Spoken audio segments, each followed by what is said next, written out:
Okay, so I think we are live. Hello, everybody. Welcome to our annual town and county get together, but under extenuating circumstances, of course, and kind of in the middle of our session instead of before it, which is fine. So we're basically here to talk with you guys about anything that you would like to talk about, as well as just go over any changes that has happened to us in the last year. And we'll go over a little bit of what the format looks like this year as well. So the session has already started. We had 9 days of session already.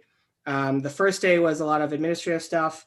That was as well as to set up the rules for us to be able to do things virtually during the session.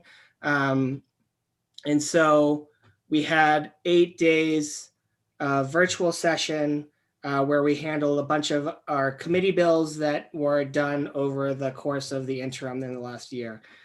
So there are a couple things that pertain to town and county, for example, like alcohol regulation and various other bits and pieces. And we haven't touched any personal bills yet. So a bunch of the personal bills have been filed, but we expect to see a lot more personal bills coming up, trickling in over the course of the next couple of weeks. And then we will tackle all of those in person in Cheyenne, while still having a virtual component of some sort, allowing people to testify virtually as well as watch and listen virtually. So that'll be exciting because Teton County often doesn't get to have every opportunity to testify because we are so far from the Capitol in the middle of winter. So the fact that anyone is able to now testify virtually will be a really awesome thing. And we'll see how we can continue that in the future, which will be really exciting.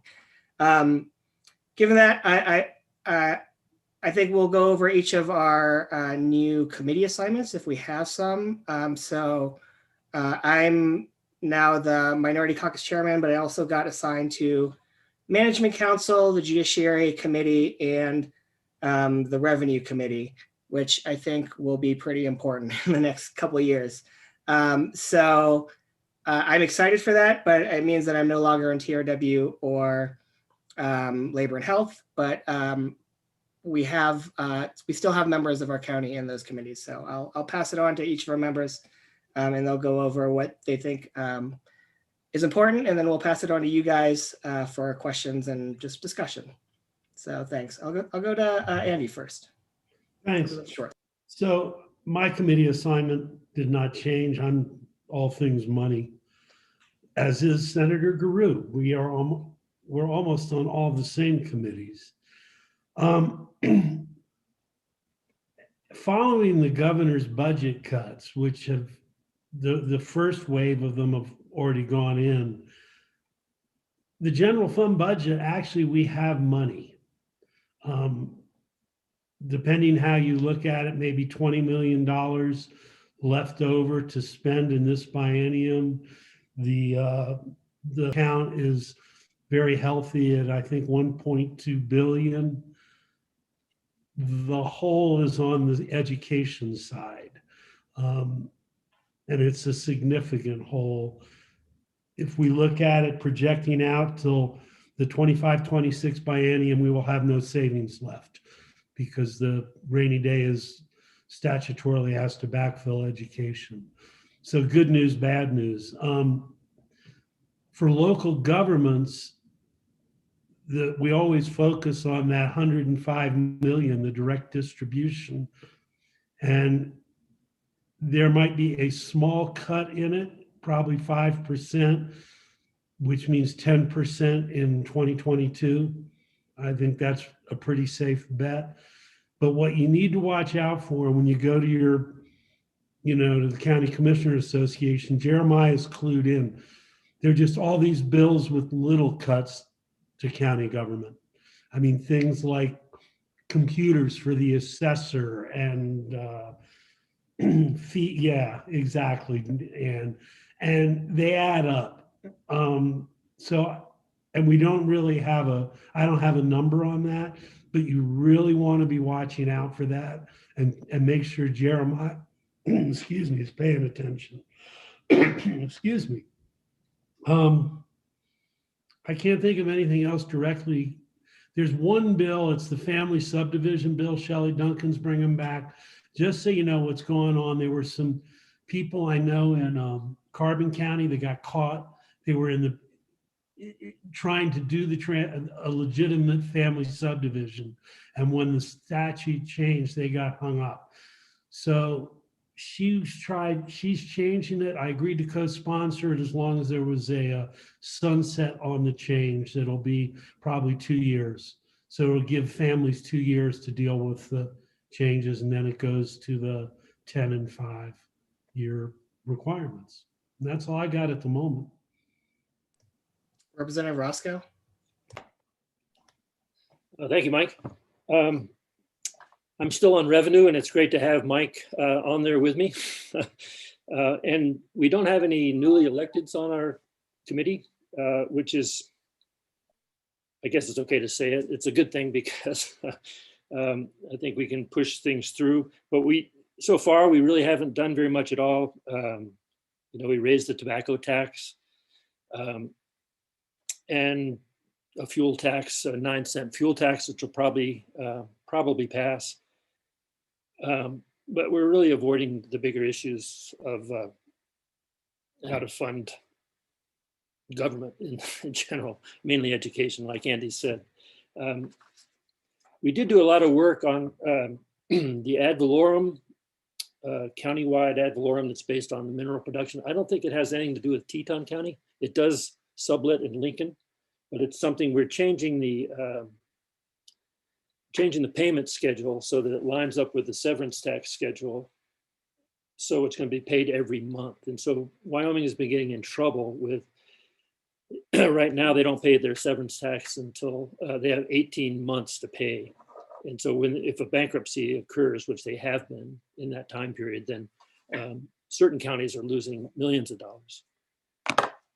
I'm also on the corporations committee, which will have to do with redistricting. So, and I think the clerks are starting that, at least thinking about it already. And that'll be once the census numbers come in, we'll be doing some of that this year, just getting ready. And then they will be redistricting next year. I'm also on, I think I'm on the select water committee. I'm not positive. I don't think they've decided that yet, but we did pass 2 omnibus water bills, with one for construction, one for planning. And there is a Hoback, a study of the Hoback water system in that, in the planning bill. And then there's a couple other things down in Lincoln County and in Sublette County too. I'm on the WWNRT, which is we spend the money that spins off of the Wildlife Trust Fund.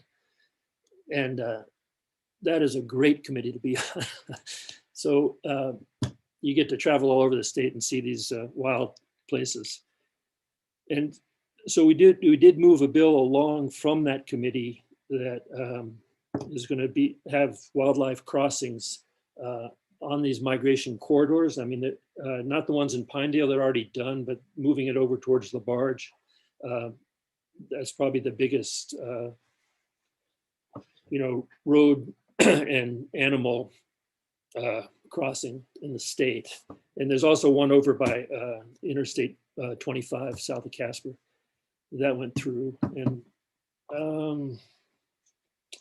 And I guess some other things that came through our committee was, I think it was corporations. There was a lot of this broadband expansion in different forms has come through. One is YDOT is allowing us, they want to open up their towers for other communication companies to use their towers. So it will expand the internet service around Wyoming.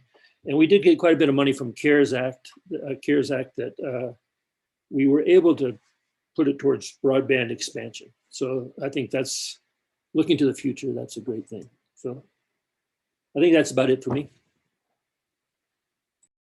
Senator Gierau, please.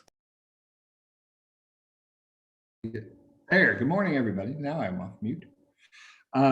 Thanks for joining us. And I know Andy sent a note, but I wanted to apologize to all the electeds that may or may not have gotten there that didn't get official notice directly from us on this.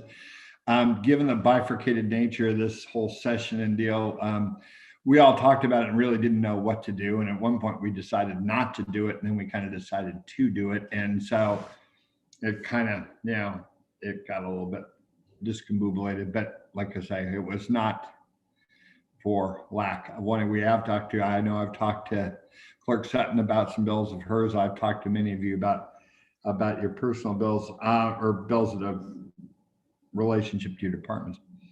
I too serve on management council, and I thought I'd highlight that, this is the first time ever that there in the history of Teton County that 3 members of our delegation are on, and 4 if you count Senator Dockstader, 4 of us on the management council who represent parts of Teton County. That's a big deal because this group decides interim topics, and I know sometimes in Teton County, an interim topic discussion leads to bills, which can be quite helpful. I also serve with Andy, as he said, on appropriations. Since Mr. Representative Yen left TRW, and they're kind of a little shortage of Democratic bench strength in the Senate, I did something that's a little unusual. I took another committee. Usually when you're on appropriations, you just do appropriations. But I took on TRW, so we'd have a Teton County voice on that, continue on that as well. I also serve on Cap Fin with Andy, also be on Select Air this year. I too put in for Select Water, and I think I've been told that I think I'm going to get that because that was, again, given things that are happening in Hoback and some other things around the state that look like a good place to be. And then even though I know Representative Roscoe doesn't even know it because I rarely make the meetings except to vote, I'm on that Natural Resource Funding Board too, and it is a lot of fun. That's a cool one. And the two wildlife crossing projects, in case the one in KC talked about is a good one. The one in LaBarge is a great one. And then the rest is more noxious weed stuff over in Sheridan, Johnson counties with Medusa Head, which I know we don't have in Teton County, but from what I hear, thank God we don't. So those are kind of my assignments. As far as bills go, I did want to mention my bill on Teton Pass to try to stop overweight trucks on Teton Pass is still alive.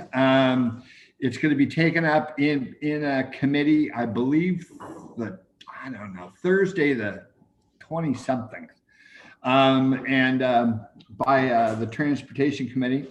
What happened was I drafted that bill last session and kind of worked through with the previous committee members that bill.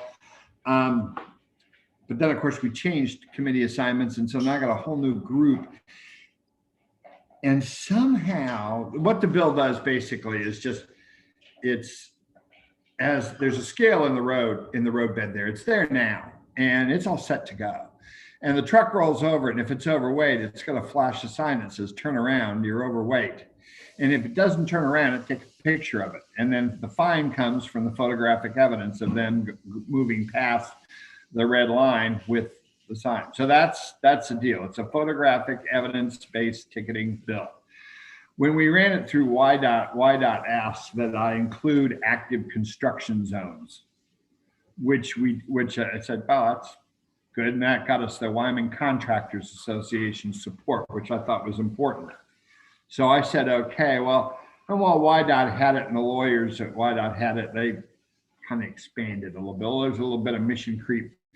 And they added some other things that basically some friends at the alt-right turned this bill into They're going to watch you travel across the state, taking pictures of your license plates and tracking you. And it's a money grab where they're going to get billions of dollars that they're wasteful spending, and all just turned into this big thing on the World Wide Web. And so I thought really the bill was dead, because once those things start, once the big lie starts, it's kind of hard to stop it. So, but actually, with the great help of the chairman of that committee, Senator Landon and Senator Pappas, they have helped me. We pulled the bill, basically, pared it back, cut it all the way back to two things: active construction zones and Teton Pass.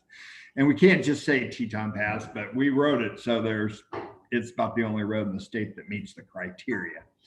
So that bill's going to move forward. And the thing about some of the weird emails that we got about that letter, it kind of made the committee mad. And so I kind of was going, well, if we have to just work on it over the interim again, we will. But now they want this bill to pass, and so they're kind of, they want to get to the floor and have a talk about this, because it's a super important bill for Teton County. Everybody knows it. It's a matter of time until we have a mass casualty event up there, and we got to stop it before it happens. I don't want to have this bill be named after some person or persons who died. I don't want it to be that way. And so we're going to work hard to get that done and hopefully get it over to the House. And I know our representatives will shepherd it along from there. But we're going to try to get it through the Senate. We're going to try to get that bill passed in March. So be on the lookout for that if you want to pass along a good word on that. And with that, I know we're also working with Commissioner Probst on trying to work on some stuff for 390. I think that too, this goes back to, and other transportation questions, this goes right back to that management council thing where Representative Schwartz, Representative Yin and I, and hopefully Senator Dockstader as well, although I don't speak for him being the president of the Senate and my boss, I don't speak for him. But if we can get him on board on that too, that we can kind of direct, transportation, something on some of those issues that are important to Teton County. So with that, can I jump in for a second, Senator Gierau? I don't have Senator Dockstader's number. He's trying to get into the meeting. Could you give him a call and see what the problem is? Sure. Thank you. Yes. Well, then I'm really glad I didn't speak for him. I'll thank you all. Let's open it to our county electeds and see if there was anything that they would like to chat with us about. So any of you, please chime in. Thank you, Representative. I just had a couple of things. One, it's great to hear about the funding for the water study in Hoback, and just wanted to offer that if there's any additional information that any of you need to know the status, know what's going on, and know what we're doing locally, we'd be happy to put together a packet from our staff reports. We have a lot of information prepared. So if that's useful, we can do it, or if you just want us to have it ready, if there are any concerns about where that's headed. We certainly at the county have made water a focus area for the next 2 years and are going to be looking at water issues comprehensively, but really appreciate the state's support at looking on that issue in particular in that area. So anything that we can do if that starts to be in jeopardy, we're happy to do. I would be derelicting my duties as the treasurer of the WCCA if I did not mention that we are very much watching the direct distribution and anything that we can do there. We appreciate that. It is not a huge part of the Teton County budget, but for other counties, it is very relevant and important. And I know having two former commissioners amongst you that you know how important that is too. And then the third thing I wanted to bring up, we are looking at all of the health officer health related bills at the WCCA. As you know, counties are certainly on the front lines of the response to the pandemic and dealing with all of the pieces there. And there are diverse opinions. we had a good visit yesterday with Weston County, and Teton County and Weston County are probably on both opposite ends of the state and opposite ends of the spectrum when it comes to health orders. But I think the place that we have, to an extent, agreed upon is that the task force is a good idea, and looking at it holistically as opposed to potentially taking each of those individual one-off bills. Our association hasn't taken positions yet, but we did notice in the membership of the task force, which originally did not have any WCCA or commission county representatives, now has one. You may hear from us that we think it should be two, because there are a variety of opinions. I know there's a number of legislative positions on there, but just in thinking about how important the work that task force what it may do and how impactful it may be for counties, and how counties function, would just drop that in there, and would love to know, as that moves forward, anything that you hear on that front. Those were my immediate ones. Representative Schwartz, you answered my question about the political subdivision, about the family subdivision bill. And that seemed to jive with where we were. So I will stop there for now. Thank you, Commissioner Macker. Anybody else? A couple things. First, thank you all for joining us this morning, and thanks for all you do with the legislature, in the legislature. A lot going on for sure. Senator Grew, really appreciate your work on the remote camera Teton Pass thing. If there's anything specific for us to do, let us know. It's not like we have a lot of clout down there, but if there's anything we can do, I think that's a very important bill and appreciate your work on it. I'm thinking of the 390 bill, the bus rapid transit and carpool lane bill, is something to work on for the next general session. And so we'll follow up on that and try to lay the foundation, over the long term.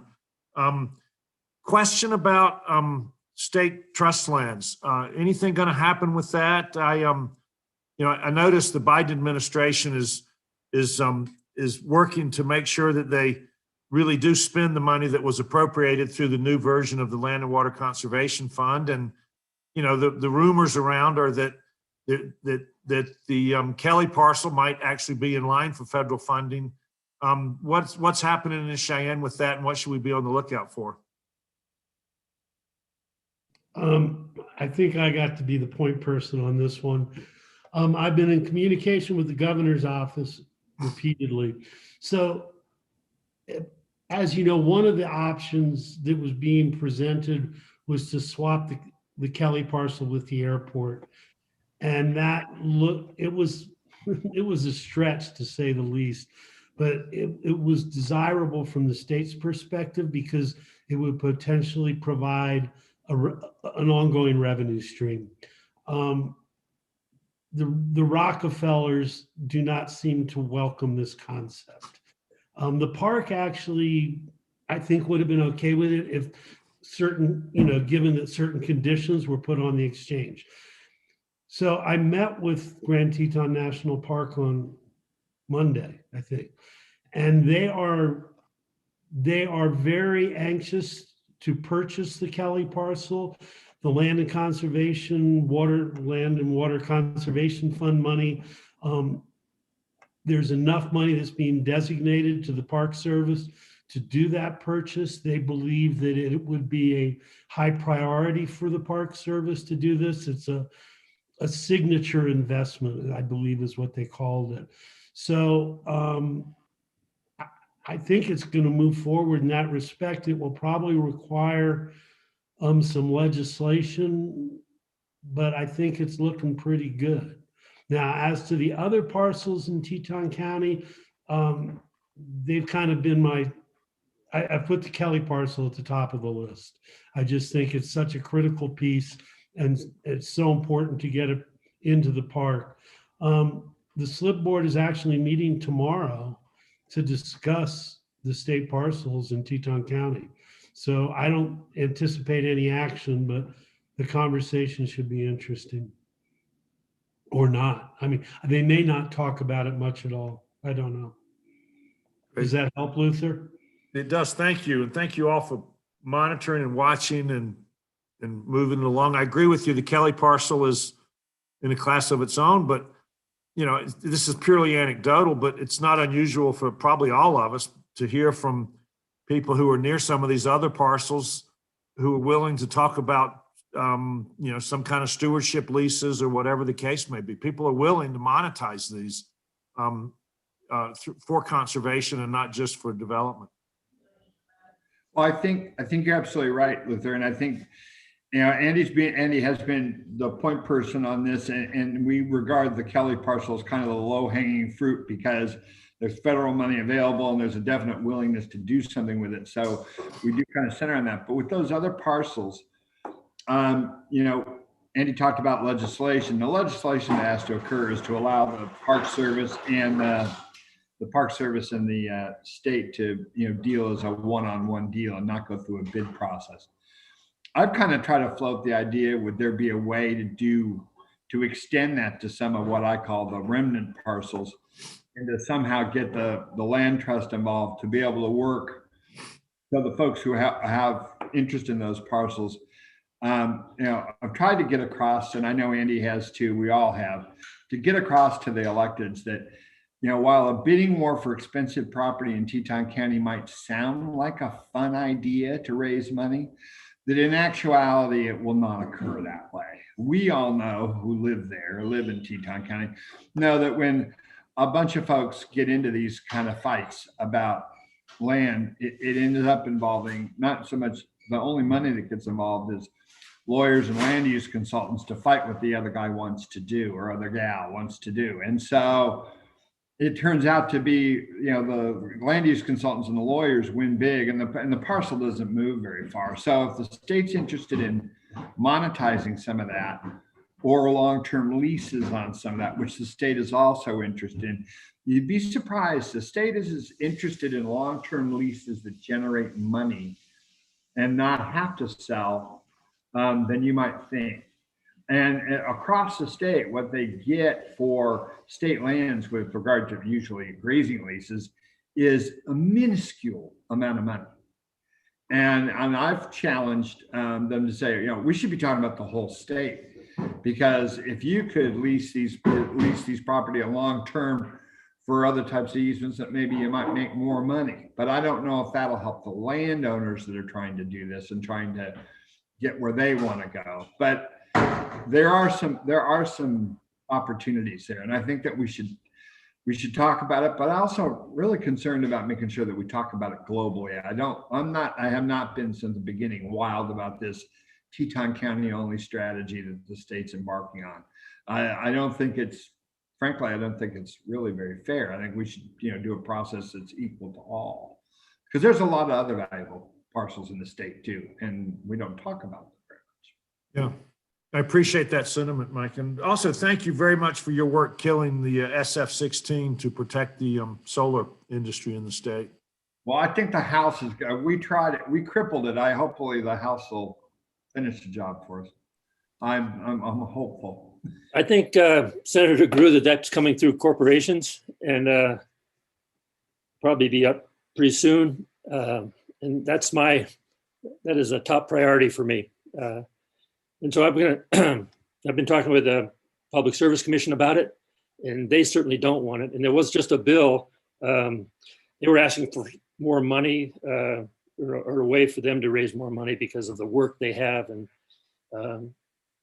so their job is really, really getting complicated and busy. And to have a silly thing like this net metering thing come through there is a waste of everybody's time. But I want to get back to the state lands. I really appreciate Andy and Senator Guru's work on it. And it's I've talked to landowners, the reasoners, and other people, and the land trust about it. But I haven't gotten very far, and so I appreciate what you've done. It is a issue that's really dear to my heart. That's about all I can say. Thank you. Anything we can do to help, let us know. One more question, Representative Roscoe. You mentioned redistricting. How is the addition of 300,000 people from Weld County going to affect redistricting in this next round? What county was that? In Teton? Weld County, Colorado. Weld County, Colorado. Well, we're just going to welcome all those rednecks. No,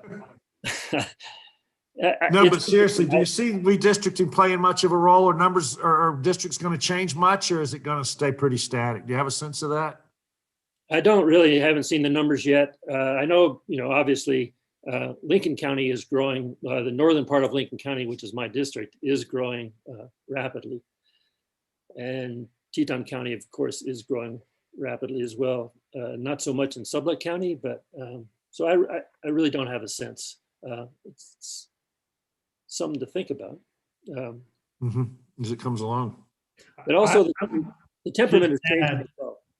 Go ahead, Jim. I'm sorry, I was interrupting. That's okay, Andy. The political persuasions are changing in northern Lincoln County as well, a little bit. That won't come into redistricting, but it's a thought. Great.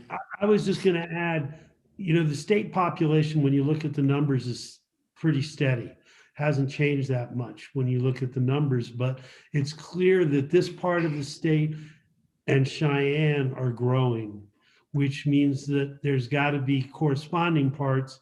I would say Gillette in particular are having declining populations. Historically, we start on the eastern side of the state and move west. So it's going to be pretty interesting. And everybody needs to really be paying close attention, because when it gets to this part of the state, for instance, I could see my district getting Du Bois back, for instance, as a mechanism to make it more likely to be a Republican district.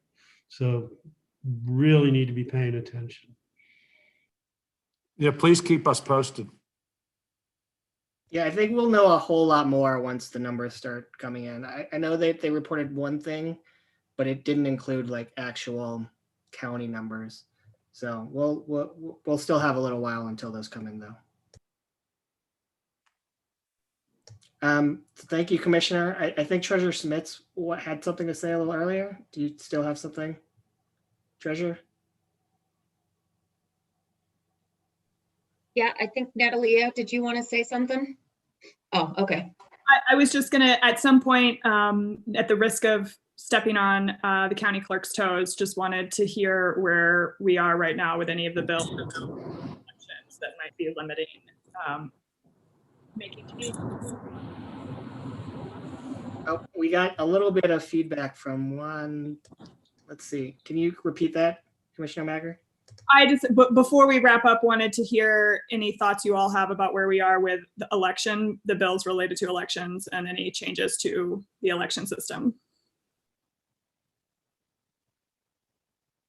There's been so much voter fraud in Wyoming. It's really clear that we need to address this, and we need to really crack down on it. This means doing everything we can to make voting difficult. And I think it'll be successful. Yeah, it's the funniest damn thing. It's like, I liken this to term limits discussions. And we go, oh, term limits, we got to have term limits. Oh, well, how are you with your guys? Oh, our guys are great.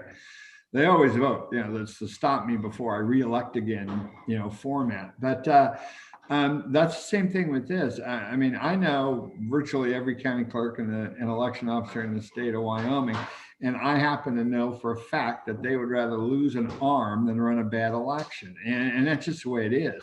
And every single one of them is of the party that I don't belong. And, and so I have to say, it's just absolutely incredible to me that, that this would even come up, but it will, and it will pass. There will be something that says that the oath that you take when you sign up as a voter, the same oath that we take as elected officials, the same oath that the President of the United States takes, an oath that you swear to God on the Constitution, isn't good enough for you to vote. It's good enough to run the country. It's good enough to run your office, my office, but it isn't good enough for you to walk in and vote.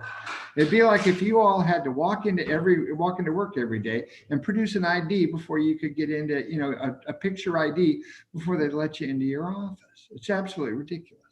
So that the commercial's over, but I just, say it will pass. And, and I'll give that speech and try to make them feel as bad as possible before the vote. That I promise. This is Mo. Sorry, I don't know if you guys can hear me or not. I'm kind You of can. going in and out of service, but both redistricting and all of the voting bills are also on our agenda for today. And we are meeting with the Secretary of State's office today. There's a lot of resolutions going on.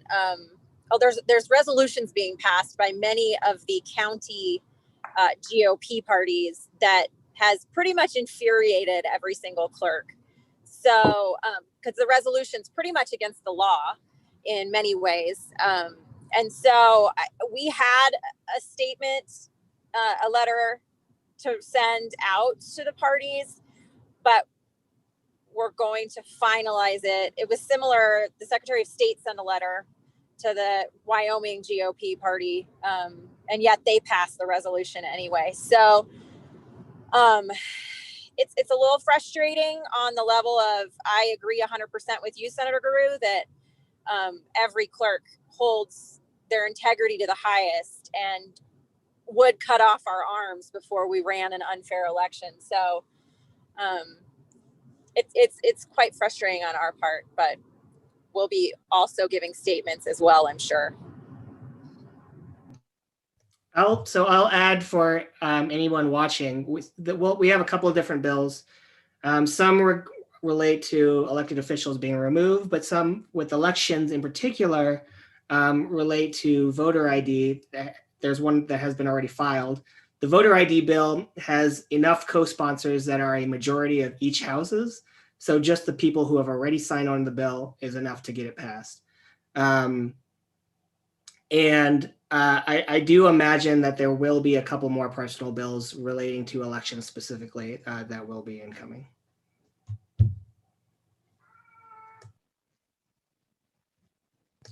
Treasurer Smith, did you want to go now? Oh, sure. Yeah. Thank you so much for this meeting and thank you for all that you do.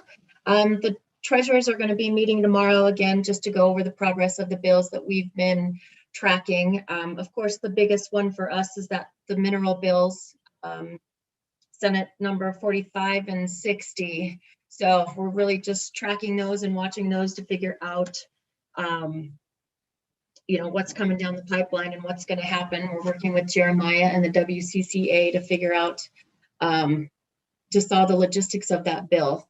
I mean, yes, I think it's Platte, Goshen, and Teton do not, really have anything to do with the ad valorem taxes for the minerals, but definitely, helping the treasurers as a whole to get done what needs to be done on our part.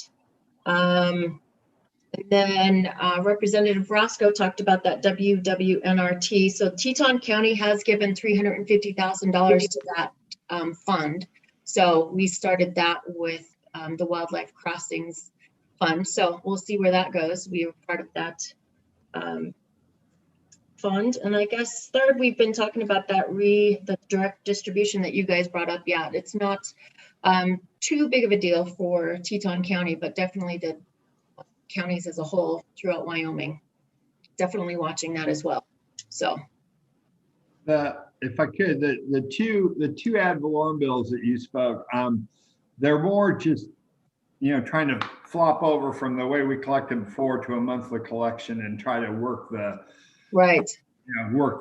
How those monies come in and how they cash flow for the counties and for the companies involved. I'm sorry, the other bill what you had was which one? I'm sorry. Oh, mostly just the two, the ad valorems. I think it's either one or the other that's going to pass, right? I mean, it's going to either be 45 or 60. It's not going to be both. I think we're leaning more towards 60. Okay. But we're just trying to work out all of the. I know what I was. Is with that. The other thing I just wanted to mention, that 350,000, which is awesome, and that is a great fund.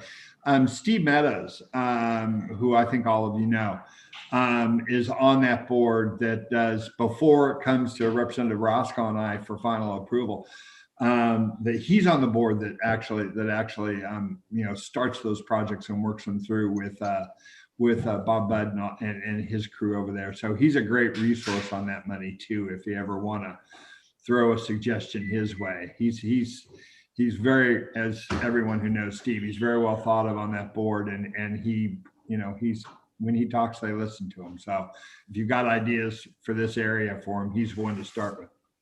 Oh, yes, I think I did talk to him when we first started talking about it. I just needed to figure out what it was and where the money was going and who's doing what. Not just for us, but the auditors too, because they had a lot of questions as well. So he definitely helped us out on that area. So it's all good. Katie, on that, thank you for the money. It's great for the wildlife crossings. There's also another, they're working on another migration corridor over closer to the middle of the state anyway. But I mean, those things are coming along, and these were large projects for the WWNRT. There's also a lot of small stuff that you'll hear about shortly as well.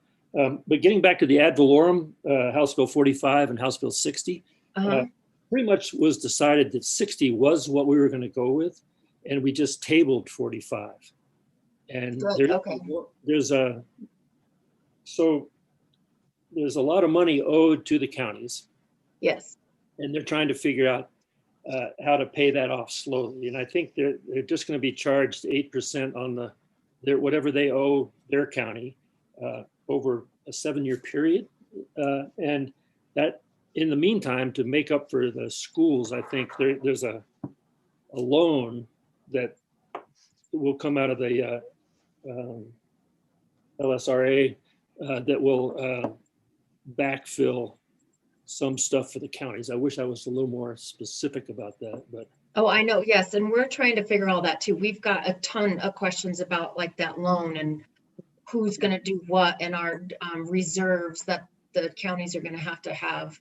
So we're actually talking about all this tomorrow too, because we've kind of compiled a list of like 15 questions, and we've got some other treasurers that are trying to get answers to those questions to figure out. Because I mean, some of the counties don't have reserves that they can loan out, if you will. So they're trying to scramble and figure out what we're going to do. So Senate File 60 did pass both houses, so it's just waiting for the governor's signature. Correct. I went to check to see if the governor had signed it yet. He has signed several bills, but that one has not been signed yet. But it has gone to his desk. Okay. Good. So just so you know, Katie, that this has been going on for about 4 years. Yes. And it was. Oh yes, all those colorful spreadsheets and everything. Yeah. So yes. One thing we have done is we've gained parity over the banks, so that counties get paid. Usually, when there was a bankruptcy, the banks would get paid first, and then the counties, and there usually wasn't anything left. And so now the counties are getting paid first. So that happened a little while ago. So we're inching towards the solution. Yeah, no, thank you. That's be interesting to see. So thank you. I just wanted to quickly, briefly mention that Senator Dockstader is at least joining us over audio. So he is here, and hopefully he's able to answer questions if he can. So thanks for being here, Senator Dockstader. Clerk of District Court, Sutton, please. Good morning, everyone, and thanks again, as everyone's mentioned, for all of the work that you do and the opportunity to visit. I'll try to be brief. There are a couple of bills, as you are aware, that largely talk about, in my view, they're in the spirit of modernization and innovation of our court system. I'm going to start with the Chancery Court bill. First, I just want to clear up any misperception. The clerks of district court do not have a position on this bill. It's a different court system. There is not, I think it's been mentioned in one of the House sessions that the clerks of district court opposed the bill. That's not correct. I would say that we're neutral since it's a different court system. So I want you to be aware of that. The second thing is I happen to be on the Chancery Court committee. We've just gone through the rules that the Supreme Court has been putting in place and is working to update. So if anybody has any questions along the way, I certainly can't speak for the committee as a whole, but I do have some exposure to how the Chancery Court seems to be developing. Just feel free to contact me. The second area of interest to everyone, which is a bit of a silver lining of the pandemic, is the interest in email filing opportunities, expanding email filing opportunities as an interim solution until we get to official e-filing. Please know they're very different things. Call me if you need context and clarification. I want to mention that it makes great sense to me that the expanding email filing opportunities became on the radar of the Joint Judiciary Committee and the legislature, and of course for those legislators who are attorneys.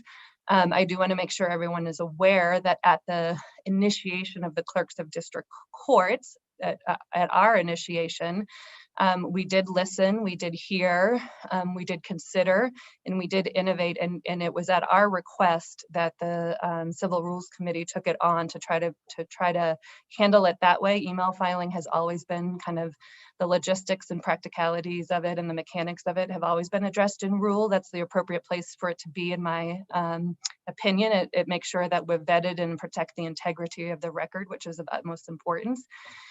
Those rules went into effect December 7th. In my view, that makes Senate File 22 moot. Everything that is in Senate File 22 essentially is already covered in rule where it should be.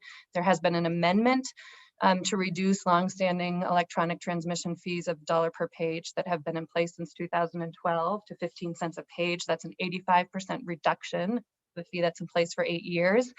I will reach out to you individually to not take more of your time today, but my position and the clerks of district court position is the bill is essentially moot. With all of the work you have before you in the session that you've all described, it really seems like this just is not a bill that really needs to move forward or take anybody's time, and I'll be in touch offline.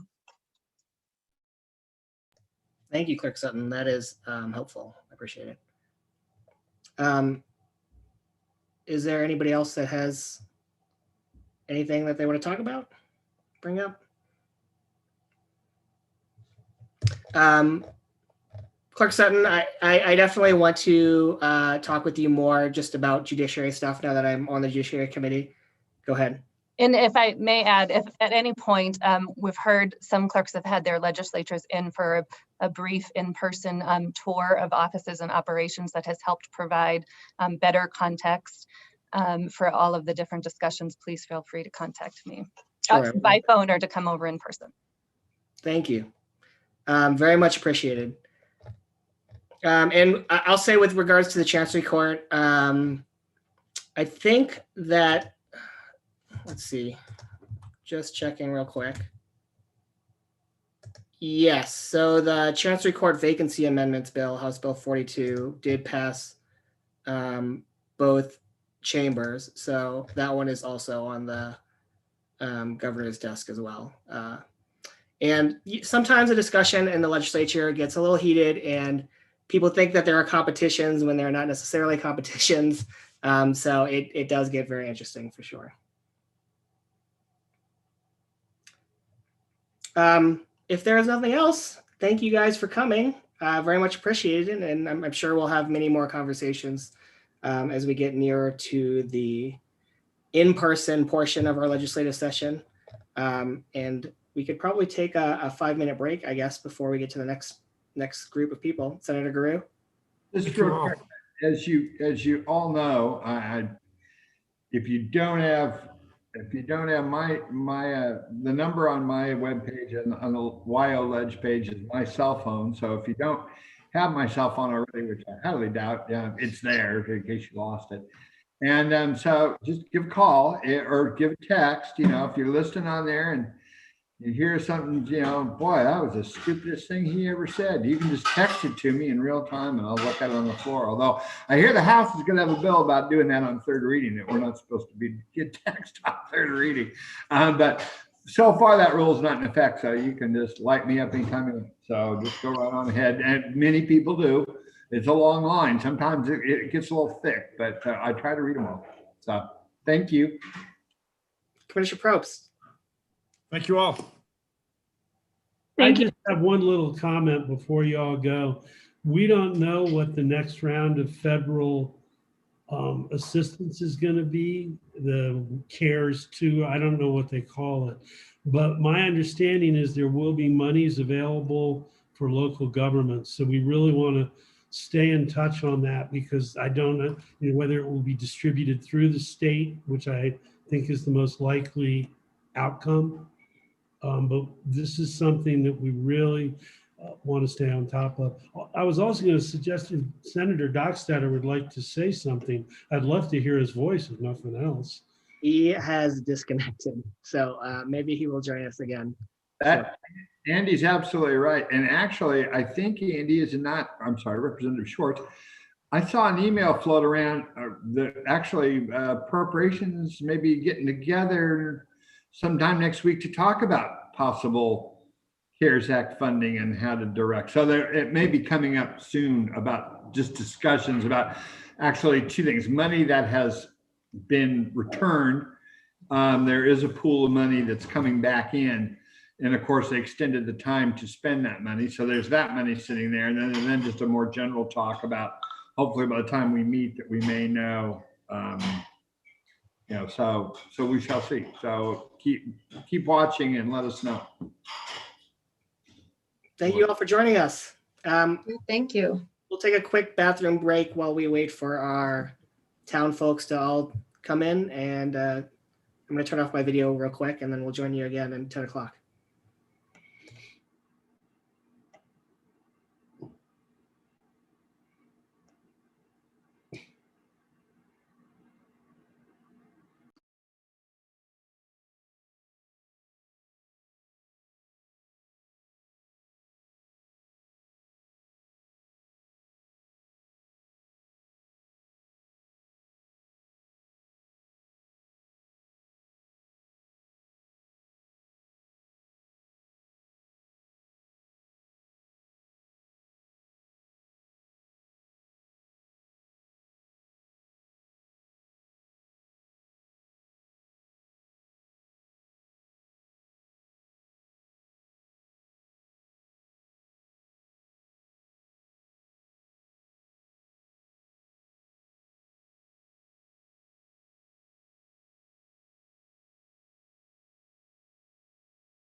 So we are still waiting for some of our town folks to come in.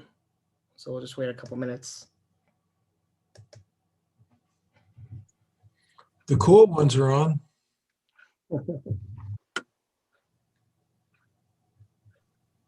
That's obviously true.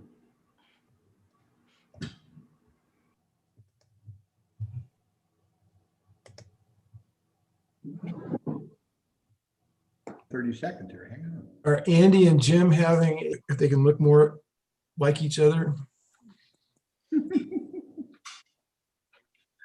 It's just winter time.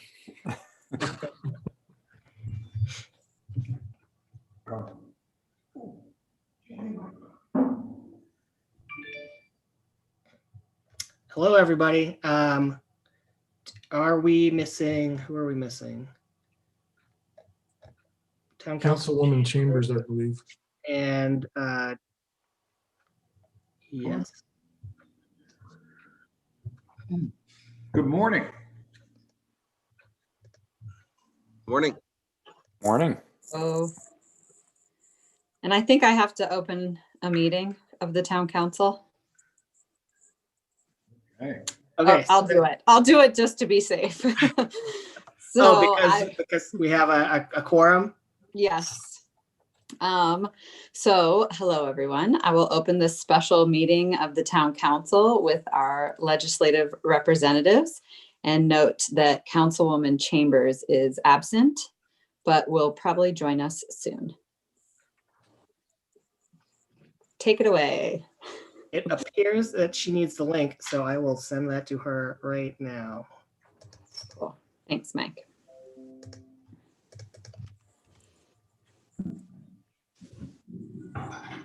Okay. Thank you all for joining us, or us for joining you. I'm not quite sure which way it goes, but very much appreciated. So I'll briefly go over what we went over with the county as well. We are kind of in the middle of the legislative session right now. So we opened the session on the date that we are required to open it in our state constitution. We set some new rules that allow us to meet virtually. We met virtually for 8 days, and we've had committee meetings in the middle of that as well. And then we will meet again in person for the most part on March 1st. However, the in-person will still have virtual components. We'll still have those virtual rules enabled. So we'll not only allow members to join virtually if they would like, but we will still keep open virtual participation, which is really great for Teton County because we are closer to 3 different state capitals than we are to Cheyenne. And in the middle of winter, getting to and from Cheyenne is hard, especially for working folk to be able to testify. So the fact that we have this virtual testimony portion for our committee meetings is really great. And I really do hope that we can continue that into future sessions. So that'll be very exciting. I am now assigned to a couple of new committees. So I was on TRW and Labor and Health the last session. I'm now on Revenue and Judiciary. We'll be covering some new issues, but ultimately I'm happy to work on everything with all of y'all. So I'll pass it on to some of our other representatives, and then we'll open the floor to the town folks. So Representative Schwartz, you want to go? Sure. Nice to see you all. It's just sad we can't do this in person. Next year we'll do it in person and we can have a lot more fun. Mostly we'll talk about money and how it relates to the town of Jackson. The direct distribution, the 105 million that you guys get a small piece of every year. There'll probably anticipate a small reduction in fiscal year 22. We don't know exactly what it'll be, but my recollection is it's not that large an issue for the town, maybe $300,000 over the biennium. So I don't think it will bankrupt you. Other than that, actually our general fund side is fairly stable, which is what you guys care about most. There will probably be, watch out, it's not so much towns, but counties will be seeing a lot of little reductions from all the budget cuts, because we have cut roughly 15% of our general fund budget, and each agency submitted their cuts to the governor. This is not done legislatively. This is all done in the executive branch. Pay attention. If you see things happening where you thought the state was doing something with you, let us know if something goes awry, because it's hard to keep track of all the budget cuts. They're substantial and there are just so many of them, but let us know. Other than that, my road is still not being plowed by the town of Jackson, and I don't understand that. And I'm apparently not getting, nobody seems to be offering to help me. Thank you, Representative Schwartz. Is that a request to get annexed? Representative Roscoe, please. Thank you, Representative Yin. I'm still on revenue, which is a challenge, but now I'm on there with Mike Yin, which is great. So I'm hoping we can turn the tide a little bit. I'm on corporations, which we'll be dealing with redistricting towards the end of this session a little bit, and then, but mainly next year. I'm on the Wildlife Trust Fund Funding Committee, which is great, along with Senator Gierau. And we get to spend the money that is generated from the Wildlife Trust, and that's really fun. And so we have a bill that is working its way through anyway, that for wildlife crossings are for over by LaBarge, and then also KC underneath I-25. Very needed crossings. And there's also some invasive species issues with that bill. I think I'm on the Select Water Committee. I'm not positive. I don't think they've decided yet, but there are some bills coming through that actually have gotten through the large project funding, planning bills and construction bills. And in the planning bills is a Hoback water study. And then there's a couple down in Lincoln County and Sublette County as well. So my district 22 does cover northern Sublette County and northern Lincoln County, and Hoback and Wilson, of course. Quite a diverse committee. I mean, district. That's probably about it for right now. I did hear yesterday that 116 million was collected in property taxes in Teton County in 2020. That's an approximate number, but it just goes to show how different our area is compared to the rest of the state. Thank you. Thank you, Representative Roscoe. Senator Gierau, please. Well, Mayor, good morning, and good morning, councilors, new and returning. Yeah, I think as far as my duties, and want to kind of go back, council or Representative Schwartz, Representative Yin, and I all serve on the Management Council. First time that's ever happened. 3 people from Teton County are on that group. Kind of run the day-to-day affairs of the legislature itself. But most importantly for you, what that means is we decide interim topics. The Management Council decides interim topics for the various committees. The committees pick topics that they want us, the Management Council, to decide, but we can also kind of pull them out of the clear blue sky if we want to, or from concerned council members from localities within our district. So if something crosses your mind that you see, that's something that helps. I also serve with Representative Schwartz, who's been there longer than I have and forgotten more than I know about appropriations. And I'm returning to TRW because we needed someone from Teton County on, and Representative Yin moved on to greener, more important duties. And so I went back to my ancestral home at TRW, and I'm going to enjoy being there. in addition, I'm on select committees, and Representative Roscoe and I are kind of in the same boat on this one. I think I am. I've been told I am, but it hasn't been official. But capital finance, select air, select water, and then the one we serve on natural resources.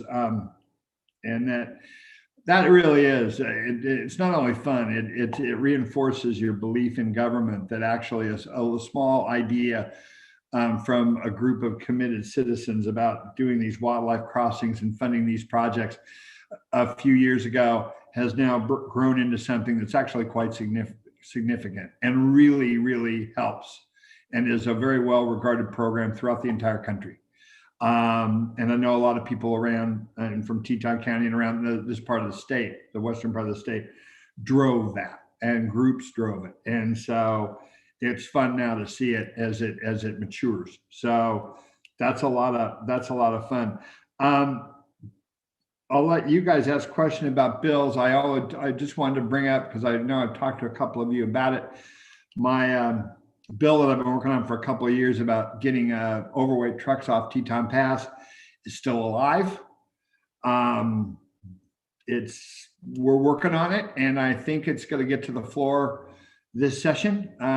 We've made a few changes and trying to get it to a palatable state for the body. It's about photographic evidence, and that's always gets into some big brother issues. But we voted a couple of years ago to do it with school buses, to take pictures of cars not stopping on school buses. So we've kind of gotten past a little bit of that. But basically, this bill there's a scale in the roadway now at the state line. If an overweight truck goes over, all we do is just have a flashing red light saying "stop here," turn around where that little gatehouse is, and if it doesn't, take a picture of it and find the bejeebus out of whoever owns the license plate. And that's kind of the trick, because we know that trucks that are coming over that pass, a lot of them do it because the GPS has routed them that way. But we also know that sometimes it's just cheaper to go that way than to go all the way around the lake. And if they know they're going to get a ticket once every 10 times, it's financially viable to do it. Well, this would make it a little less financially viable for them to do it. And so it seems like when you hit them in the wallet, and you and I, we all know there's 30 signs between Swan Valley and the top of that pass saying don't do it. So that doesn't seem to work. So we're going to try to hit them somewhere else. The visual isn't working. So we're going to try the wallet. And so hopefully we can get that passed. And so it'll also, YDOT's thrown in with us, and so is the Wyoming Contractors Association, which is an important group to try to get bills passed, because we've included active construction zones as well. And the Wyoming Trucking Association actually is behind this. So got some good groups behind it. So hopefully we can get this past the kind of tinfoil hat club that thinks that this is some sort of dirty, underhanded way to take pictures of your license plates and see where you're traveling around the state and get millions of dollars and all kinds of horrible things, but that fall around the internet. But anyway, that's all I got, and be happy to answer your questions. Thank you for being here. Thank you, Senator Gierau. So let's open it up to our town folks, unless we do have Senator Dockstader joining us as well. I don't want to surprise him with putting him on the spot right now. So I'll open up to questions to the town, and then if Senator Dockstader would like to chime in, he is more than welcome to at any time. Town Councilor Jorgensen, please. Thank you so much. I really appreciate the time you guys spend down there. I'm really glad to see Senator Dockstader. Congratulations on your new leadership position. These discussions are always useful. Thank you very much for doing them. I would have liked to have been down there this year again, but we'll do it another year. And I've got a couple of things here, but I wanted to start with a comment that Representative Roscoe alluded to, but not directly, and that is thoughts about the process and outcome on redistricting. And that's going to be coming up here this year. And if you guys could comment on that, I would appreciate it. Thank you, Councilman Jorgensen. I like the map behind you. So we'll just divide it up however we want and go from there. No, redistricting will we'll touch on it once the numbers come in, but we don't have those yet, and so it's all speculation. That the actual redistricting won't happen until next year. Okay. And I was asked earlier if I had any idea, and I really don't, about, I know my district, which includes northern Sublet and northern Lincoln, as well as Wilson, it is growing like crazy over in northern Lincoln County, all the way down to Star Valley Ranch. So all of that is growing, and I know Wilson is growing, and not so much in Lincoln and Sublette County, but so quite honestly, I don't know how it's going to go. But I know Representative Schwartz has some concerns about how it might go for him. Thank you. So I'll add real quick. We do think that right now the Corporations Committee will be handling redistricting just as a committee. So rather than a special committee or some sort of select committee or task force.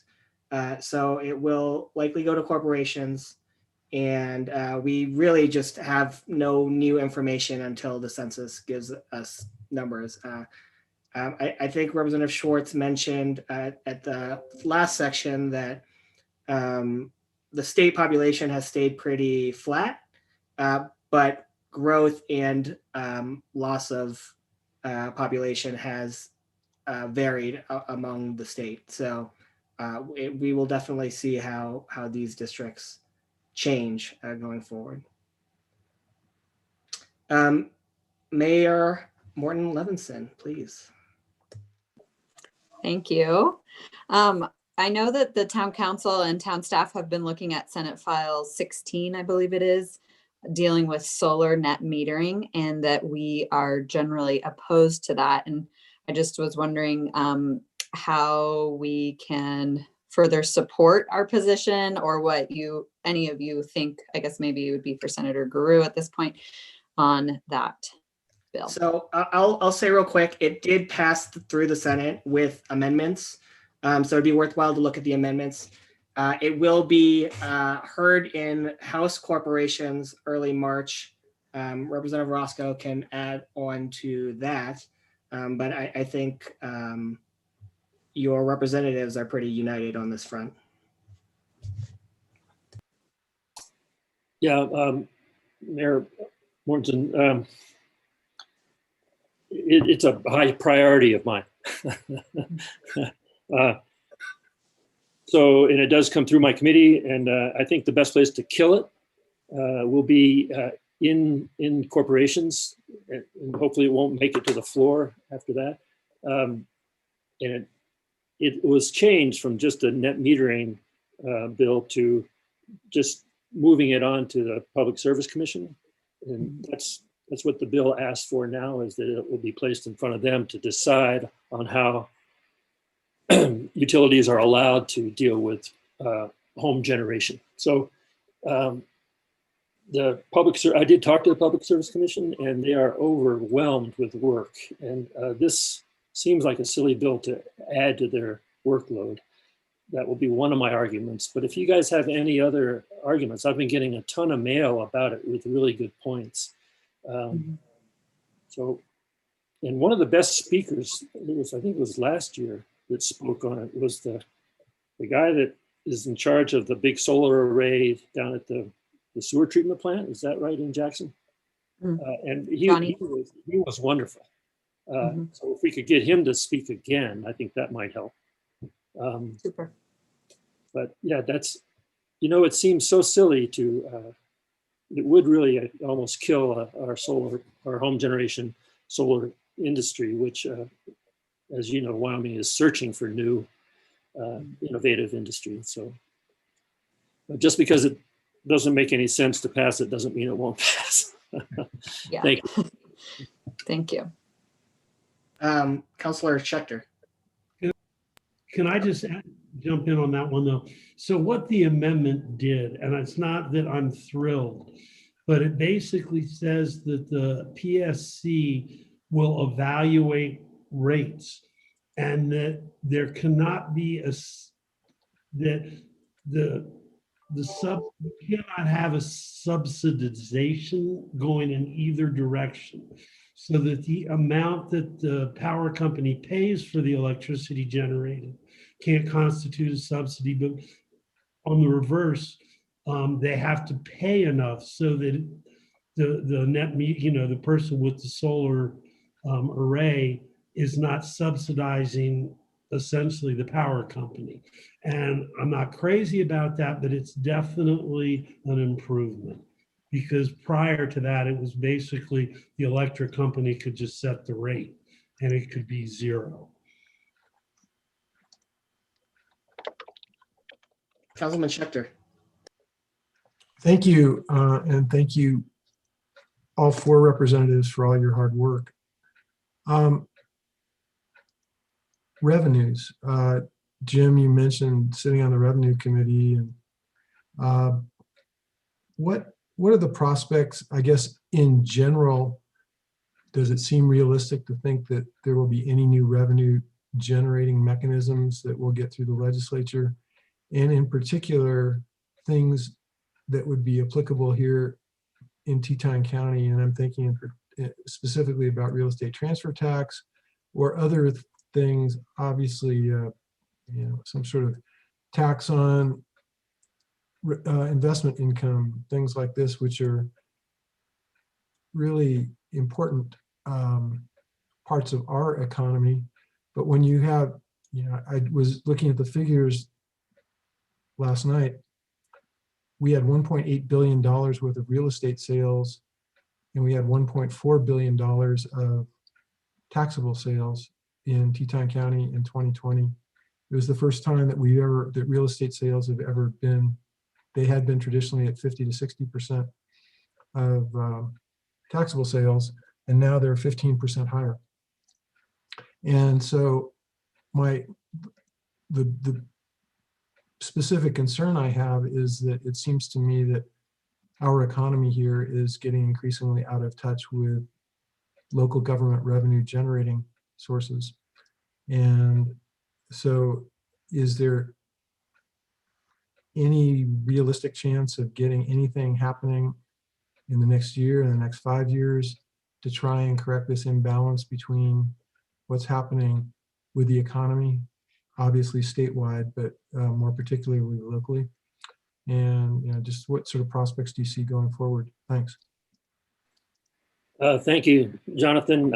I'll start off and then I'll hand it over to Andy. He's got some good bills coming up. I was going to ask you the answer to that question that you just asked me. I appreciate it, Jim.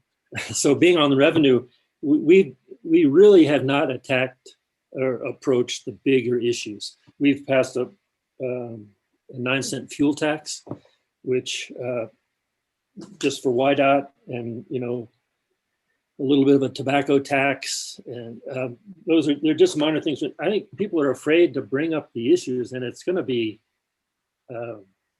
real estate transfer, income, property tax. And there's one more that the state needs to address, and whether we do that or not this year, I think sales tax is probably the most broadly spread tax that has a chance of passing a 1% increase in the sales tax. But my answer really is that that's what we have to attack, and we have not. So we have a month to bring those issues up. Watching the votes on these smaller tax issues, it's going to be a challenge. And I know Senator Gierau has sort of let us know about that, how the Senate side is even harder than the House side to get any kind of a revenue bill passed. And I don't think the state of Wyoming, Teton County is obviously so different with the amount of value that's up here, but I don't think we've felt the pain of what the COVID is maybe a third of our problem, but the decrease in generation, money from coal, all our natural resources. is even a bigger problem. So I think, I mean, if we were smart, we would attack it now, but I'm just not sure that we will. Thank you for the question, though. So, hey, Jim, on that, are those things that you talked about, and going back to what Mike was talking about, are these things that would make sense from a interim committee perspective? Any of these, and maybe Andy's got some perspectives on that as well. You alluded to him, but it just, my overarching concern is that, the phrase I've been using, 21st century community with a 20th century operating system, 20th century state with a 19th century operating system. It just, we've got these real and growing disconnects. And when the median value of a home hit $4 million in the fourth quarter, it just, we as a town are being asked to do more and more on an increasingly narrow base, and it puts completely unreasonable pressures on our tourism industry. It's creating all sorts of stresses that we're really going to be struggling with. Well, I totally agree. The sooner we are to try to correct it, the better. But I just concerned that we might not. And as far as an interim topic, it would be fantastic to bring these things forward. And I have noticed that leadership they're starting to realize that as well. And I think they will be bringing things forward. So I think we should do something this time, but I rather doubt we will do anything as serious as we need to do. But an interim topic, and just lay out the bigger revenue possibilities and address them up or down, I think. But Andy would be great on this one. Senator Gierau, I think, had something to add, so I'll go to him first. Well, and I know Andy does too, but I guess and I see President Dockstader come and kind of drift in and drift out. I don't know, but he can correct me, tell me how wrong I am. But my view on the Senate side, and this is just political reality. I mean, Jonathan or Councilman Schechter, you're absolutely right. The problem is that we took two big steps to the right in the last election, and no new taxes is the coin of the realm. And that is, I mean, I was the last guy that shepherded a tax increase bill and a lodging tax through the Wyoming State Senate. And I can tell you, I don't think it's going to happen again very soon. And I think Representative Roscoe is absolutely right. I think one of two things is going to happen here. We're either going to make cuts that people are going to feel, and then shake the rafters at the Capitol, and then we're going to find out if we can get a real global solution to this structural revenue deficit we have, or we will continue to duck it and spend our legislative stabilization account, LISRA, that currently has, Andy, what, 1.4 billion?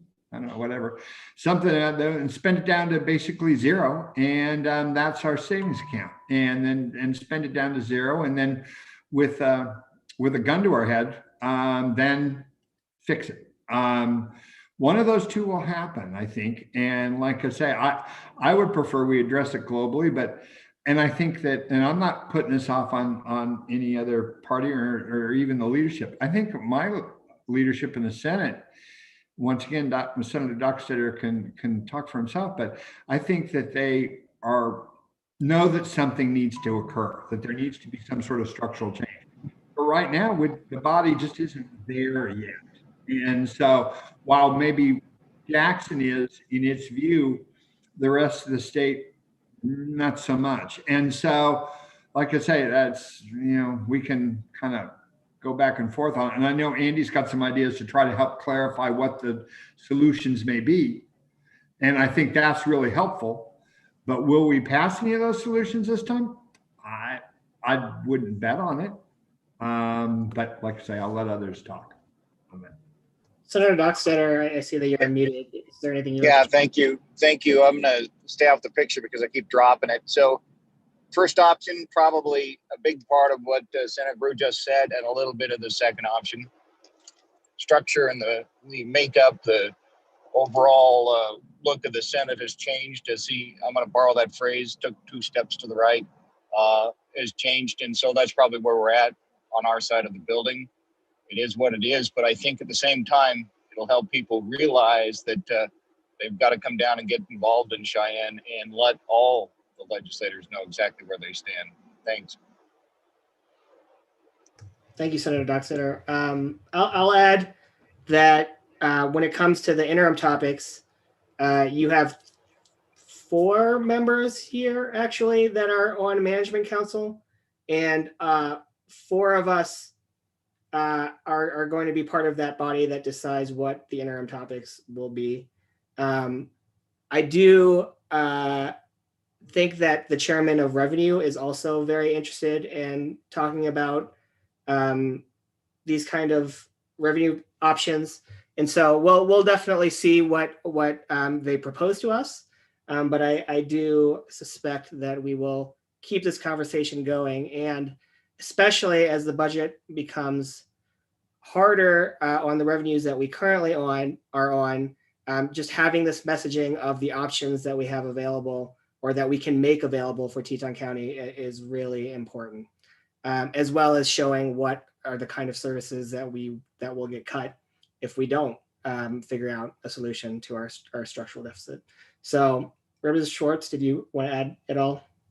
Yeah, I think I would. So you could accuse me of being delusional, but I'm actually running 2 tax bills. The first one is the county option real estate transfer tax. I've run it, I think, 2 times before. It's changed a little bit. I could get into the details, but fundamentally, it provides for an exclusion up to $1 million of any given sale from the tax, and anything over $1 million would be subject to 1%.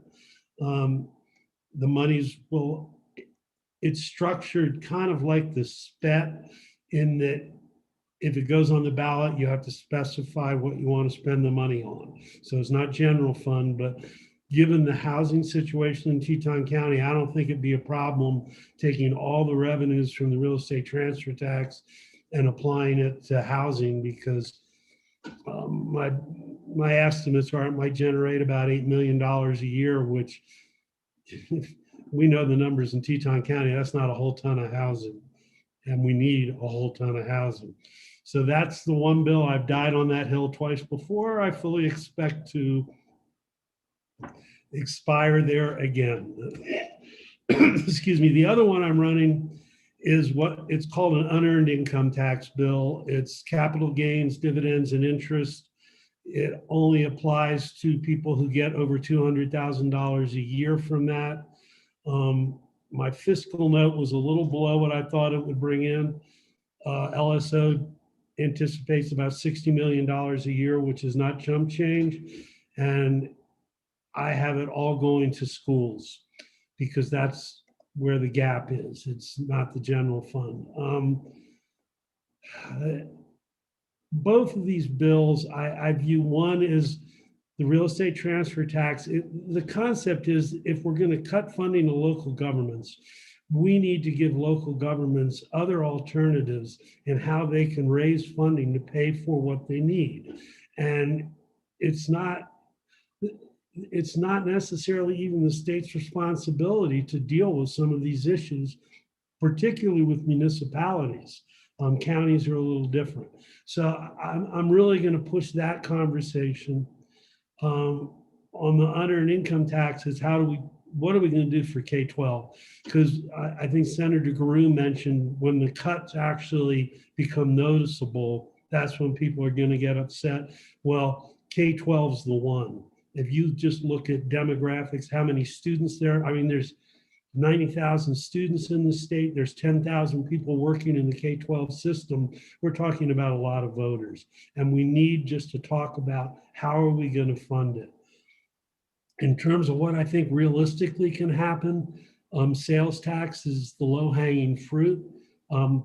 local governments aren't going to like that, because if the state raises the sales tax, it's going to make it that much harder to pass any additional sales tax on the local level.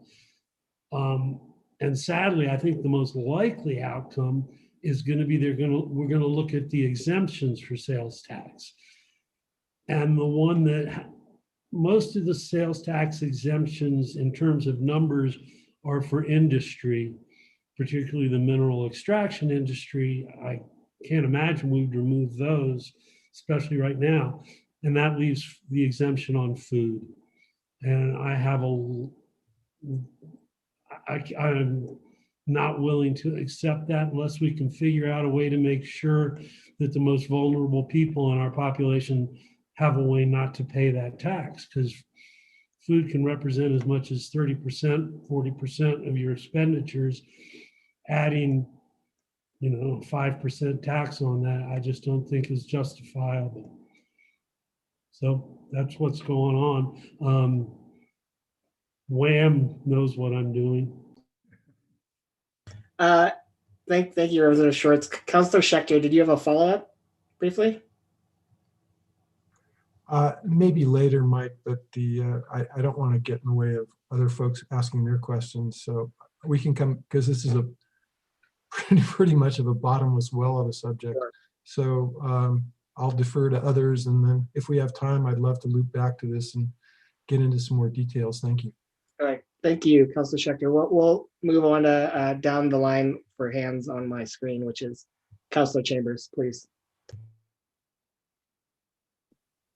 Good morning, everybody. It's so nice to see all of you. At the risk of taking up too much oxygen, I have questions for House and then Senate. And I think first to Representative Schwartz, as for the real estate transfer tax, do you have the support of the local realtors, and do you have the answer on the constitutionality from the AG as far as the real estate transfer tax bill? The answer to the first question is no. I keep reaching out. I get some realtors who are, how shall we say, tepidly in favor of it. Most of them won't even respond to me. And I understand that. In terms of the constitutionality, I've spent a lot of time working with our staff on that. To be very honest, the legislature doesn't determine constitutionality. It's determined by the courts. And this one, I'm inclined to think it's constitutional. I'm not a lawyer, and I'm certainly not a constitutional lawyer. But the way you find out ultimately if something is constitutional is you pass it and see if somebody challenges it. Right. I guess too, having the opinion of the AG could be useful in that area, but I don't want to belabor or, go too far into the weeds on that one. The other House bill on the social finance recalibration, I think it's HB 61. Do you have any indication of what will happen with that for my House representatives? So HB 61 is school finance recal. I'm going to leave it to Representative Schwartz, actually, to comment on this one.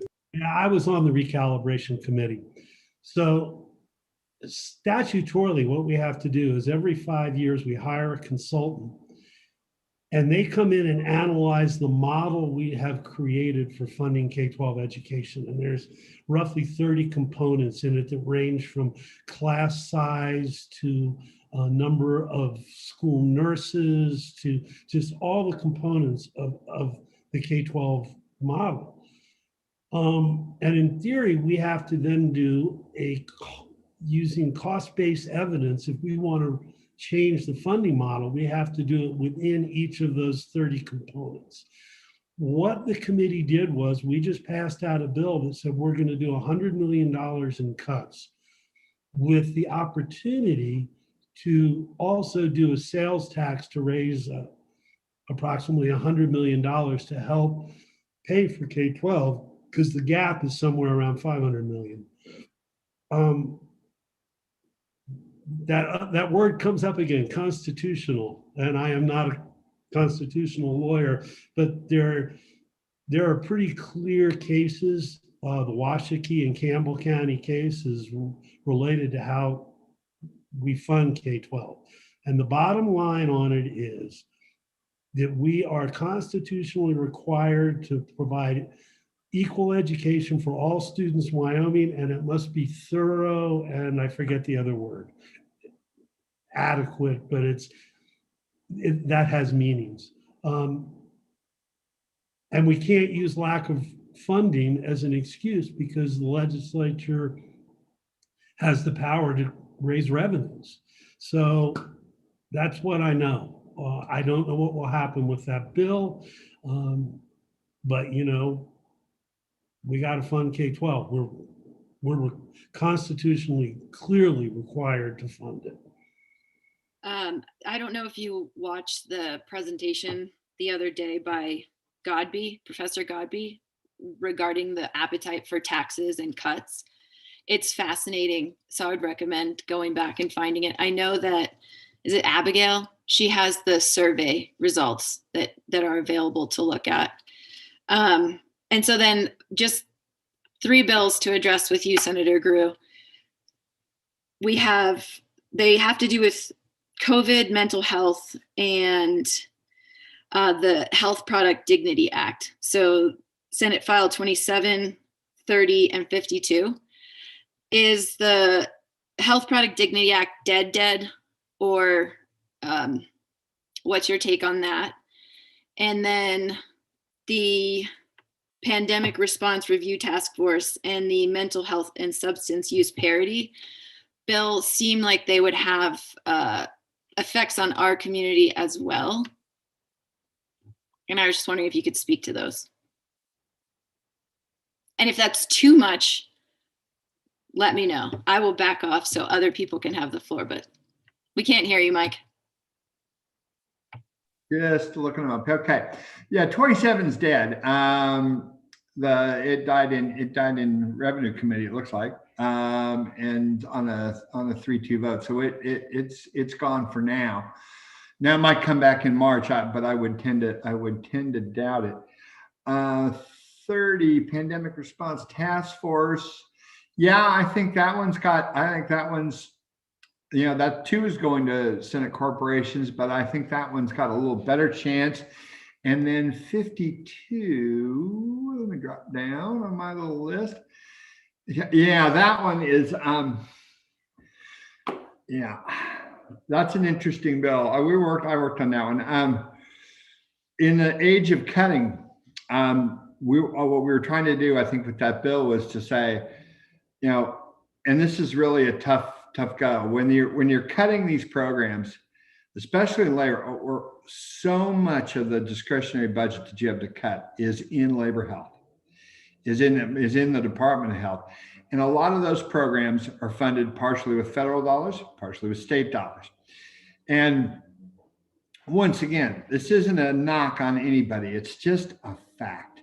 If you draw a line at a 50-50 match, federal dollar to state dollar, when you drop below and the state dollars increase, for someone who's trying to cut the budget, from someone who believes in their heart that they have been sent to Cheyenne to cut the budget, that is where you cut, because it's the biggest bang for your buck.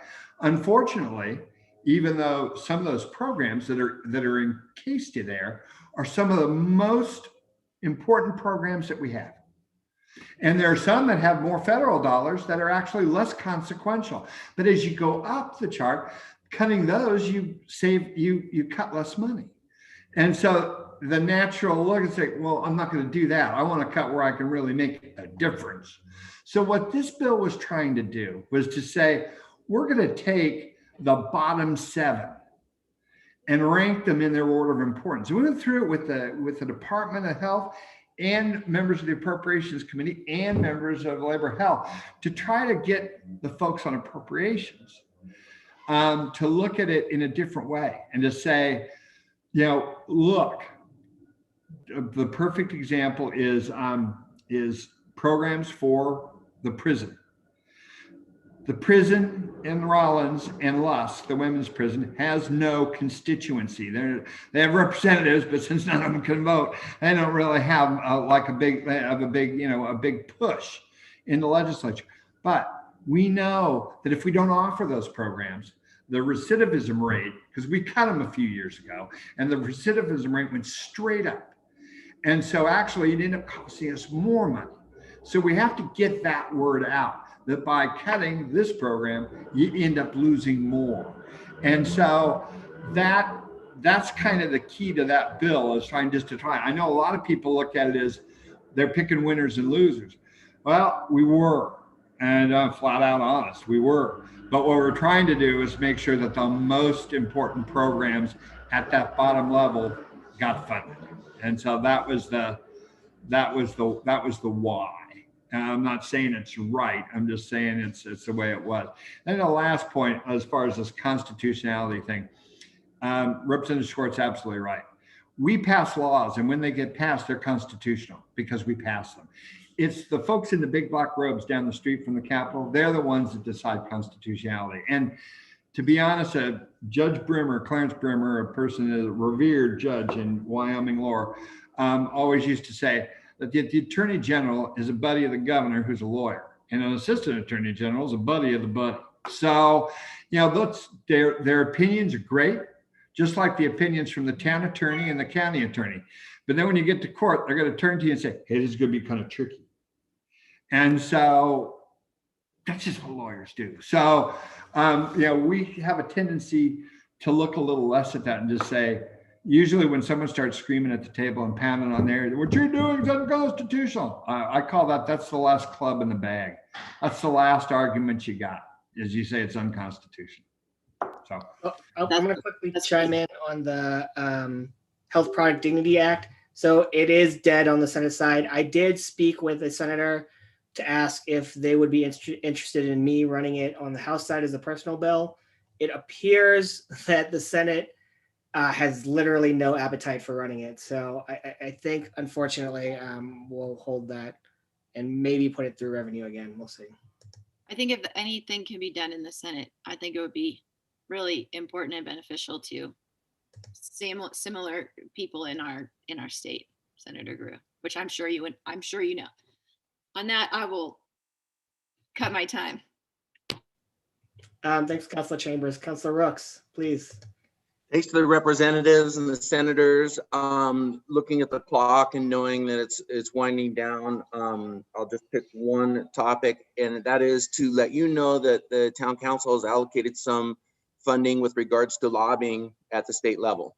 And so I believe it was Representative Schwartz a couple years ago who told me that you could have a huge lobbyist organization like the Wyoming Education Association, or you could just have Janine Bay-Teske, who I see is tuned in here, right? So I just want our representatives to be aware of this effort to most effectively lobby on behalf of our town, and join in with that endeavor to make sure that that person or those efforts are as impactful as possible, right? Obviously, you are our frontline lobbyists and representatives, but I just think it's important to note that there is an effort from Teton County and Jackson to more effectively lobby at the state level. It comes up in every conversation we have, and I'll follow up with each of you as far as how we can support that person as much as possible. So thank you. I've had this conversation for years. I think it's a good idea. You got to get the right person. I would add, though, you're very fortunate in that there's this guy working for WHAM who knows the town of Jackson pretty well, and he's becoming a very effective lobbyist down there. One thing that I will also add, Councilor Rooks, is that we will still be allowing virtual testimony for this March session and in committee meetings. So if any counselor has time, they don't have to drive to Cheyenne this time. They can testify over Zoom, which will be really fortunate for us. And I actually am hoping that we will make that a permanent part of our rules. It's just too hard in a state this big to manage. And in the winter, the driving's terrible, but then you've got the situation in the interim. There's committee meetings all over the state, sometimes happening simultaneously. And I just think we've learned a lot from Zoom in the last year. And I think there's a lot of lessons that can be learned that we can use to our advantage. Thank you. I'd like to add that just this last 8 days where we had session, we got far more participation than we normally get because of Zoom. And so I think it will change things. I think it's good. And once again, folks, this is a management council, you know, it's one of the management council kind of decisions as far as how much is done. They were the ones who decided to have meetings that are broadcast even before COVID, and how many. And the Capitol and meeting rooms in the new Capitol down in the extension and on the main floors are wired for that. And so it's not really, for those of us who have to drive the longest to get to Cheyenne, it really is important. And it's never fail when you're speaking and when you are testifying, saying, hey boy, thank you so much for allowing us to do this, because you know, it really gets more people involved. And you say more people involved in the system, and that's always going to trip somebody's trigger to say this is just something good. So, you know, you can't mention it enough. Thank you all. Is there anything else for our last 10 minutes or so? Susan Scarlatta, please. I cannot find the number, but do any of you have any sense about the bill that would make raising taxes locally unconstitutional? Susan, I think that is a resolution to amend the Constitution, if I'm reading you correctly, which is... Exactly, yep.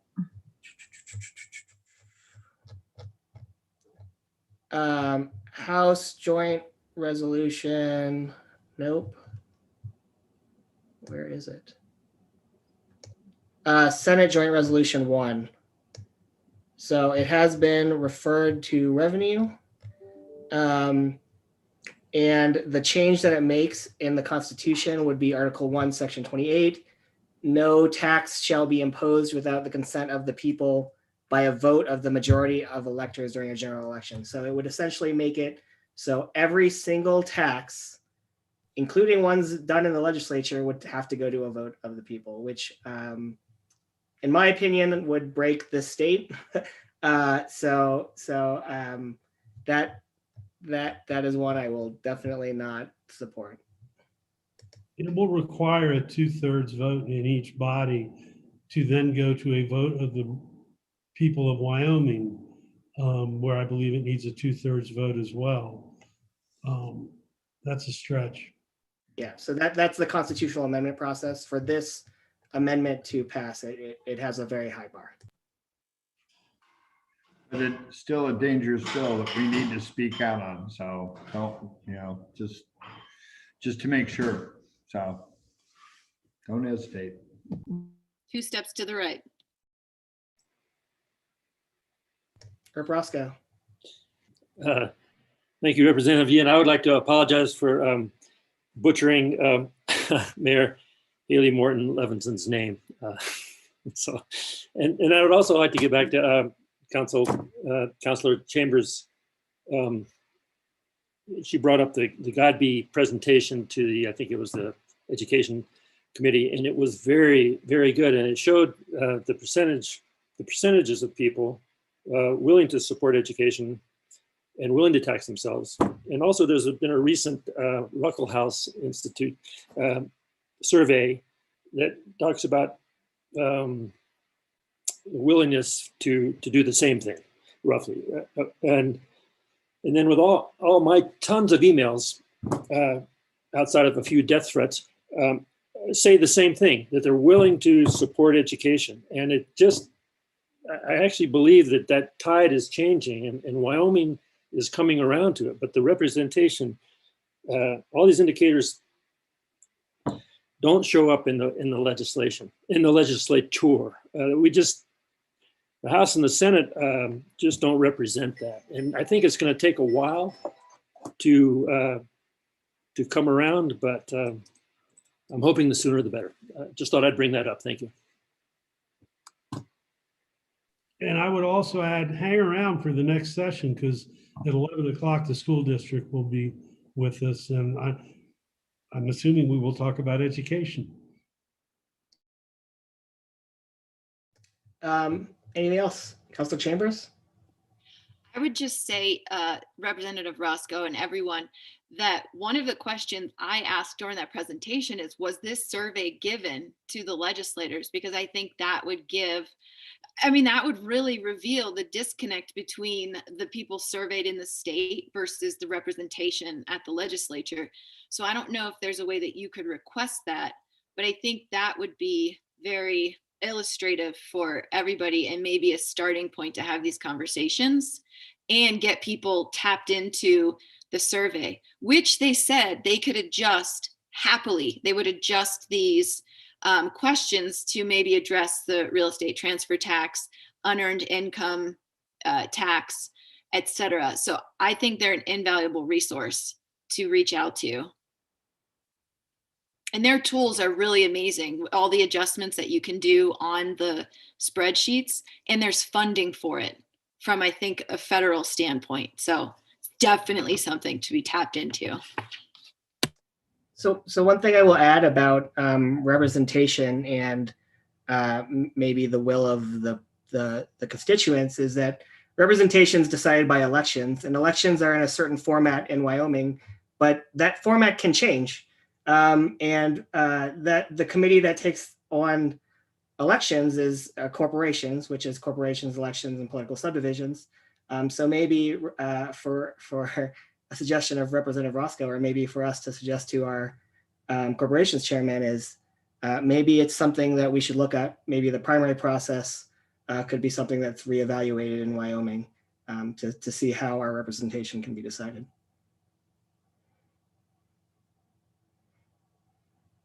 Okay, if there's nothing else, I think we'll take a quick bathroom break. Oh, Larry, please. Thank you, Representative Yan, and thank you to all of you guys for your great service to the state of Wyoming and Teton County and Town and Jackson. Well done. We greatly, greatly appreciate it. Representative Yan, last year, I think it was last year, correct me if I'm wrong, but you brought an idea to one of the subcommittee meetings about removing some of the barriers to childcare. And I'm curious, is there any legislation that can help remove barriers to make it easier for childcare facilities to get open and user-friendly to their communities? I'm not sure if we actually have a bill related to childcare, which I think, let me see which bill that was.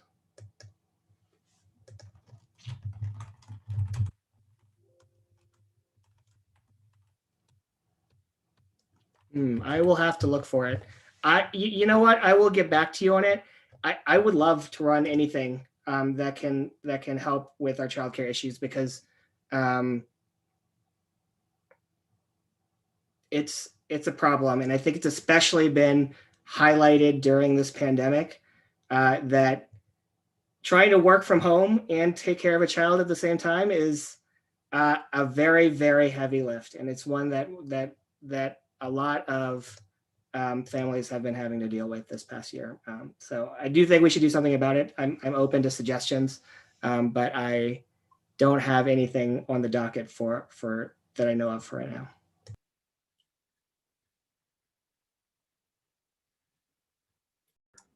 Thank you. And I'll just finish up. Thank you all. We did not need to open a special meeting, so we do not need to do anything to leave, but I so appreciate you having us and taking this whole day to speak to different groups and representatives in our community. So thank you. Thank you. Thank you. Good to see you, Sandy. Shout out to Ms. Bertie Shaw, who I Sandy. get to see. Good to see you. Well, I think unfortunately we can't hear you, Miss Bertie Shaw, which is unfortunate. Yeah, I'm not sure. But thank you. Thanks. Thanks all. Do any of our representatives or senators need a quick break? I'd love to get going because I have to get going. So I'd like to spend a couple minutes and then I got to ring off. So I'd love to just run if we can. Sure. Yeah. Let's start with you, Senator Gierau, please. Senator Gierau, let's start with you then to get us on the road. Okay. Well, good morning. I know we're not. I don't know if we're still waiting on a couple to come in, but I will have to get driving so I can get home. I'm on the road today. So thank you, Representative Yen, and thanks to the Teton County School District for joining us today. I will be serving this year as I have for the last few years on appropriations, but I also picked up travel, recreation, and wildlife. So I'm on 2 committees, which is a little unusual for somebody on appropriations, but we needed somebody from Teton County there. I'm going to stay on capital finance with Representative Schwartz, management council with Representative Schwartz, Yin, and Dockstader. So we have 4 people who represent Teton County on management council, which is something that's more or less unheard of, and we'll take it. And then also serve on a few other select committees. I know school finance is on your mind, so I want to leave time for you to hear you on that if I can, and if I can't, I will tune it in on my car as I start to drive and listen. But I know I'll be hearing from you. I know I'll be talking to you. I know Jeannie Bateski has my cell phone number, and she has used it with vigor, and I look forward to that. I appreciate it. She's probably number 1 on my text message hit parade when the session starts, and she never lets me get too far astray, and I always appreciate it, and her advice is always welcome. So as a matter of fact, I think this year I said to more than one person on more than one subject, what you need is somebody like Jeannie Bateski to be on your side. I said, because the woman is just a force of nature. You need someone like that. So I've taken your name in vain several times to people when they ask me, we need somebody that's really going to advocate for us. And I say, well, just replicate Jeannie Bateski, and that's your person. So I tried to get you a job, but I'll tell you. My husband thinks I'm a force of nature too, but it's not always in a positive sense, I think. But so let's put it this way. I'm sure he would say what I would say. I'd rather be for you than against you. That's for darn sure. So before you bail out on us, Mike, can I talk about a few bills? Yeah, go. Senate File 23, which is going through judiciary, is a really great bill. That's actually a bill I tried to get through last session, which is basically just changes. It's a minor change, but it allows us to discuss security plans in executive session. We'd appreciate all your support on that one. Yeah. Senate File 17, the one on government publication requirements, we're kind of laying back on it, but the way it's written is just fine for school districts. Thank you. Senate File 57 to us was sort of a no-brainer, and I just, the only reason I testified on that bill was to remind folks, because I think they continue to forget that we are a recapture district. In fact, right now, we're sending $15 million back to the state in property tax revenues. So I just want to keep that in front of people, particularly as we get into potentially talking about regional cost of living. And that bill is signed on the governor's desk. I mean, right. Passed by us and on the governor's desk awaiting his signature. I don't know. Representative Yin knows what bills he signed and what bills he hasn't. I don't have that information. He's more tuned in on that, but I know it left our house, and it's with a big stamp on it. So, and Senator Dockstader signed it, so he signed it. So on to the bill on school funding. As you well know, the 2 major causes, if we look back over time, the 2 major causal factors of the increase, or as some of the folks in the Senate refer to it, the escalation in education, really are the cost of healthcare and the increasing ADM over time. It'll be interesting to see where we settle out with ADM as a state level after this pandemic is behind us. I know we've kind of gone down a little bit, which is unusual for us, but I just wanted to put that plug out there. Frankly, we don't like the $100 million reduction. However, we certainly, the way the bill is written, where it is on a per ADM basis, is more favorable to us. So, Well, before I go, I want to, these guys, and especially Representative Schwartz, has been on recal, has forgotten more about this subject than I'll ever know.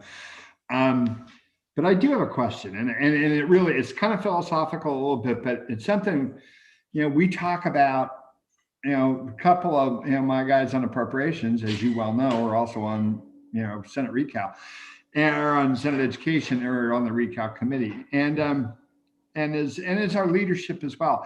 And we talk about this a lot in just these terms, and what's the, the short answer is, more funding, and that's great. But if that is not where the Senate is as a philosophical matter, the question becomes, how do you attack it?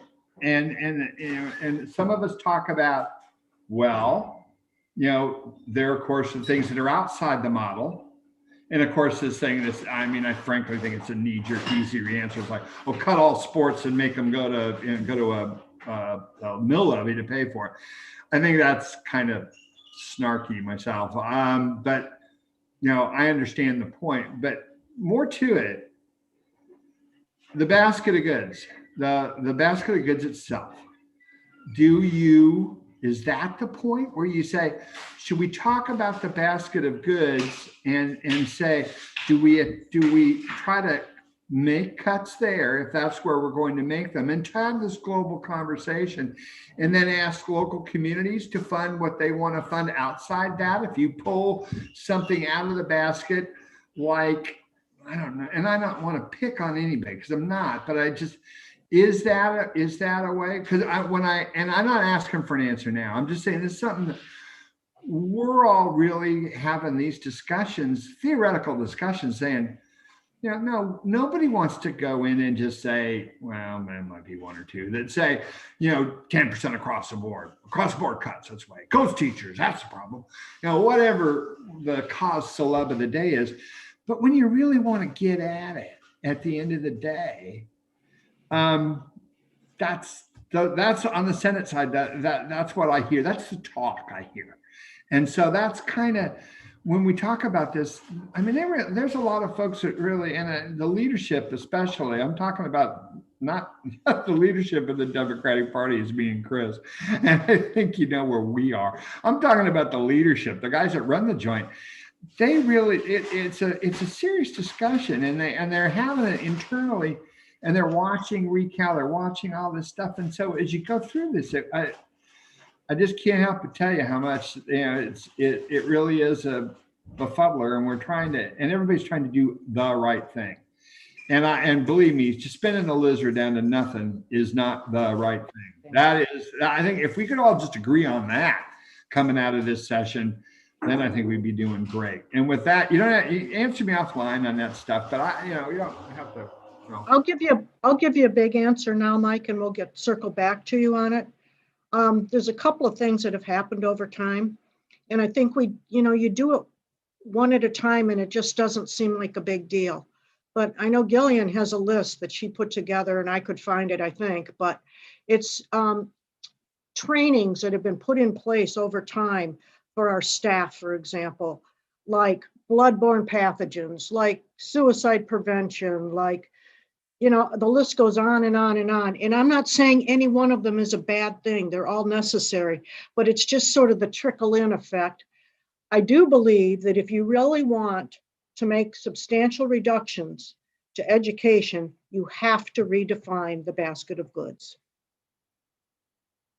You have to. Yeah, I would agree with that.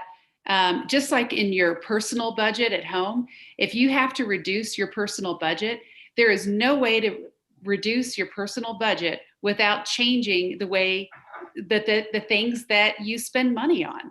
And the basket of goods is the primary driver of our entire funding model. And, you know, if we are going to make significant reductions, it's programs and it's people. And there's just no two ways about it. And I feel pretty strongly that in every single one of our communities, the school district is the largest employer. So if we are going to make reductions at $100 million, we are going to be cutting people. And in our district, you know, it's a significant number of people. We cannot do it through attrition. So what happens is you end up losing people in Wyoming. So because there's no place to go. You know, if I cut 10 teachers, they can't, you know, pick up and move to, you know, Pinedale or Du Bois or anywhere else because we're all in the same boat. So we're going to end up driving folks out of Wyoming. So the only way that we can really attack a reduction is to take a look at the basket of goods. Yeah, and by the way, give whoever had the idea of putting a sign in the yard and say this is a Teton County School District employee, give them a gold star. That was good. That was a good one for me. That was a good one. Yeah, nothing like driving a point home. When you drive home, you look down the street and you see 4 of those signs in the yard and say, "Okay, I got it. Message received." So good job on that. Well, thank you. And it wasn't actually the intended message. The intended message was to say, gosh, teachers and educators and bus drivers and food service, you're really working hard. You know, we're in the middle of a pandemic, and educators are unsung heroes anyway. And now, you know, they're on the front line of services that they never thought they'd have to do. So, you know, I'm glad that it had that effect on you, Senator Gierau, but the real point was to truly say thank you to our educators, because, you know, we'd love to pay them what they're worth, but we can't. So a simple thank you was all we had. Well, thank you. I will say that if you really want to make major reductions to the budget of the state, we have got to find a way to find affordable health care for our citizens. That is number one. And every time I meet with Senator Barrasso, I bring that up to him. Let us pilot programs. Let us do something different. That to me is one of the secrets that we could. I mean, I look at my own situation with my sister. My sister's really sick. She buys health care in Michigan for about $800 a month. There is no conceivable way that would happen in Wyoming.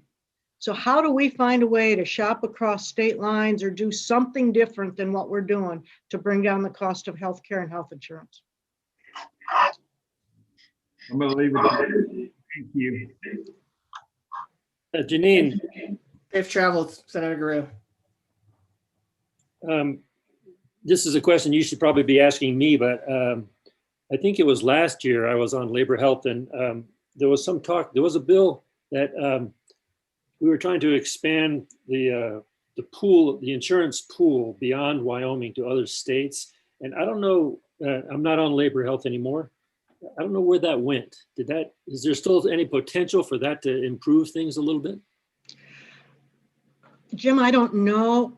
I thought that the issue was at the federal level, not at our state level. I thought that the feds had to open things up to allow us to do that, but I'm way out of my league now on that one. I know the problem. I'm not sure I know how to fix it. Yeah, I do believe that opening up the pool into other states would require federal legislation. It's all interstate commerce. Yeah, and that is still a continuing and problematic issue because it's not going down. It's been going up, which is the wrong direction. But there's an underlying problem that's causing our health insurance rates to be so high, and that's providing health care in such a rural state with such a low population that makes doing it cost efficiently much harder. And then you add to the fact that everybody then leaves the state to get so many procedures. If you know, whether they're going to Billings or Fort Collins, or in our case, you know, Idaho Falls and Salt Lake, what that unfortunately does is it raises the cost of providing it within the state because it's just a numbers game. You know, if you've got a hospital that does, you know, 100 MRIs in a week, that's great. When you got a hospital that's doing 5, that's a problem. So I took the time to go through all the bills that I saw that are out there right now. I will say what probably concerns me the most after having discussions with a couple of folks behind the scenes is that I've been told, for example, that there's somewhere between 10 and 15 more bills on school finance sitting out there that are going to come up in March. And I don't know what they are. I will say that the House Bill 77 school district reorganization, we really have no opinion on that. It doesn't really impact us, and we're going to stay quiet on that. House Bill 89 school finance amendments that Hallinan has brought forward.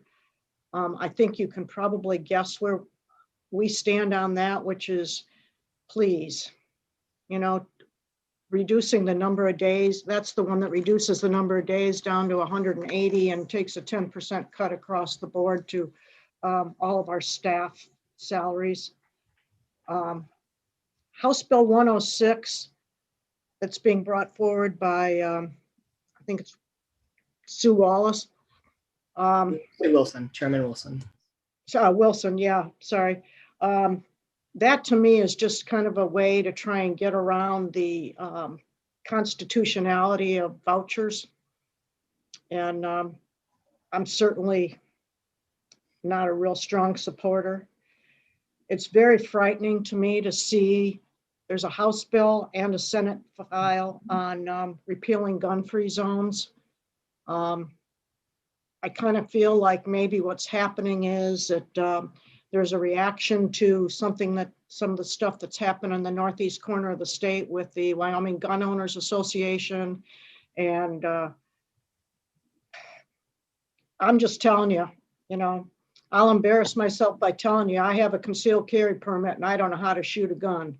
So don't tell me that bringing a gun to school with a concealed carry permit is really an acceptable thing, because that bar is way too low for my taste. But I would add our insurance, our property insurance rates will go through the roof on that.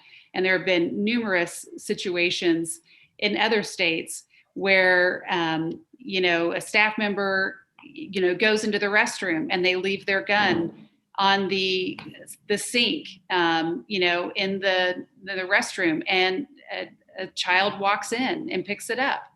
It's just too fraught for accident and tragic accidents. But, you know, already our property insurance is high, and to repeal this, I think it would put us in jeopardy. Could you get us those numbers? Because that's what it's going to take. Gun-free zones comes up every year. I mean, this is not specific to this year. You know, I mean, there's not much. I'll be honest. It's a hard one to fight, and especially if you look at all the Dems up here. This is not one we can really stand up and have an impact when we testify. But something like that, and we can pass insurance numbers along to our Republican friends who oppose this, that could be valuable.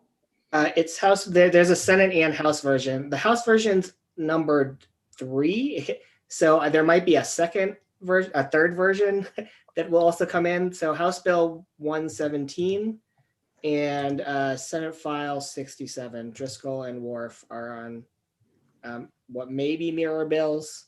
There may be a -2 that hasn't been filed, so we will see. The Senate file scares me to death because it's brought forward by Driscoll, and you've got Hicks and Kinski signed on to it. So that one will be really challenging to kill. Yeah, and I think one thing, especially since these will be referred to judiciary, if you have amendment ideas, I would be more than happy to hear them. Apparently, I've heard that RJ Cost is working on amendments on the Senate side, but I'm not sure he's been able to really put something together that would help yet. But we'll put our heads together and think about that. One of them that kind of concerns me, and maybe I don't understand it a lot, is this one on school facilities project prioritization. And what concerns me is that the way I read the bill, and maybe I'm reading it wrong, so you can set me straight, but it kind of feels like capacity in and of itself is not enough to be able to trigger the release of prioritization. That, you know, it's going to either require condition or suitability or something else to get prioritization. And right now we're in good shape, but on down the road, that one kind of concerns me because I think you could end up in a lawsuit over that one, candidly, if you deny a district prioritization for capacity. So I want to go back to free zones for a second. Uh-huh. Yeah, you know, ultimately, I don't know how we're going to stop this. I really just don't. All the gun, I mean, more broadly, there's going to be the gun bills, the abortion bills, the voting bills. They're all going to be tough. You want to be starting conversations with the governor's office now, because a veto is, I don't know how far he's willing to go, but gun-free zones might be one that he would be willing to figure out a way. Because honestly, I don't know what we're going to do. I don't either. I thought we were going to talk about education.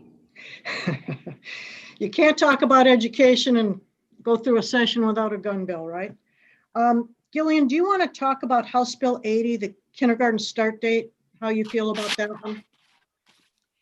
Yeah, so this one is interesting. It moves the start date up to August 1st from September 15th, which is fine. However, we've already had several families request exemptions, and House Bill 80 removes those exemptions. And some exemptions might be, for example, I've got a family that is moving here from Maryland or Maine or whatever. Their child is already enrolled in kindergarten.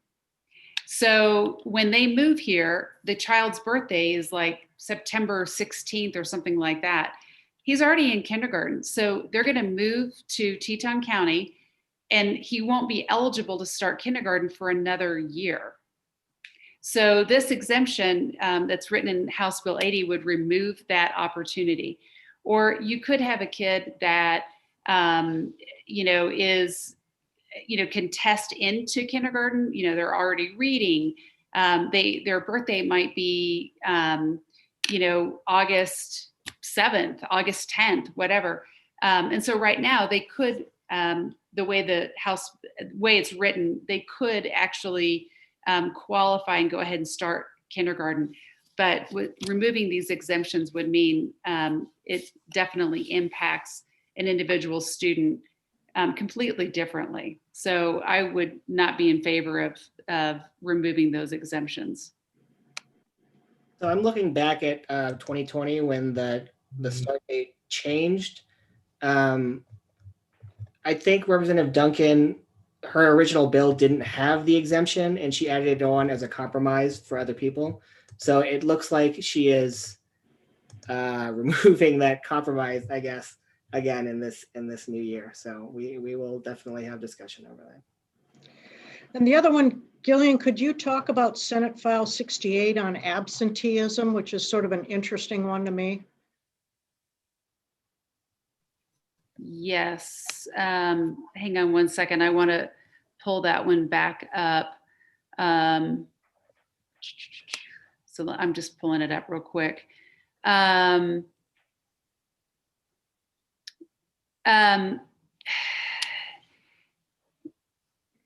So we define habitual truancy and unexcused absences already. The challenging part here is it adds in here, for the purposes of this paragraph, a pre-approved absence or an absence due to an illness, injury, or the health care needs of a student, or a death or serious illness in the student's family shall not constitute an unexcused absence. So, there's a lot of reasons that a student may miss school, but a lot of times, families will, just call in and say, hey, my kid's sick, they have asthma, et cetera. And so I'm not really sure that this is all that helpful for us. What's more important and impactful is that the county attorney's office is willing to take on these cases. And in the past, some county attorney's offices are just not willing to take it on. And that's certainly been the case in Teton County. Now, prosecuting attorney Aaron Wiseman has definitely improved that. And we do and have had habitual truancy. And we have taken our information to Aaron, and she has prosecuted that. So it's been very helpful. But I'm just not really sure that this accomplishes much because without the prosecuting attorney or the law being involved, it doesn't really help us all that much. Sort of putting specificity into something I don't think we really need help with. Yeah, and I think this I think really originated coming out of the res, and I'm not even sure they are in agreement on this bill. So I will be watching it definitely, and I will be definitely talking to Andy Clifford about her opinions on this because. As I mean, that's my recollection because this bill was around last year, and I don't pass, and that was part of the reason. So, Hey, tell me, the first week in March, are you going to be going through the budget the first week in March? Is that what the plan? Second. Oh, the second week. Okay. Our schedule, including when we are discussing the budget, should be on the legislative website. It's in that PDF under session schedule. Okay.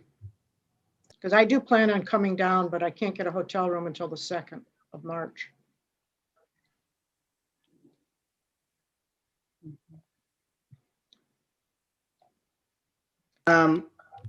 So we didn't do our little formal thing where we talked about where we're assigned and et cetera. But one thing that I wanted to note was that this year, even in this March portion, we're still going to be allowing virtual testimony. So something that everyone can do in Teton County now is do testimony on Zoom. So that's an opportunity we've never had before, and hopefully is one that we will be continuing. But I do want to urge everyone that wants to give virtual testimony, now that they don't have to drive all the way to Cheyenne in the middle of the winter, they can do it over Zoom. There was a lot of discussion. I sat through most of the county and the town presentations as well. And I just have to say a couple of things. First of all, I'm really proud of you guys that we have so many folks on management council and on appropriations. So thank you for really doing a good job of representing Teton County. I will say that I've done a lot of reading of Mike Madden's pieces on taxation, and Mike is absolutely correct. If we think that we are going to change anything in the state of Wyoming, we have got to rethink how we do attract new businesses and put in a tax structure, a revenue structure that supports us as citizens.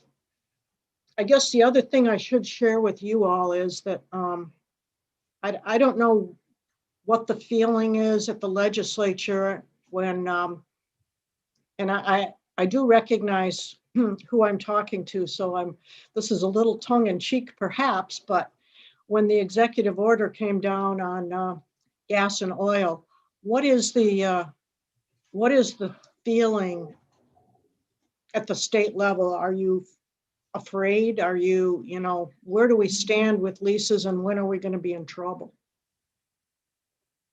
So a little bit echo. The governor did come out with that executive order in response. to figure out ways to essentially nullify the federal order. In my opinion, I don't think it's going to go very far. If he didn't do that, the state legislature would almost certainly have had a bill to do the same thing. But I think ultimately, what you said before about Mike Madden's pieces are the real issue, which is as long as we're addicted to these mineral revenues, we'll never switch off of them or do something different. So until we do that, the political prerogative will be what can we do to save these, even though, for example, a lot of these leases were already sold. However, one thing the governor did note was that the new drilling permits were also being put on hold during this time. So even though they have the leases, they can't necessarily drill on them during the moratorium period, which is a couple months. So the Wyoming School Boards Association has been asked to draft a letter to President Biden about this executive order, just FYI.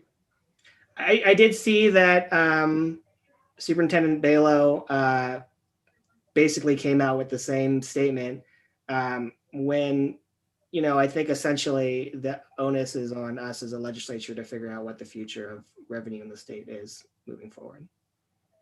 So I see Anna Olson on, but Gillian, could you talk for a minute about our change in enrollment this year in terms of the number of new students versus students that are being homeschooled and so on and so forth? Because this will give you a little bit of a insight into why we need a different revenue structure when you're talking about attracting some of the folks that have moved to Teton County. Mm-hmm. So I came to Teton County in 2015, and pretty much every year we're growing between 200, 250 kids. So this year was the first year ever that we have reduced students, and we're down about 100 students. And that's really significant. And because we have they call it a cohort survival rate. And we're almost always more than 100%. So, which means that from year to year, our enrollment, instead of decreasing in a grade level, we actually increase. So our cohort survival rate is actually decreased predominantly in elementary students and also in some high school students who have enrolled in Virtual Academy in Wyoming, or elementary kids. For example, our kindergarten class is down about 50 students from what we normally would have. And the reason it's down is parents are saying, I don't know how I'm going to do kindergarten remote or virtual, or I don't want my kindergarten student to have to be virtual or remote. I'm just going to keep them home one more year. So it's really challenging for us to predict next year, are we going to have a huge kindergarten class, assuming things, quote, go back to normal? Or are we going to have a huge first grade class so that a student, maybe they're being homeschooled this year as a kindergartner, so they could just join us in first grade. So, we just don't have any way of predicting. We also saw some increases. So while we had a lot of students that decided to homeschool or go to a virtual academy, we also had a lot of move-ins, people that have a second home or could afford a second home, that they wanted their children to have at least some face-to-face experience, or they wanted their children to be able to participate in athletics. And so they have actually moved to their second home or bought a home here so that their kids could participate in athletics and they could have some face-to-face instruction. So while we lost, 100 students, and also some of our private schools in Teton County have increased because they were able to offer full-time face-to-face instruction. So that's also been important to families. I talked to one of the doctors here in town and whose children used to go to our elementary school. And he said, they're going to go to classical this year because they are guaranteeing 5 days of face-to-face instruction. And with little ones at home, my wife needs to, be able to count on 5 days of full-time face-to-face instruction so that she has a little bit of a break. So, a lot of families decided who could afford to do that to go to some of the private schools because their class sizes are such. They would be face-to-face. They wouldn't necessarily have to wear a mask during the session or during the school day. So, we've had quite a bit of enrollment fluctuation. And of course, the increase in, people moving and buying homes over the summer sight unseen. So it's kind of played havoc with our ability to estimate and predict how many teachers we're going to have next year.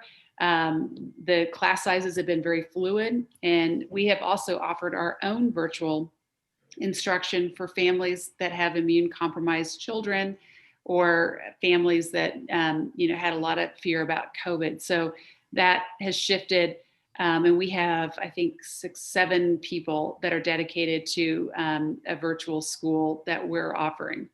So a lot of unpredictable patterns for us. But as she's saying, we're getting move-ins as well, which is sort of an interesting offset. And so the good news is probably that anything the legislature does in terms of K-12 funding probably is going to be too late to actually impact school year 21-22. That's just my guess. That it's just going to stay the same for the next school year. It would be a push. I think that's, yeah. Go ahead, Janine. It would be a push, Andy, because you got to remember when our contracts are due back. Our contracts are due back April 15th. And when do you send them out, Gillian? I try to let people know, really before spring break, because there's a lot of fear about that. But we will get them to folks. The board will vote on them at our April board meeting. So that's April 12th or 13th, I believe. So we'll get them to folks then, and then they have a month to let us know if they're going to be staying or leaving the district. So, that April 15th is definitely a due date for us. The other thing that I wanted to just put on your radar is we get additional funding for free students that qualify as at risk or free or reduced meal support. And already in Teton County, while we have a significant need, our free and reduced students who qualify are actually pretty low because it's based on a federal formula where it's based on the income of the family. So for example, a family of 4, in order to qualify for free or reduced meal support, they'd have to be making less than $16 an hour for a family of 4. And, starting housekeeper here makes $16 an hour. So, our families don't qualify for free or reduced meal support or free meals because of the income, yet they're living in poverty. And now that we're offering free meals, which is terrific, and we're happy to do it. We've served over 100,000 meals since the pandemic started to children in our community. So now that we have that, people are not filling out the free and reduced applications because they're already getting the meals. So they're not filling out the applications. So we're very concerned about our at-risk funding being so low that that's another an important revenue source for us that serves students that need extra support. So that's something that we really have on our radar because that number is not a good measure any longer. Jimbo Rooks nominated Wes Clark, our food service director, for Citizen of the Year, and it was so well deserved. So I was just looking, the recalibration bill, the effective date on it is July 1st. So, well, no, but I think they did that intentionally, knowing that anything we did, it's too late for school districts to bring that into the next school year, which is at least one piece of good news. We have been working on it, by the way. And But July 1st does start our fiscal year. Right. So July 1, 2021 will be the 21-22 school year. So it does impact us.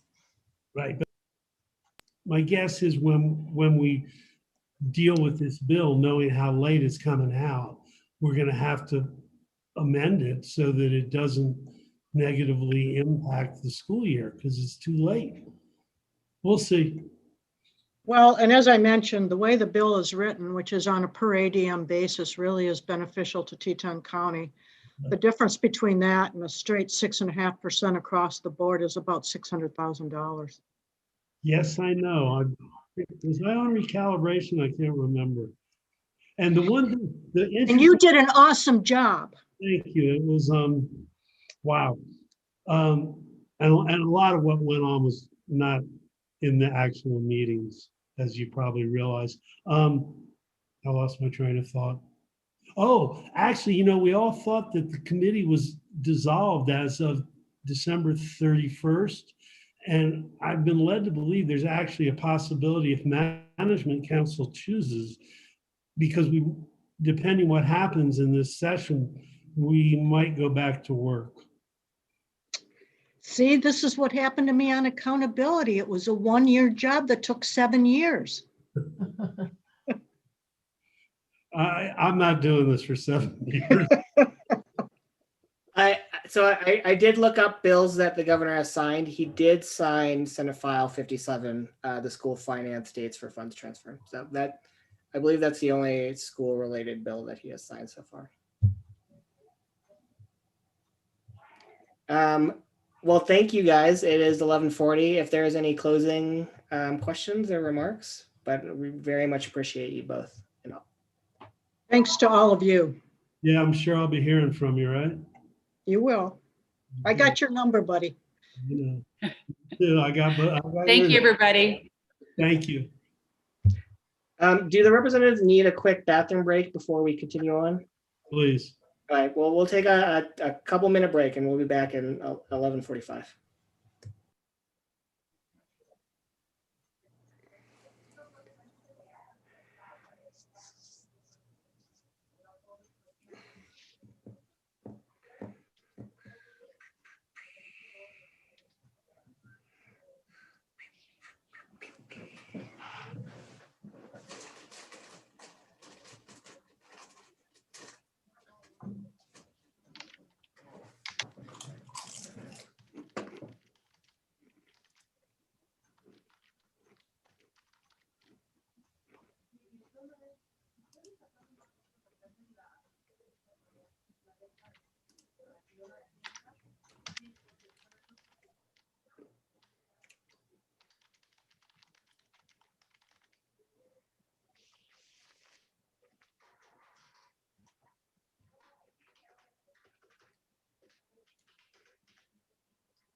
So I think I've sent notice to everybody.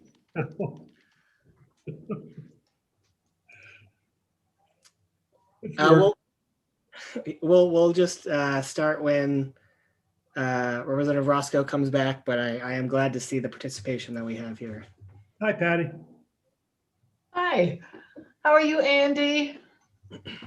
Besides that, I have a plumber coming in and out of the house. And actually, it's a good thing because I have a problem. Good, good. It turns out a 15-foot snake is not always long enough. Ooh, that doesn't sound good. So the other day, I had the best day ever. I had the first COVID shot and the cable guy came same day. I mean, what are the chances of that happening? It's like seeing a unicorn, Patty. It was. It Yeah. really was.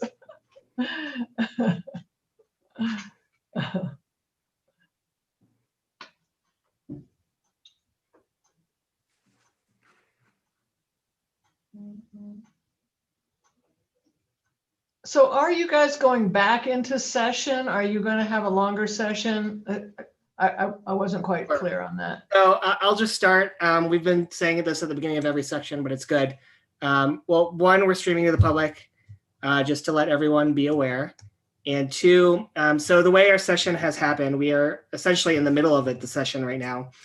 We had a constitutionally mandated start date in January. So we had our first day. We set up rules allowing virtual participation. So then we had an 8-day kind of mini session where we discussed interim committee bills. So bills that were sponsored by committees that discussed interim topics over the course of the year. And so we did a significant portion of those committee bills during those 8 days. And then March 1st, we will be going back to Cheyenne to participate in person. The virtual rules will still be in place. So members can participate virtually if they so choose. However, what will also be a benefit is that members of the public will still be able to testify virtually as well, which has never been an option before. So that'll be something very good for Teton County because as we all know that we're closer to 3 other state capitals than we are to Cheyenne, and it's the middle of the winter and things move very fast in Cheyenne. So being able to get to Cheyenne, come back is very difficult. So now we all have the ability to testify virtually, which is something that I encourage everyone to do if they so can. Great. So welcome everybody to this kind of different experience to our yearly get together. And thanks to Representative Schwartz for organizing it, of course. I'll briefly go. Not getting out on the notice. I'll briefly go over what has changed for me, and then we'll go through each of the representatives. So I used to serve on labor and health. Labor and health was a big one for this group. I served on labor and health and TRW. I no longer serve on either of those committees now. So now I serve on judiciary, which is still important for many portions of this, and the revenue committee. And a bunch of us also serve on management council now, which will help decide the interim topics for the upcoming year as well. And then I'll pass it on to Representative Schwartz. So I've been in some communication with you all because I'm on appropriations, as you know, and the cuts were huge throughout the government, but the Department of Health and the Department of Family Services, just because they're so large, that's where I think in terms of Teton County, the cuts are going to be most apparent. I know Sarah and I have talked, there was a 6% cut to residential treatment centers and group homes. There was Wyoming Home Services, Becky, I know you're aware of. Actually, that program was eliminated.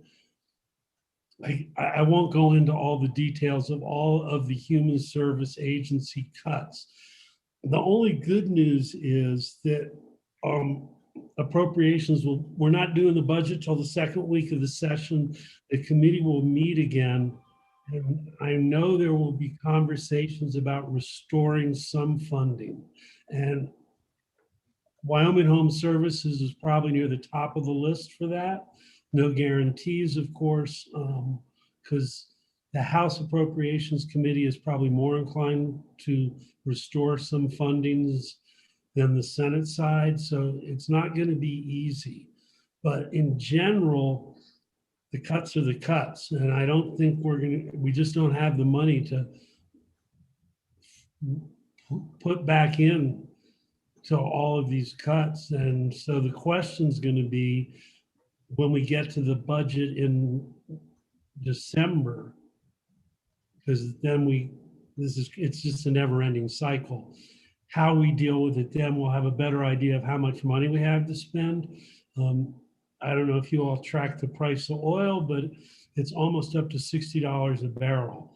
And that's a big, they say a dollar a barrel is probably worth about $8 million a year to the state of Wyoming. So just drive your cars a lot, just constantly. Andy, I'm sorry to interrupt you, but I've received a couple texts from people that can't get in. They're waiting in the waiting room. Yes, that's my apologies. While I was speaking, I did not. Sorry to interrupt that. Hi. Hi. So we were talking about how you're not going to get any money.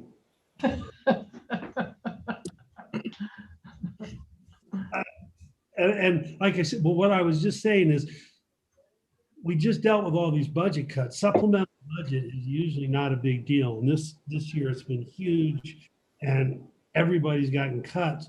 But then we're going to be doing budget again in December. And the hope is there will be more money available because sales tax revenues should be up. Some severance tax money should be up. Hopefully investment, I mean, if you've been following the stock market, our investment income should be up. And none of that is stuff we can actually talk about spending until July 1st.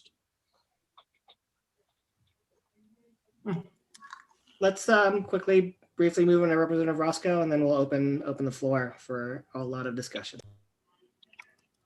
Thank you, Mike. Since Andy's given you all the good news already, I'm on, this time around, I'm on revenue with Mike Yin, which is great, and also corporations, and a couple select committees. And so my district is a little different than Andy and Mike's. I represent Northern Lincoln and Northern Sublette County, and then Wilson and Hoback. And we have different issues, but I think I'll just let you guys open up with questions. Great. So floor is open. One thing I will briefly mention is that the governor has announced today that he's beginning preparations for the new federal program for housing assistance. I think it still may take legislative change, so that probably will unfortunately have to wait until March. But he's at least getting started to prepare for it. So anything that we can support that program on, please let us know. And so the good news on that is it's not going to be through WCDA. It's going to go through the Department of Family Services. And I think they will be much more adept at managing it. So anybody who would like to start, please feel free. And we can take it by hands if you'd like and work through that. Well, I'll start. Patty Boyd at Children's Learning Center. And thank you guys for all the work you've been doing. I think that the pandemic has pointed out the fragile nature of funding for early education services. And the biggest concern for us starting out was low enrollment numbers that were mandated by the pandemic in the classroom size or in our early education classrooms. And that funding model didn't work. Our organization was planning on budgeting for about a $36,000 a month loss. And so fortunately that loss has not proven to be as drastic as it was at the start of this. But the big concern was, and I've talked to Andy at least about it, the big concern was the funding for the Part C program, which all indications were is that program would be, it has been cut dramatically, but that it would be eliminated entirely. And that's the special ed program for infants and toddlers. And so that we absorbed about a 22% loss for that program, and are worried about the future of that going forward. I don't know if you guys have any updates on that. And then most recently, the bill that is being put forward to change the governance structure of our special ed programs from Department of Family Services to the Department of Education. And Davey Huff, who's on the call, can speak more directly to the concern we have for that. Davey, go ahead. Yes, thank you. It's House Bill 63 that's being proposed. And Patty, it's from the Department of Health to the Department of Education. Oh, sorry. Sorry. But just to clear that up, but thank you anyway. And we are concerned about with this bill. It's a bill that was presented about 2 years ago, 18 months to 24 months ago. And what we're seeing put before you is still another really poorly written bill that will shift us to the governance from the Department of Health to the Department of Education, but doesn't give us any protection as a program, Children's Learning Center, to that we will maintain our program for children with special education birth through age 5. We're concerned that the bill as written gives the Superintendent of Public Instruction, Jillian Balo presently, sole power to decide once the bill is passed what he or she may want to do with that. And that is a great concern for us. What we keep asking for is, can we develop a plan and have a bill that represents the plan, as opposed to a bill going through and then say, now make a plan. You may have received a flyer that CVS of Wyoming has put together. If not, I can forward that on to you, our concerns with that bill. I think I saw it, but please send it again. Absolutely, yes. Sometimes things get lost in the shuffle. Yes, thank you, Andy. Representative Schwartz, I'll forward that on to all of you. Thanks. I have gotten a couple of emails from senators across the state that have been sending to all legislatures. So I'll definitely take a look at that. I do think that the members of the Democratic caucus that are on the education committee on both sides have expressed their interest in this, but I think if there are any changes that are worthwhile, we should take a look at them. Great, thank you, I appreciate it. And any questions that come up or anything that goes along the way, I hope we can be in contact and see where this goes. But presently, we are not for the bill. And thank you for your time. Of course. So anyone else want to go next? Laura. I'll follow up with Teton Literacy Center while we're discussing education. I'll start with programmatic efforts. Obviously, with the pandemic, we had to make adjustments, but we have continued offering all of our programs, which we're very proud of being able to do that. Obviously, all of our programs are free, so we haven't had a drop in tuition or anything like that, which I guess is one of the blessings of not having tuition in the first place. We have been looking at just our forward thinking about funding. We no longer have any state grants. What we do have is federal pass-through grants. So we have the 21st Century Community Learning Center, and we have 2 grants totaling about $350,000 there. And then a small bit of temporary assistance for needy families. going towards our preschool program. So all of that right now seems stable, but just wanted to mention those funding sources, and we'll continue to monitor those at the federal level. What we are looking at is, and Representative Schwartz, thank you for your transparency and just around budget and cycles and what we're looking at. I think one of the things that we're trying to keep a pulse on as well is what are the opportunities for the state to go after more federal funds within the education department. And I'm serving on the literacy task force that is looking at the CSLD, the Comprehensive State Literacy Development Grant, to look at what we can pass through to local districts and LEAs to get some more intensity around the achievement gap we're facing. And I think that's my biggest concern, is just the growth of the achievement gap in our community, which was already very drastic due to English language learners and the income gap in our community. And the pandemic has just amplified that. And so while we've had generous support from the community this past year, and I feel like we're in a good space financially right now, TLC is going to have to look at the gaps and the repercussions of this pandemic for years to come. And so I think we really are trying to think about how can we double down, how can we utilize summer, and how can we support our middle and high schoolers, which hasn't traditionally been an area of support for TLC. So we've really stepped up in middle and high school areas, looking at college and career readiness, and really thinking about how we expand our programming. So that will take, more resources and also more collaboration around the state. And so as we develop those, I'll be reaching out to kind of see who around the state we should be connecting with that has model programs that we might want to look after. So I'm just going to jump in for a second. If you could, for instance, I am not familiar with CSLD.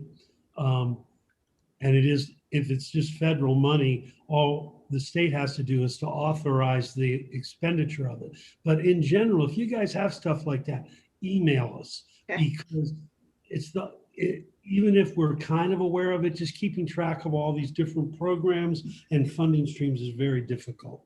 So I can only imagine the acronyms that are in your head all the time. We can talk about that some other time. I'll send you that information, and it's just in the starting phases. So I will let you know the grant hasn't even been released for the funds that will then filter out to the districts. But I'll send you guys the information from our last meeting. That would be great. Yeah, and for everybody, if there are federal funds that we can take advantage of on the state level, sometimes we just don't know about them. So any time that you can point us to them, it's much appreciated.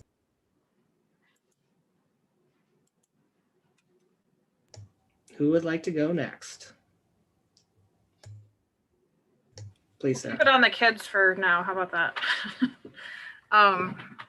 Hi, Sarah Cavallero, Teton Youth and Family Services. I know you all. So I'm going to give a little overview of what we've been doing during COVID, and then a happy story to celebrate. During COVID, we never closed. We were here for kids that were in crisis. We're able to access the payroll protection program. I applied for 7 different applications for different CARES Act funding and was only successful in getting one small piece of funding through the town. So that was definitely a struggle for us to access CARES funding. We've been testing half our employees and staff every week and the other half the following week.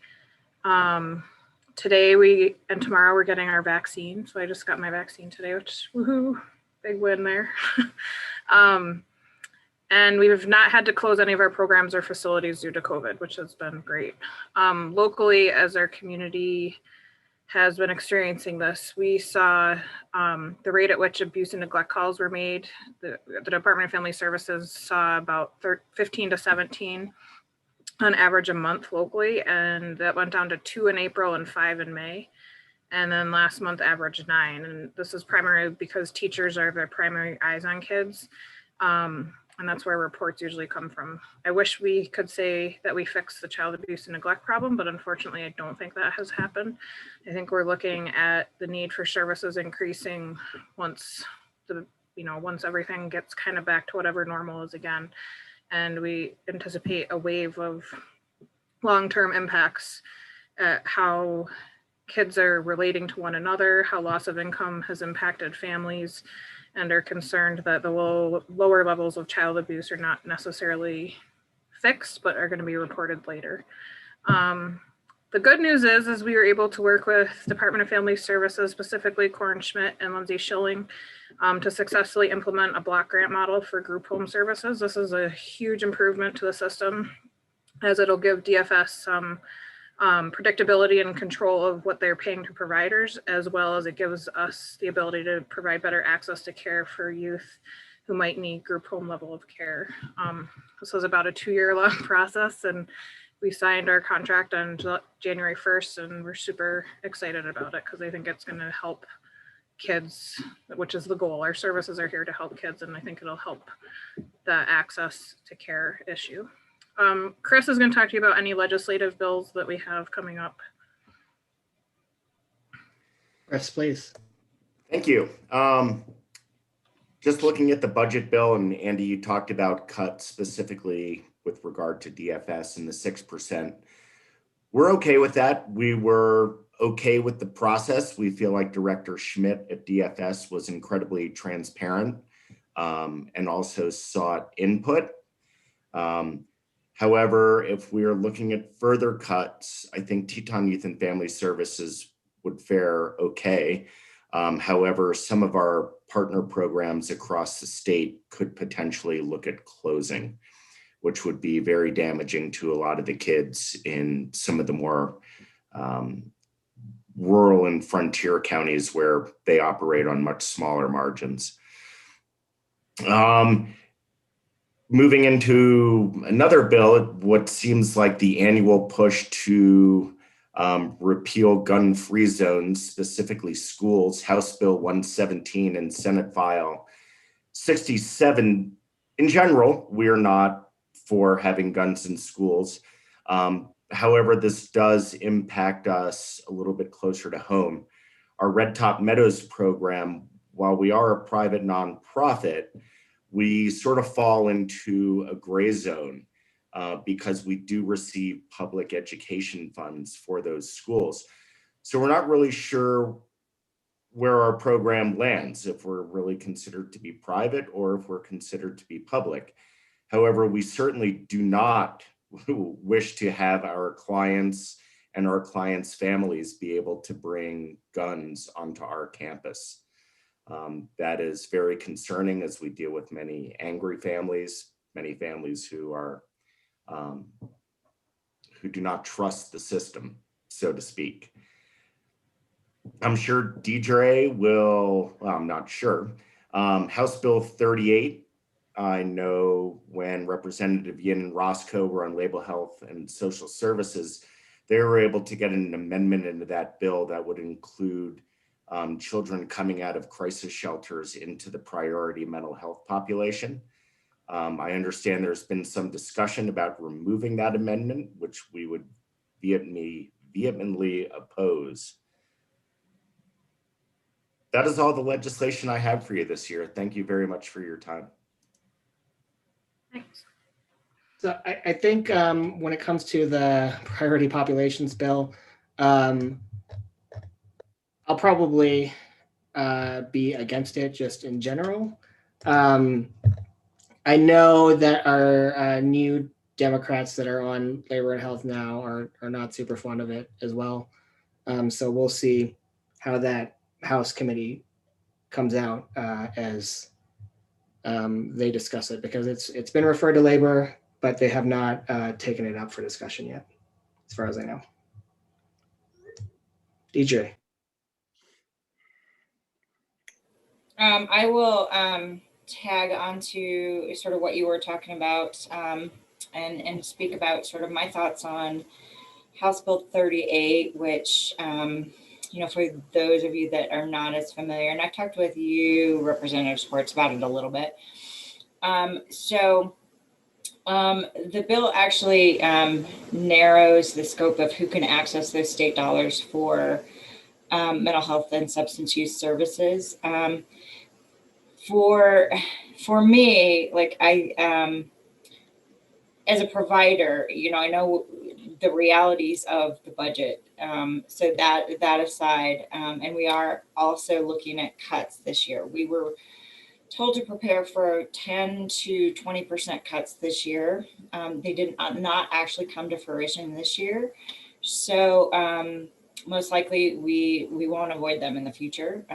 That's just the reality, which 10 to 20%, yeah, it's going to be definitely devastating, but we can sort of deal with that. And then my larger concern is probably this narrowing of the priority populations. We're basically going from a state that has open access, where the services and supports are available to any Wyoming citizen that needs them, and they're payment systems and sort of billing systems that prioritize certain populations, but also make sure that it's the payer of last resort. So it's not everybody who's utilizing that system. And that's been narrowed for the last, I don't know, since 2010. That entire system has been just chipped away at. So moving from a totally open access, which is set up a safety net in every single county in across the state, to one that's very narrow and one that's extremely criminal justice population oriented, I think is a disservice to the population. And it really avoids our ability as a community mental health center to provide early intervention services that keep people out of the state system and out of the jail. So really it creates a system where you're only reacting to people who are already in the system rather than trying to prevent it. And as Chris said, they've already talked about that very issue with the youth population. And I think that's a good example of there are a lot of people that we serve that we're keeping them out of the system because we're intervening early. And those people would not be able to get services through the state contract if they can't afford them. So my concern is putting that in place on at the same time as these substantial budget cuts. So I think that the timing is a little bit of a concern. But I also wonder, you had mentioned, some federal opportunities for funding. So Congress just passed the Crisis Stabilization and Community Reentry Act of 2020. Which is especially geared toward the criminal justice involved population. And I know the CSG study and that whole system with Department of Corrections was a big push on sort of this priority population. But I do think that might be a way to explore some other funding that could deal with that population while not totally devastating sort of the rest of the mental health and substance use population. So that is sort of my thoughts on House Bill 38. And I don't know if Trudy has anything to offer on that. The only thing other thing that I'll say, I'll end on a happy note with, regards to the COVID response. We have been able to access a lot of CARES Act funding and also benefited from some very generous donors. So we leveraged those CARES Act funds that the governor came out with specifically for mental health. And we were able to cover our fee for service for all of our enrolled clients for October, November, and December to eliminate some of their financial concerns. And then also cover their outstanding balances that have been incurred since the beginning of the pandemic. So addressing that increased need for services due to sort of financial stresses and strains. We feel like we've been incredibly lucky to be able to do that. And I want to give the governor's office some credit for doing that specifically for mental health. So just wanted to share that with you. Thanks. Thank you, Deidre, very much. If you could pass along information on that federal act, please, that would be very helpful. And who would like to go next? Judy. Yeah, I'll follow up with Deidre because we're in very similar situations with budget cuts and the priority populations and how that will affect us. In regards to the priority populations being mainly criminal justice, it's a little bit different for us because 80% of our clients are criminal justice clients. However, the way that this is being, they're defining criminal justice clients is clients who are in the higher level criminal justice world. So they're in felony level probation or parole. They're not talking about people who have just gotten, say, that first DUI and need some more preventative work. So unfortunately, with narrowing down the slices of who we can serve, like Deidre said, we're going to get people at the tail end rather than being able to get people early on in their struggle and be able to divert them from a higher level of state need, and in this case, possibly the criminal justice state system. It's interesting because 80% of our clients are criminal justice, but only a small portion of those are actually going to fall into that definition of criminal justice clients who are involved with the state probation or parole system. In regards to COVID, and I think that, let me go back, anytime we start to eliminate a part of a population or focus on just certain populations, we're leaving people out. And I think that we can see that in our community because many times these priority populations are much bigger in other communities and they're much smaller in our communities. And so, or in our community. And so if we're only focusing on this small amount, Teton County is going to really have a hard time because we don't meet those criteria in many ways. In regards to COVID, we too were lucky enough to get quite a bit of CARES Act money and some federal and state dollars, which was really helpful getting us through the initial parts of COVID. We did see a decrease in enrolled clients at that time and people being able to pay for their services at that time.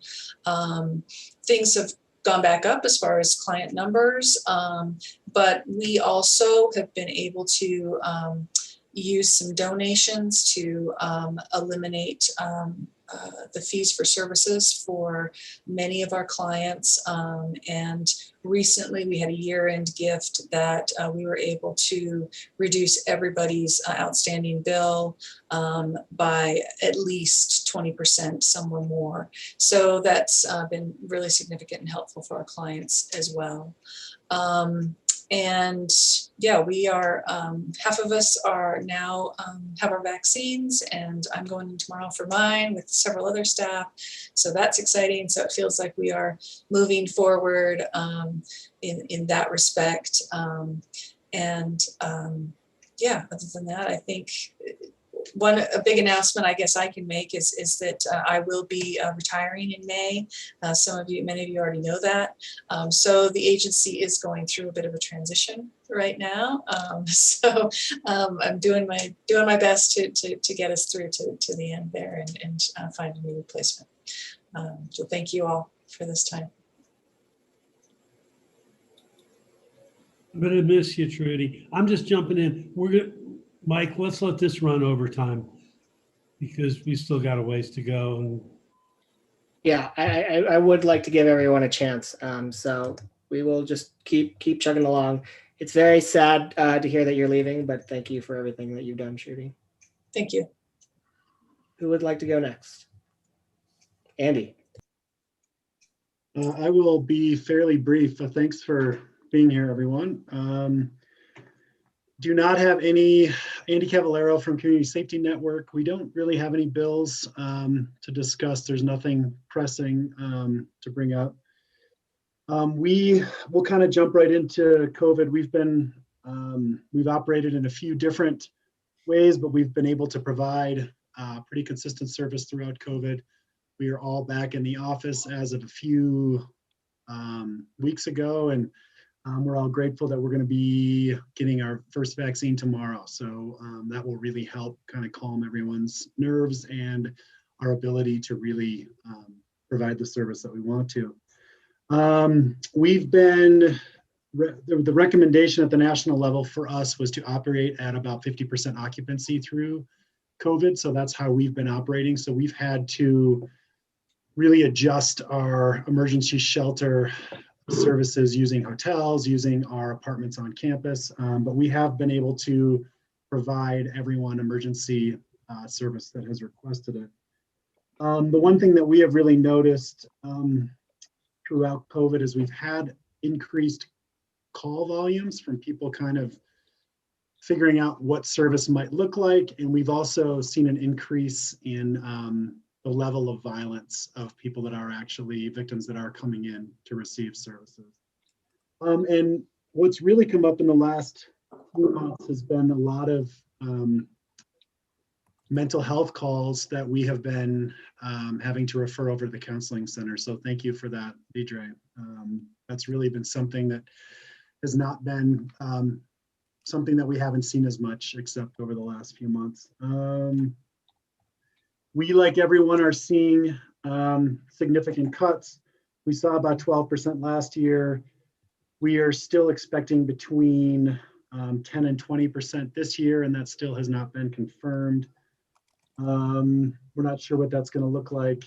We do know that the VOCA funds that's a significant cut that's being felt around the state to other similar agencies like CSN. CSN is not as dependent on our VOCA funds as other agencies around the state, but based on a meeting we had last week, positions have already been cut around the state in preparation for those VOCA cuts. So services and that support is going to be going down. We were fortunate enough to receive PPP funds for both rounds 1 and 2, which has really helped supplement the cuts that we've seen. But other than that, that's, again, in respect of time, we really don't have too much else to share. So, but thanks again for being here and checking in and seeing what we're doing. Thanks for the update. I'll chime in and say, I think this period has been very hard for everyone for this last year, and so I do appreciate everything that you guys do and all of your organizations to help keep this community afloat. So thank you. Who would like to be next? Becky.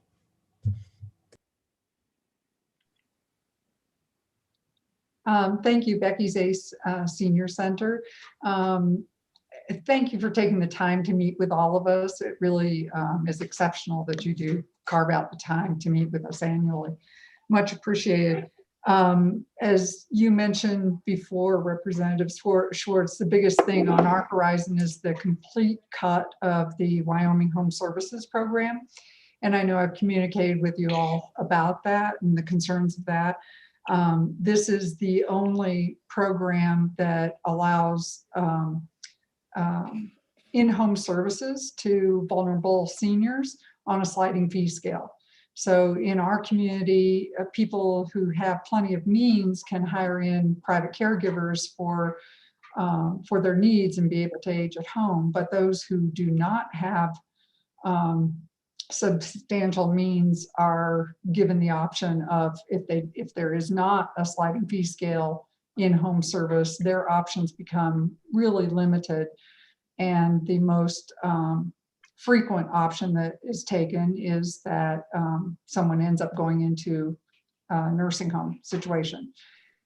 Very often these people then end up on Medicaid, and it turns out costing the state much, much more than doing in-home services. It's still mind-boggling to me that this cut and elimination of the program is coming at a time where COVID has shown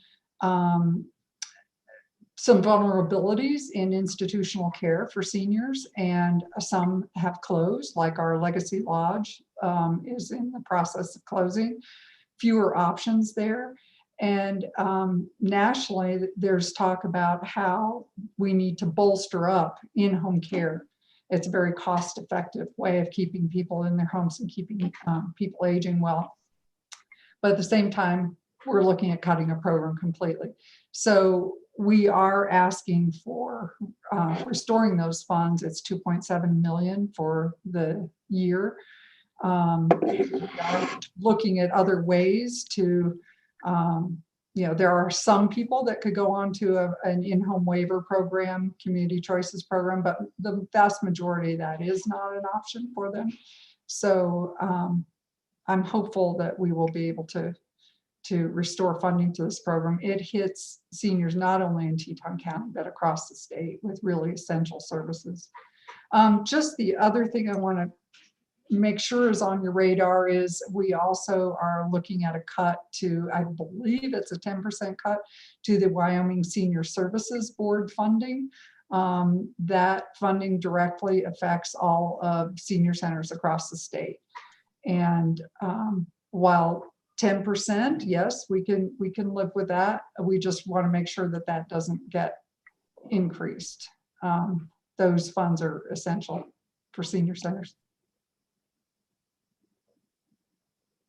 Just a general comment. I think that there's not much we can do about most of the cuts that have already occurred, although the home services might be an exception. But I don't think we're going to see another round of cuts in the next budget like we saw this time. I don't think money's coming back, but I will. I'm an old guy, so and I'm on the aging council too, so I will be watching out for that. I do know the aging in place is a big priority for the Wyoming AARP as well, and they have a large lobbying presence. So I do believe we will hear about it. So thank you. Carolyn. Carolyn Worth from Community Entry Services. Thank you guys for all being here. We really do appreciate your time. A really quick COVID update. We have continued to provide services 24 hours a day to adults with developmental disabilities. Our services have obviously looked quite differently due to the vulnerable population that we serve, but we have tried to get very creative, keeping our clients active, engaged, and most importantly, healthy. We have had almost all of our staff vaccinated, and recently, due to a lot of advocacy, we had all people with disabilities on the waiver added to Tier 1B. So we're looking at almost all of our clients being vaccinated soon too. So some positive news. For some budget updates, we are extremely concerned about CS's financial stability and weathering these upcoming state budget cuts. I think you guys know there's a 3-phase reduction plan. This is gonna negatively impact Wyoming citizens with intellectual and developmental disabilities and acquired brain injuries. This includes obviously CS clients here in Jackson, and then a lot of our community members as well with disabilities. Starting February 1st, we had our first 2.5% cut. So that's for CS looking, it's about $200,000 cuts to our annual budget. The proposed government supplemental budget for phase 3 cuts will include that other 2.5%. So that'll be 5% total. It'll total about $400,000 for CS. But even more alarming and concerning is going to be the recalibration of level of service scores. This is the most important thing we'd like to call your attention to. This one can't be reversed. It's a policy change, and it will immediately affect over 1,000 people by reducing their individualized budget amounts. So how this works is it pretty much, if you're providing services at a level of 4.8 for someone, we can normally bill a level of 5 because that's the services that the person needs. But what they're going to do is they're going to say we can only bill a level of 4. So for example, we have a client here at CES whose IBA will be cut by $54,000. She's nonverbal. She uses a wheelchair for mobility, and she needs help with everything, showering, toileting. And we really don't know how we would continue serving this person if this cut actually happens. And I don't know who would actually be able to serve this person. So this is just one example of hundreds of people who are going to be affected by this. On top of that, if this is put in place, we're looking at another $500,000 lost to our annual budget. So if phase 3 goes through, we'll be anticipating at least $900,000 conservatively, probably closer to $1 million cut for CES. So you can actually, imagine what all other providers in Wyoming are looking at. So in conclusion, I just have that you pay very close attention to the phase 3 cuts in this budget bill discussion and how devastating that these could be for so many of Wyoming's residents. So not the best news. No, Carolyn, could you send me an email on some of that stuff? Definitely. With that next week. Perfect. And I think Sean Griffin's been in touch with you as well, but we can do some talking points and send some stuff over. Great, thank you. I mean, it's tough that we're willing to risk these cuts instead of changing what we're doing throughout the It could be really devastating for so many people. So that's a big one right there. Yeah, and I think having that in an email for us is really helpful for us to help communicate it to the rest of the legislature as well. So thank you. Great. Thank you. President Roscoe. Oh, you're muted, Representative Roscoe. Thank you. This is by far the hardest group to listen to of what we've been listening to all day. And so thank you guys for what you do. I really do appreciate it. And I think these cuts, you guys are affected more than anybody. And the effects of these cuts are going to go into the future for a long time because of what you guys can't prevent and work ahead of. Seems like every one of you trying to do something to get ahead of the individual that needs help. So I just wanted to say thank you very much. I get my second shot. We're all seem to be proud of getting our shots. I get my second shot tomorrow. So I guess it's looking a little better. Thank you. Christy, please. Hey, so I'm Christy, the Teton Area Program Director for Climb Wyoming. And yeah, I just want to thank you guys as well. We receive federal money that passes through the state for all 6 sites around the state, and it's just super crucial funding. So I want to thank you for that.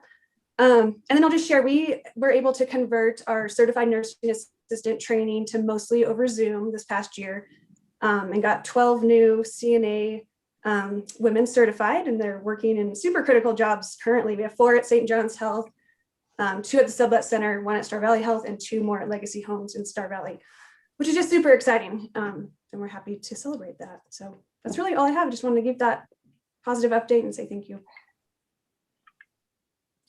Last but not least, we have Cheryl Lund. Please go. Hey, you all. Thank you again for your time with us. I just have a couple brief, very granular things that if you could keep your eye on as the Federal Emergency Rental Assistance Program moves through rules and operations. I think we all want it to go a little bit better than WEHAP did in 2020. So what I wanted to point out is that for every dollar that was spent in WEHAP in Teton County, $2 to $3 was spent by 122 on people that couldn't qualify or couldn't wait. And so the things to watch for in the rules of this new program are timeliness. We had wait times of up to 9 weeks in WEHAP, and landlords are just done. They won't wait. So timeliness is really important. The other big burden that a lot of people had is that the landlord had to provide a W-9. So they had to provide proof that they were reporting their rental income on their tax return. I get it. but a lot of people don't. And so if the landlord didn't provide a W-9, then we could not provide assistance. So if that is carried into this new 2021 program, it's just going to eliminate a lot of people. And the third piece, and I don't know that there's much to really do about this, but to recognize that there, especially in Teton County, there are many people who will not apply to anything that has to do with DFS. And largely that's, an immigrant concern, where WCDA, was a little unknown entity, kind of, I think when we would make referrals there and talk about immigration status didn't matter, that translated, that people were able to accept that and apply. I don't see the same, even if that's built into the rules, that immigration status isn't a criteria of the DFS program. There's too much resistance there. So anything you can do about things that make it speedy, or possibly eliminating that W-9 requirement, would help offset the other end. That's all I have. Thank you so much for helping get that through. I understand it with, there was a chance that it just wouldn't even be brought into Wyoming. So thanks for understanding the need. Yeah, Cheryl, just that W-9 thing could be a problem, as you recognize, because it's federal funds. And I'm not sure what flexibility the state has on that. Mm-hmm. I do have the federal legislation for this particular program bookmarked on my browser right now. So I will take a look at what our requirements are as a state. With regards to DFS, I think the governor is pretty set at this point of making DFS the point person. We will have a conversation with them in our leadership meeting about those with immigration status issues. And so maybe we could have a second point place for them to apply, but it may be hard at this point. I don't think it's a bad plan. But don't get me wrong. I don't think it's a bad plan. I think that the intention was to place that somewhere that had localized offices, as opposed to one sort of central, unrecognizable entity in Casper. So I think the intention is good. I just wanted to point out it doesn't meet the needs of everyone. And these are the top 3 things that we heard in WeHab. Yeah, I think that'll be useful, and we'll bring it up with the governor. I definitely want this to go more smoothly than we have, because in my opinion, it was not successful, especially if you're spending twice as much as what we gave out. So thank you all, very much appreciated. Any closing comments from the representatives? No, as many of these people know, for 12 years as a commissioner, I saw you on a regular basis. Kind of miss you guys. It's good to see you. And as always, we thank you for everything you do, and please reach out to us as the session moves forward. If we see any bills that we know will pertain to your specific organizations, we'll probably reach out to you. But if we don't, please reach out to us if you see them as well. So thank you. Yes, thank you all very much. Thank you. Thanks again. Thank you. I know we have run a little bit late, but I would like a quick bathroom break. So we'll just take a quick bathroom break, and then whenever the 3 of us representatives are back on video, we'll get started, if that's okay. Mike, do you mind just leaving it on, because I'm fine, and I'll just talk to them a little. All right, so if you get started, I'll be right back. Okay. Hi. Hi, Andy. Excuse me, Representative Schwartz. So I have a request. I think you guys need to pay me, because every time I go to Cheyenne, there's 5 feet of snow. And then I come back and there's not 5 feet of snow. And I'm willing to go to Cheyenne more often if you'll make it worth my while. Is that a fair deal? Matt McCready, you going to help him out? Oh, you're on mute. I might not be able to fix that. Can you unmute, Matt? There you I go. just unmuted. No, I was just joking that, yeah, we'll do some statistical analysis. And if it's a guaranteed that when you're there, we'll get that much snow. This is the third year in a row. Wow. Are you there now or are you back here? You're there? It's not snowing. Yeah, be patient. It looks like it's coming. How long are you here for? 2 weeks. Yeah. I think you're I gonna think get, Saturday will be good. yeah, I think you'll get some. Yeah.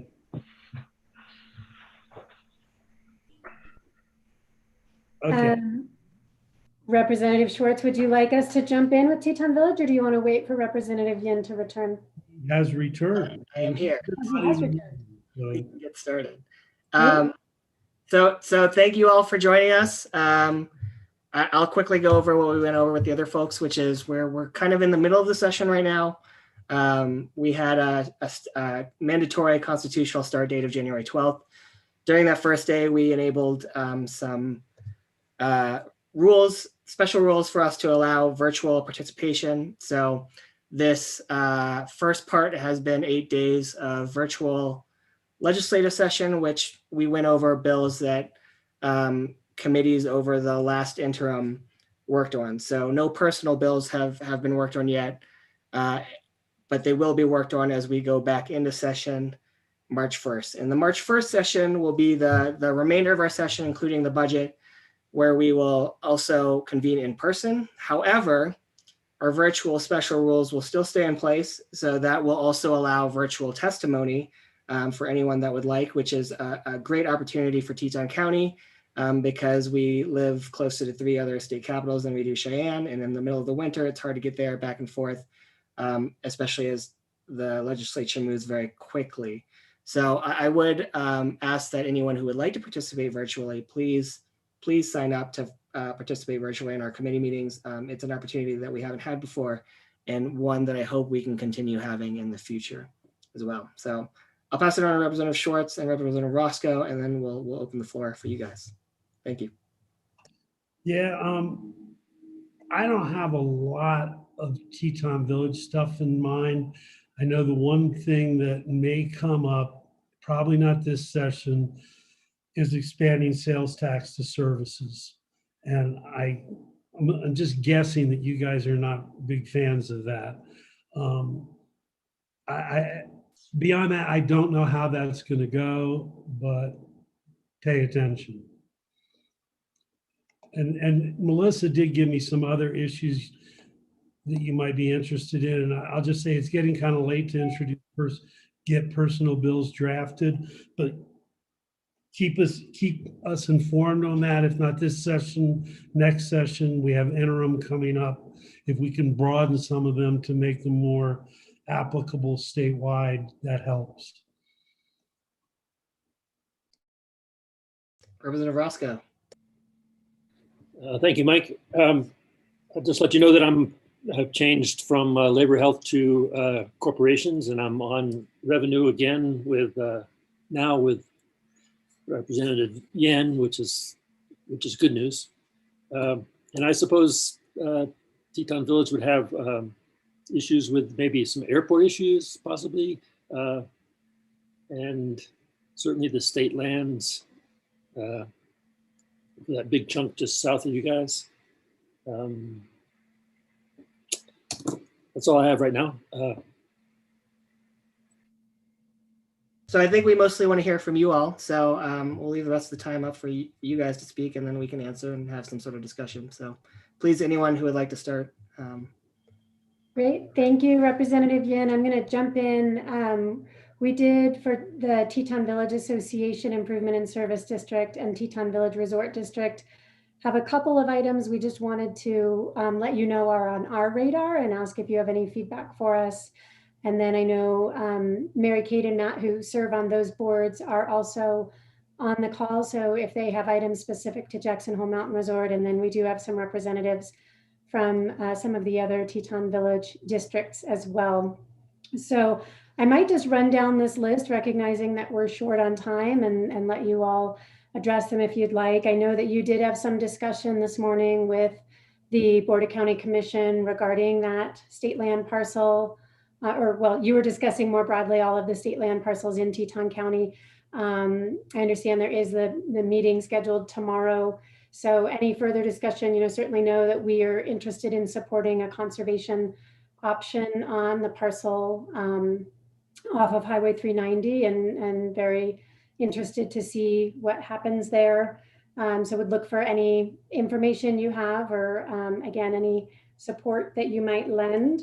Also interested if you have any further information on CARES Act funding, some of the new CARES Act funding that's been approved that might be available for special districts. There is one House bill that I believe has been introduced, House Bill 16, limiting improvement in service district and their total collections. I'm not sure if you're familiar with that bill, but would ask you to take a look and I can follow up with you on that if it moves forward. We have talked over the past several years about a number of transportation issues, our interest in the legislative possibility of a transportation district, seeing the Regional Transportation Authority that I know the County Commission continues to bring up, as well as the enforcement of HOV lanes. And then Representative Schwartz and I had a conversation earlier in the winter regarding whether it might be possible to run a bill for an exemption, a property tax exemption for improvement in service districts. I understand this session is not the time to do it, but again, on behalf of my board, just wanted to bring that up. So that was the list from TVA and TVRD. Yeah, I think I will echo with Representative Schwartz for bigger bill ideas. It's probably getting a little too late. I'm very interested in doing a regional transportation bill. I think I'm going to start having conversations with the transportation chairman on the House side to see if we can start talking about that in the interim, because I think it's a little past due, honestly, for our region.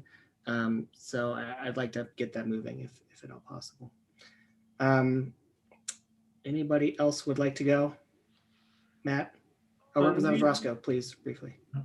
I do have some information on House Bill 16, special service districts, and so I know where that started down in Hoback Ranches, and it was sort of pointed at one district by one guy, trying to eliminate their ability to, the service district's ability to raise their fees, I guess.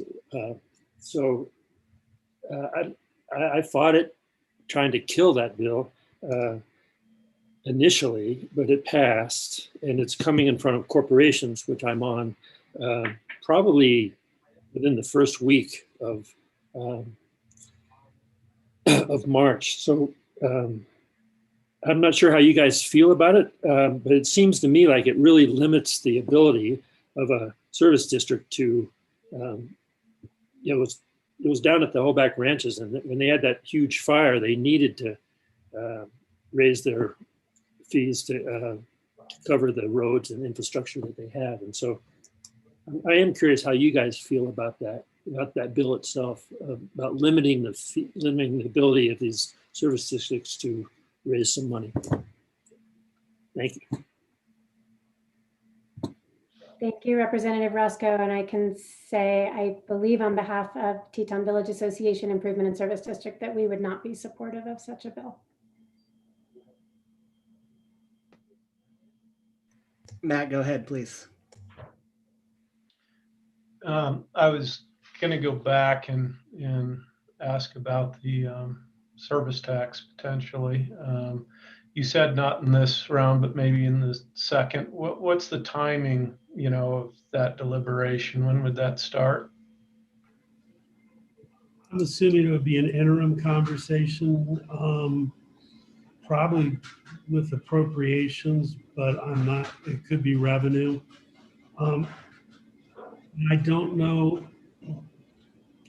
how hard it's going to be pushed. I really don't. But I mean, we've known that issue's out there for years. Yeah, absolutely. But it's just, everybody's looking for lack of a better description, easy ways to increase revenue without creating new taxes. And since this is considered, sales tax is considered existing, to add services looks palatable. Understood. Thanks. Yeah, so to answer more on the timing, if it goes into interim committee, that will be decided at the end of our session, which will be sometime in April. And then that's where it will either be assigned to a specific committee or not decided to be a topic at all. So we can help pass along more information about that when it happens, or you can just monitor along when the interim topics get assigned, which will be at the end of April. And so when it goes to interim committee, then that will be a discussion over the course of a year, which we would then decide again whether it's a bill that we want to hear in next session, which would be next year. And what will help you probably more than anything else is, if we're going to talk about services, we got to talk about all services, which will include lawyers. And I think that will slow it down significantly. Yeah. And, you know, the other thing I heard was that resort district transportation or district transportation consideration is open right now. Are there any other counties, you know, in Wyoming right now that are really looking at that as a solution for their transit needs at the same time?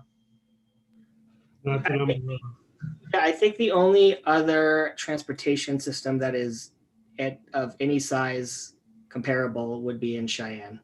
And I'm not sure that they are currently looking at it, but that we have members that are on the transportation committee that are from Cheyenne, so I will ask them that question.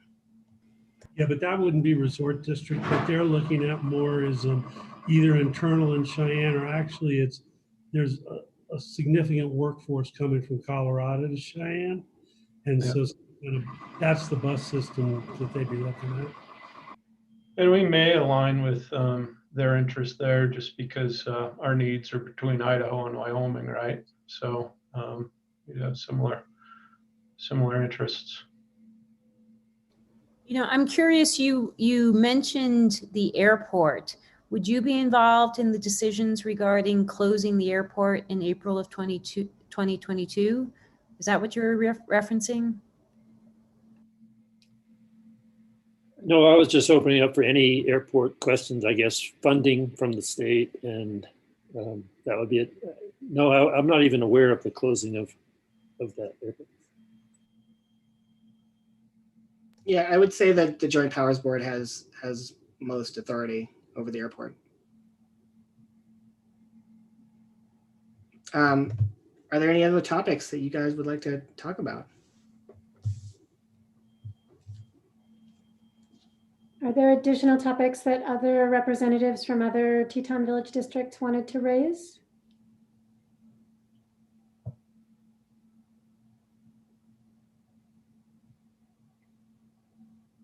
Doesn't look like it.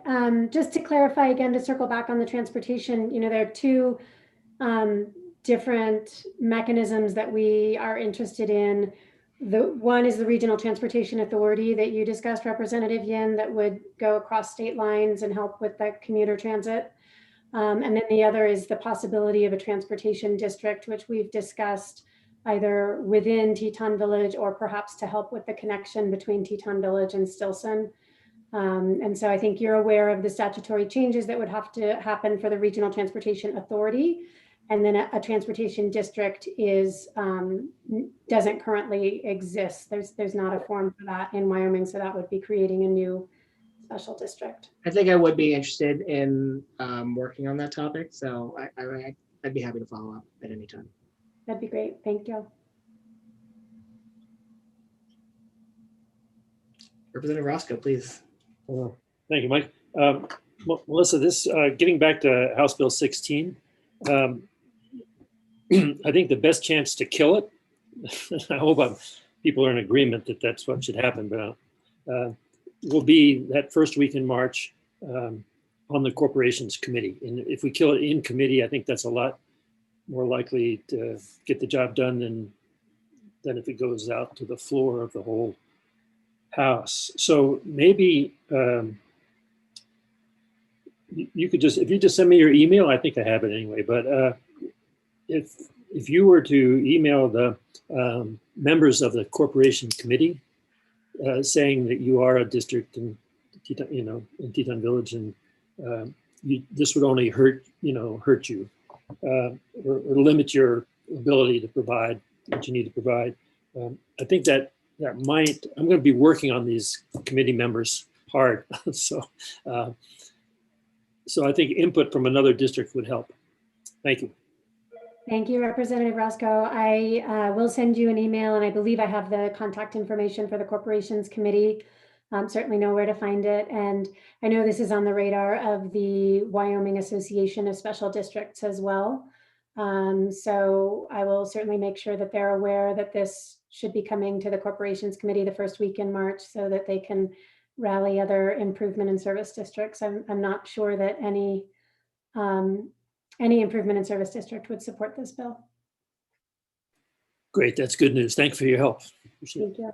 And so, like I mentioned at the beginning, we also have this opportunity to testify and be able to answer questions from the committee, which is very useful, which sometimes helps a little bit more than just an email. But I think that's something that you probably want to organize with the Association of Special Districts to see how you attack that vector. And I think you might also want to contact the County Commissioner Association on that, because my hunch is they're going to have concerns about that bill too, just because the districts are within their jurisdiction and it can create, I think they're going to be concerned that if the special districts can't raise revenue, the burden's going to fall on the county.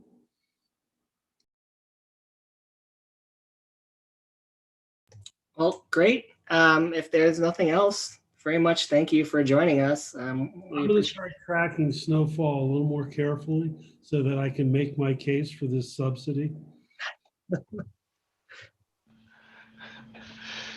Well, I think that we can work some out, but remember, you can do everything remotely now, can't you? I mean, we've got people working in the lifts. I don't think I can ski remotely, Matt.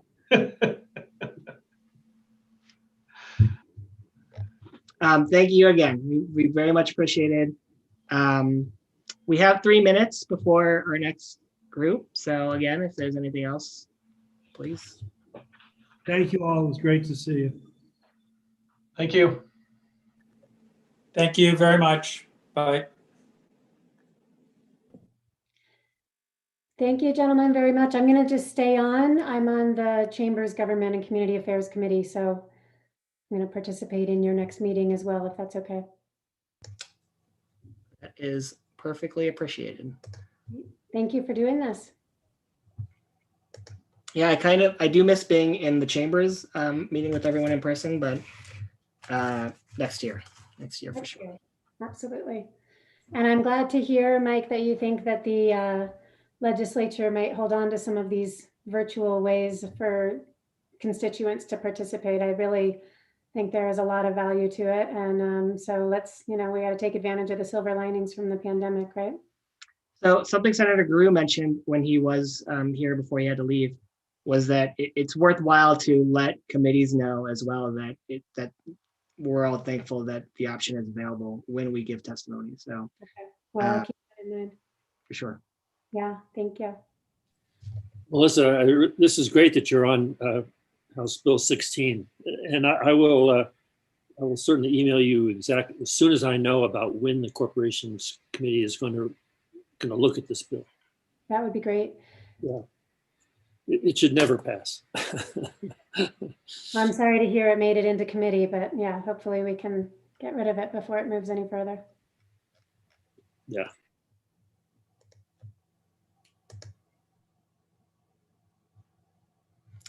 Representative Roscoe, I was wondering, because I would have thought that the fact that the people of that district voted, that part of your district voted for you over your opponent would speak well to the fact that not necessarily all the constituents in that district want that sort of limit. I know I couldn't believe it that it wasn't killed initially, but yeah, it's kind of close to home. So I don't know if we have everybody just quite yet.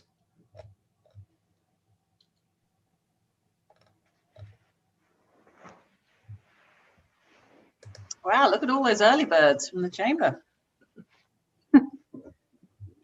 Is there anybody that we are missing? We might get a few more joining us, yeah. Hi, Kate. Sorry, and the Travel and Tourism Board. So representatives and senators, just so you know, at this time, we normally have our Government and Community Affairs Committee meeting, and I scheduled it purposefully.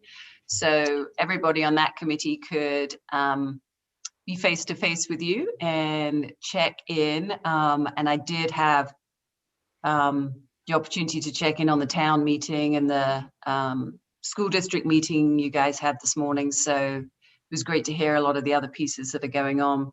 But Kate, if it's all right, I'm happy to jump in whenever you guys are ready. I know, Mike, you seem to be running these meetings. I'm only running them because it's easy that way. Because I'm probably a little better at Zoom than Representative Roscoe or Representative Schwartz. No slight to either of them. And I'm happy if you want to begin, since I just learned about this 90 minutes ago. I'm not sure what you all are expecting to hear from the TTB, but I'm happy to answer questions, talk about what we're doing, what we're looking at coming at spring, summer from a marketing perspective, a management perspective, and those kind of things. So just let me know what you're looking for, and I'm happy to jump in. Thanks. Well, ultimately, just briefly, we have these every year. And just an update or what you guys want to talk about, bills, and we can talk about what we are doing in the legislature and if there are things that we know that are in particular going to affect you guys. And what I wanted to highlight, which I've highlighted in the other sections, is that so this year we've implemented virtual rules. They allow for virtual members to participate. In March, we will be convening in person. However, we are still keeping the virtual rules in place, which also allow for virtual testimony. So we will be able to have people testify virtually, which we've never had before. So it's a good opportunity for Teton County because we live closer to 3 other state capitals than we do to Cheyenne. And in the middle of winter, getting back and forth to Cheyenne is quite difficult. So I do urge everyone who wants to give testimony on any particular bill, please sign up for the committee meetings to testify if you so can, because this is something that we haven't had before, and I'd like to keep it going for the future as well. So if we can show that participation does come in when we do it virtually, we can hopefully use that as justification for keeping it open in the future. So I'll go to Representative Roscoe and Representative Schwartz and then Representative Roscoe to talk about whatever they would like, and then we'll open the floor for you guys if you want to give updates or anything you want to discuss in particular. Thank you. So, as you probably mostly all know, I'm on the Appropriations Committee, Capital Finance, School Finance. I do the money stuff. It's not great. It's not as grim as we thought it was going to be 8 months ago. I think most of the cuts that are going to happen, we already know about. The governor has. We've already instituted what we call the phase 2, and most of phase 3 will be implemented, and I think that'll be it. There are a few little issues, and this is part of the reason I was hoping Kate would be here. So we passed the lodging tax last year, which was, I'm still kind of can't believe we actually passed a tax in the Wyoming legislature. But they're now, and the purpose of it was, or one of the main purposes was, to get the Department of Tourism off of the general fund so that they could operate independently of such strict legislative oversight and do what we all in this group know needs to be done to promote tourism. there are now some questions about how that's actually going to work, because there's a lag between the collection of the monies and the funding of the department. So you want to be watching that, because what we don't want to have happen is, because they still need general fund money, that some of those funds get cut and hamper their ability to promote. And I don't know how closely you all work with the Department of Tourism, but I'm guessing it's pretty closely. So we want to just make sure their operations stay intact, because this could, depending how we do this, this could be a 2-year process to get the lodging tax money to fully fund them. And a lot of it's going to be, I think the state's going to have an understanding, because Kate and I have been communicating lately, but what, close to 40% of all lodging tax dollars will be coming out of Teton County. Is that about right? Yeah, 35%. Yeah, so, I mean, we need to have a presence in these, Teton County needs to have a presence in these conversations, because we also represent probably 40% of all the tourism income in general. So that's my 2 bits. Jim Roscoe, do you have anything to add? 2 bits. Well, as you probably know, I'm on the Revenue Committee, which we just, so far in the first 8 days we only passed the sort of minor bills. One thing that may affect Teton County is the, I don't know how you feel about it, but there's a 9-cent fuel tax. And so my district is northern Lincoln County, Wilson, and then northern Sublette County, which represents a lot of commuter traffic. And so I've been getting a lot of negative feedback about this fuel tax. But what people don't seem to understand, is that someone has to pay for these roads, and or at least pay for the plowing of these roads. So I'm hoping that this 9-cent fuel tax, which really isn't quite enough, will get through. And then we've been doing small things like a tobacco tax and all these. Well, we really haven't addressed the major problems of the structural deficit of the state. And it's so interesting to see how different Teton County is from the rest of the state. And it's just getting, that gap is growing like crazy, which I'm sure you're well aware of. So I guess a lot of the issues that I would be pushing would probably have to do with local control. And if we can get local control, we can certainly do a lot better with the legislation and prosperity of our county, I guess. I guess I'm on the Wildlife Trust Fund Funding Committee, so it's a great committee, unlike Revenue. We get to spend all the money that spins off of the Wildlife Trust Fund. And so we had a major, large project bill that is moving through currently, and it's providing for wildlife crossings. They're all done in Pinedale pretty much, but the next major one is over by Big Piney and LaBarge, and it's on a migration corridor as well. And there's also another on the other side of the state over one of the crossings on I-25 south of Casper.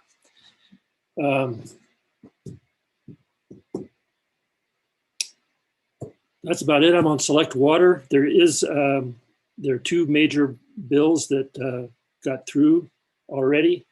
There's the Omnibus Water Bill for planning and the Omnibus Water Bill for construction. And the Omnibus Water Bill for planning has a study of the Hoback drainage and the Hoback water. So and there are other projects in Lincoln and Sublette County, but so that's about it for me. Thank you. So I think I'll pass it on to Anna if you want to start driving the rest of this. Actually, could I jump in? I forgot to mention something. I'm also running a couple of revenue bills that And in particular, the one you guys probably want to know about is I'm doing the real estate transfer tax bill again. I can't control myself. I'll just keep running it. It's a little different this time, but it's functionally the same. All the money would stay in Teton County. The other tax bill it's an unearned income tax bill. It's capital gains, interest, and dividends. It only applies if you make over $200,000 a year in those items. And all the money that, if it passed, all the money that it raises would go to schools. But I think roughly 60-something% of any taxes that would be raised would come out of Teton County. So, you know, I'm looking at Adam, and I know it's going to hurt him bad, but I'm sorry, guy. It's a good thing. We like schools. Well, thank you, Representative Roscoe and Schwartz. And Representative Yin, we didn't actually hear from you. Are you running any bills? You want to add on that? I have a couple of bills that are kind of in my pocket. There may be some bills that are just that ones that the Democratic caucus will run and that I will be the point person on. We'll see. I have considered running my second homeowner fee one again, but I got more vitriol for that bill than anything I've ever introduced before. So maybe I will if I feel up for it. Especially now that I'm on the Revenue Committee, I think it might be useful for at least getting that on an interim topic list of some sort. And then there are a couple of small things that constituents have brought to me, but I don't think that there's anything in particular for this group. But I haven't decided when I'm pulling the trigger on it yet, though. Please, I know probably some of you know each other, maybe some of you don't. But I am actually just going to invite everybody to introduce themselves and bring up the topics you have. Before I do that, and you may have none, and that's fine, because I'm full disclosure, this group only knew about this meeting this morning as well. So we're all doing as well as each other. That was me not passing it on to them. But the pieces that I just want to cover on behalf of the group are clearly having 3 of you on the management council does matter, and potentially for interim topics, you know, as we're watching this session, what are you talking about and what needs to be covered in terms of interim topics? If anybody gets any legs behind any of your bills and then they die, how do we help you revive them or move them on is something that I'm really conscious of and would like to offer. You know, we definitely have a lot of engaged and active people on this call, but there are a lot more out there as well. So whatever we can do to help. I know Mike Gierau is traveling today, but he's moved on to TRW, Senate TRW, which is a good move for us in terms of tourism. And certainly we'll follow up with him. I am very, very interested, Mike, on the being able to publicly comment at committee through Zoom. I really don't think many people know about that and how to do it and the agendas and that type of thing. So I'd love to follow up with you, because certainly as the chamber, I would like to send out appropriate committees and whether it takes registration and how much time you need and, you know, X, Y, Z. So I'd really think that's a great move.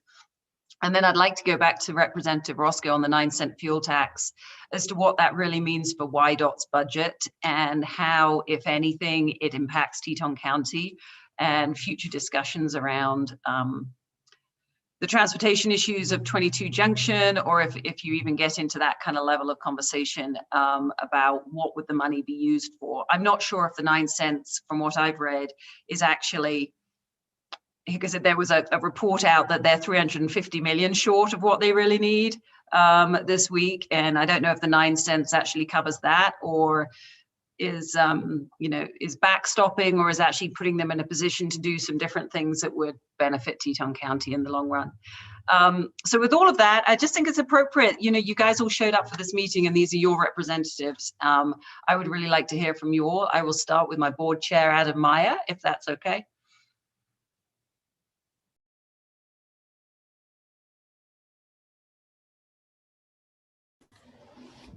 Thanks, Anna. I had to find my mute button. It'd been so long since I've had it off. Hello, everybody. Adam Meyer, Teton Media Works. Good to see you, representatives. And obviously here representing the business community. And it's been an interesting year from the business perspective. So I guess more than anything from the chamber perspective, we'd love to hear from you what we can support in terms of legislation. If there's an opportunity for us to testify, support something that's going to help our membership or our economic sustainability as a community, let us know. We're here to support you because we know that this group of representatives largely is supportive of the business community. So thanks for all your service, and you know where to find me. Thanks, Adam. Jeff, go lightly. I'm just going to go along with how you appear on my screens. Hello, everyone. Thanks again for taking time to speak with us today. Jeff Golightly, I'm with Snow King Mountain Resort, and also represent some commercial properties in and around Jackson. I'd be curious to hear, Andy, you had mentioned the lodging tax bill from last time, and I can't remember, and maybe from a kind of a point of clarification on it, was it set up with a sideboard where people couldn't use it as a honeypot last time, and would that is the fear that someone may change those sideboards or just open it up? And that's a question I'd be curious about. But same thing Adam said, any way that any of us are able to support you guys, would be happy to help assist with that. So thanks for your time. Thanks for being here today. Yeah, so on the lodging tax, I kind of thought there would be a bill coming from the far right to maybe repeal it or change how it will be distributed. And so far I haven't seen anything, which is good, because the longer it's in place, I think the more we can count on it staying. So like I said, really the only issue now is how do we build it up enough to support the Department of Tourism. And that's the broader question, is that really so much of the state doesn't understand how important tourism is, especially up in that northeast corner. I don't know why, but they just resist the notion that the government should be involved in promoting tourism. And so be vigilant. Don't ever assume that support for tourism is guaranteed in this state, because there are going to be people that are just going to try and hack it and get rid of it, and we'll see what happens. But if I hear of it coming, my first phone call will be to Anna, I guarantee it. I will add that we have 3 or 4 more weeks, I think 4 weeks, for people to still introduce bills. So there is definitely an expectation that we'll probably get maybe 200 more bills at least coming in before we start in March. Thank you. Alex Klein.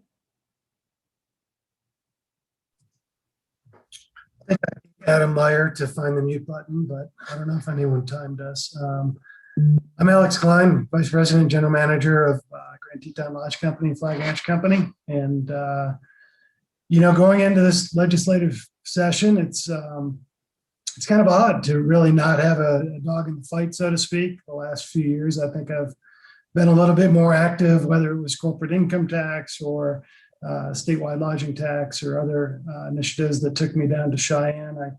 I do wish that virtual participation was actually something we could have done in the past. So maybe that's something that will continue forward. I think, Mike, you point out that for us in Teton County, traveling across the state is not necessarily easy in many cases to be as active and participate. So that's music to my ears.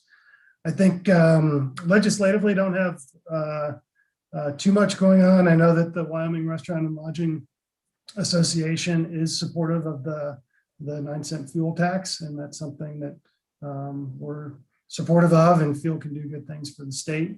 I think we're very focused on kind of recovery from COVID. In terms of our business, is we were significantly impacted, give or take 60% of our business went away last year, and we're optimistic for the future. And that's dependent, I think, on decisions made primarily by the federal government, but also I think the trajectory of the pandemic here locally and the distribution of vaccines. I know that I've worked with Anna on trying to make sure that Teton County and Park County are accounted for in the vaccine distribution due to the large influx of seasonal workforce. I think that's a concern that we have with 95% of our staff arriving in April and May. We're not necessarily planning on a full staff summer, but we're hoping to do a lot more than we did last year. So that's it. Thank you. Thanks, Alex. We'll go change sectors. Richard Earl. Thank you, Anna. Thanks for joining us, Representatives Yen, Schwartz, and Roscoe. I do have a question. I have kind of a personal interest in the Hoback area. I live down there, and certainly that's been in the news quite a bit. But what is the state's position, Jim, with regards to what their involvement will be with that water issue?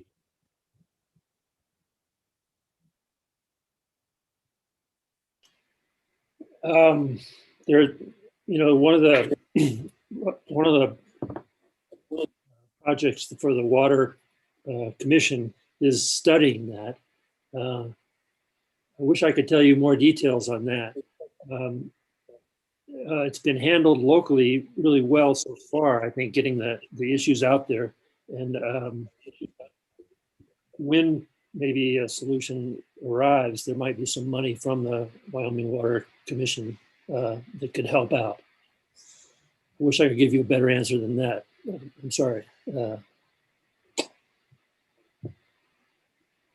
it's been quite a problem. Sorry, I didn't introduce myself. Richard Ewell.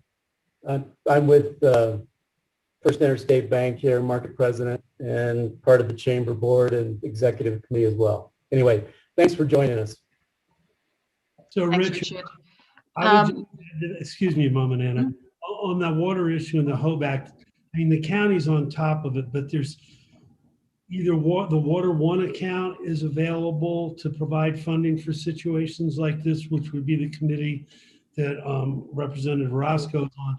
There is also sometimes money available through the State Land and Investment Board to help local jurisdictions, improvement districts. So I think the key thing is to make sure that all of those opportunities are being pursued and getting ready for them way ahead of time, because they're not necessarily quick processes. But I think there should be money available to help. All right, thanks, Andy. Thank you, Melissa Turley.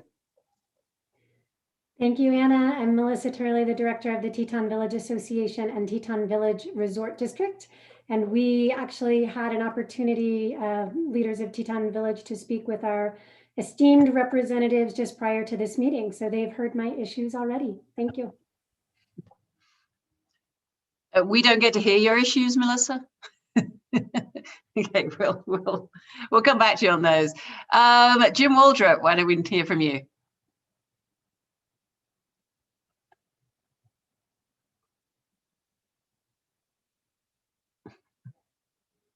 Jim, you're still on mute.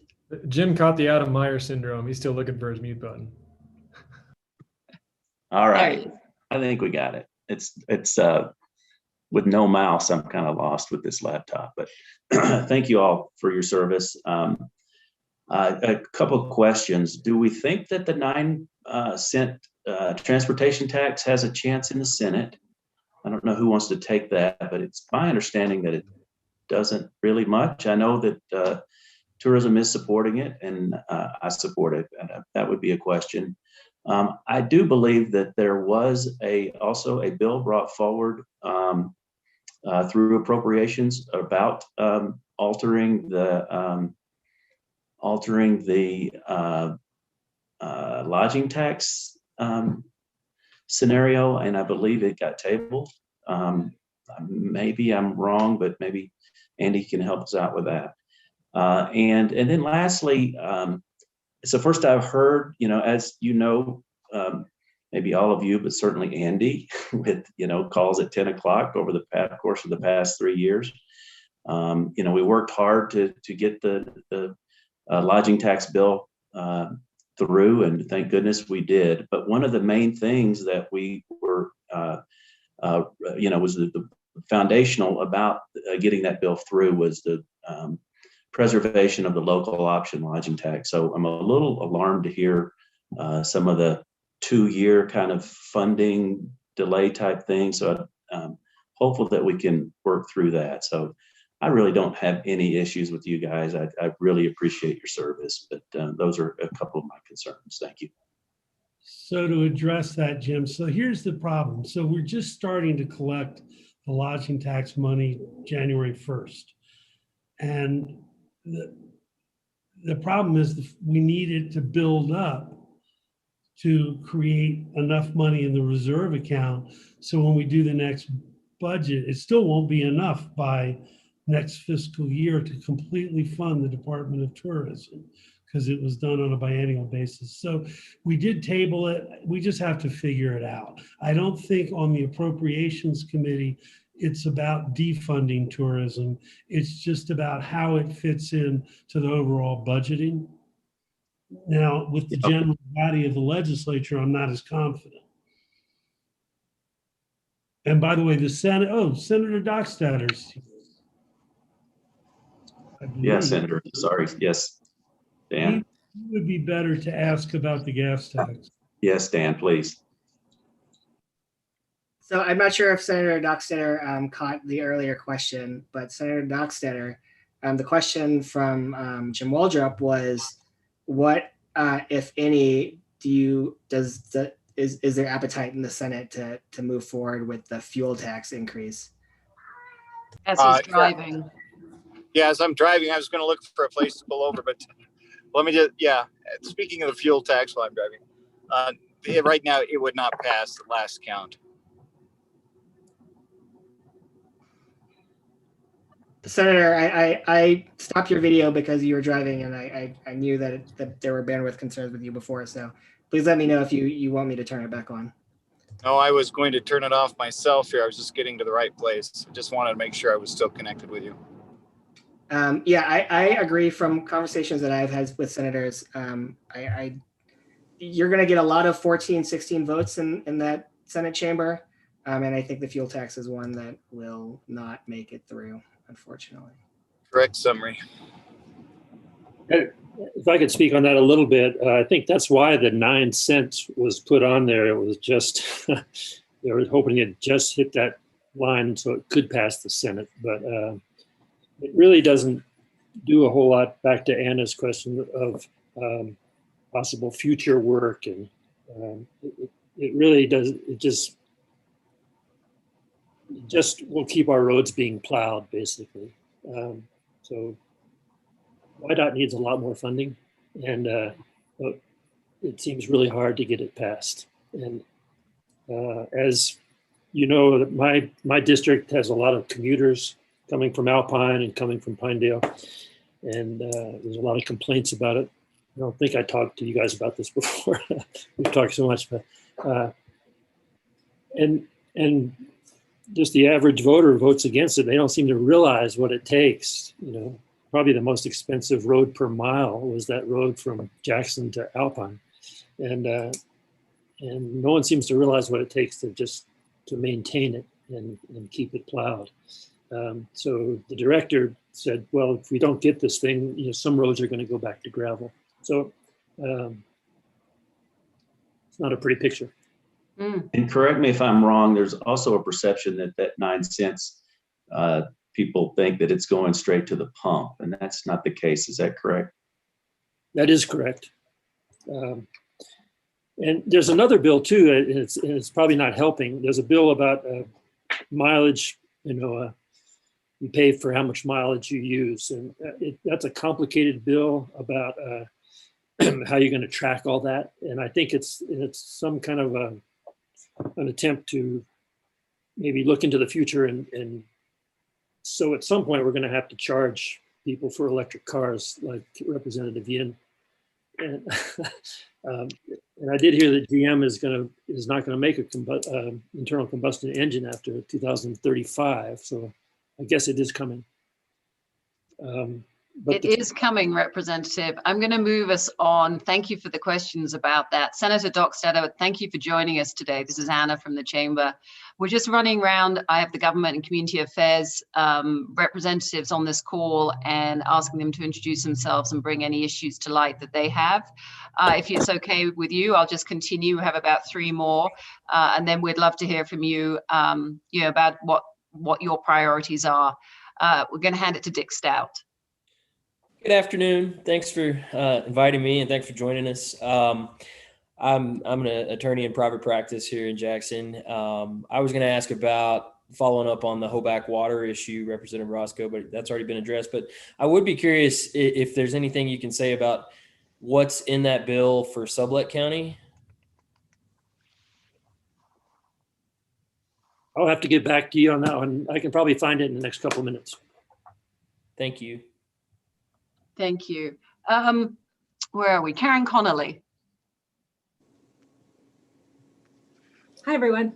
Thank you, Anna. Nice to see the rest of you. Senator Dockstader, Representatives Ian, Schwartz, and Roscoe. I am the Marketing and Communications Director for St. John's Health, and I know that our new CEO, as well as I think Dr. Beaupre, will be participating in addition to Will Wagner this afternoon, and get a chance to talk to you about some of the healthcare issues on their minds later on today. Not knowing what they're planning to cover, I just wanted to comment briefly on one topic, and that is my ongoing concerns that local and state oversight for local and state priorities continue to be available on the local and state level. And I have great concerns in Wyoming that with healthcare, that is increasingly not the case. So to the extent that you become aware of matters that come before you related to, I believe, the ability for the health districts throughout the state to be sustainable in the face of what increasingly looks like health districts going away and for-profit out-of-state health entities, major health systems from other areas of the country moving in, that we continue to value the local and state oversight for healthcare in Wyoming. If anything, I think the pandemic has just illustrated to us how vital that is. I mean, I'm really proud of our community in so many ways for its response to the pandemic. And I do not believe that without the leadership of the health organization on the ground, invested in the community and from the community, that you would be seeing this. So that's where my concern is. I know that Will and Paul will probably have some other topics for you later today. Thank you. Thanks, Karen. Jump in on that. The bottom line, what you are referring to would be a certificate of need for additional hospital beds in the state. And it's been a topic in the Labor Health Committee when I was on it. I'm assuming it was a topic when Representative Yin was on it. Yes, Mike? And the only good news is that I believe the big obstacle was Chairman Scott, and he is no longer the chairman. And so it won't happen quickly, but I think down the road, this is something that we are going to need to address and hopefully do, because I'm a big believer in it. We do not need private hospitals coming in and pushing out our hospital, our public hospitals, essentially.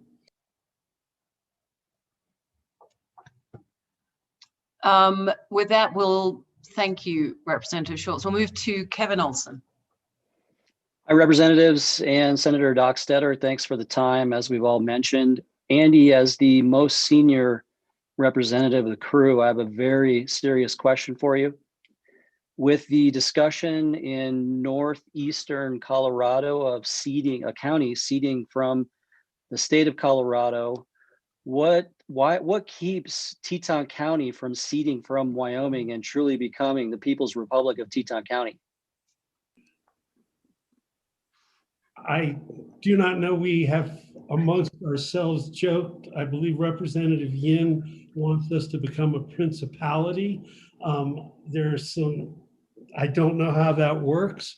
I'm not sure ultimately it would be to our benefit. We've really done well in terms of getting monies into this county from the mineral industry. So I don't know whether they'd ask us to pay it back or not. So that was kind of an April Fool's thing. So thanks for entertaining that.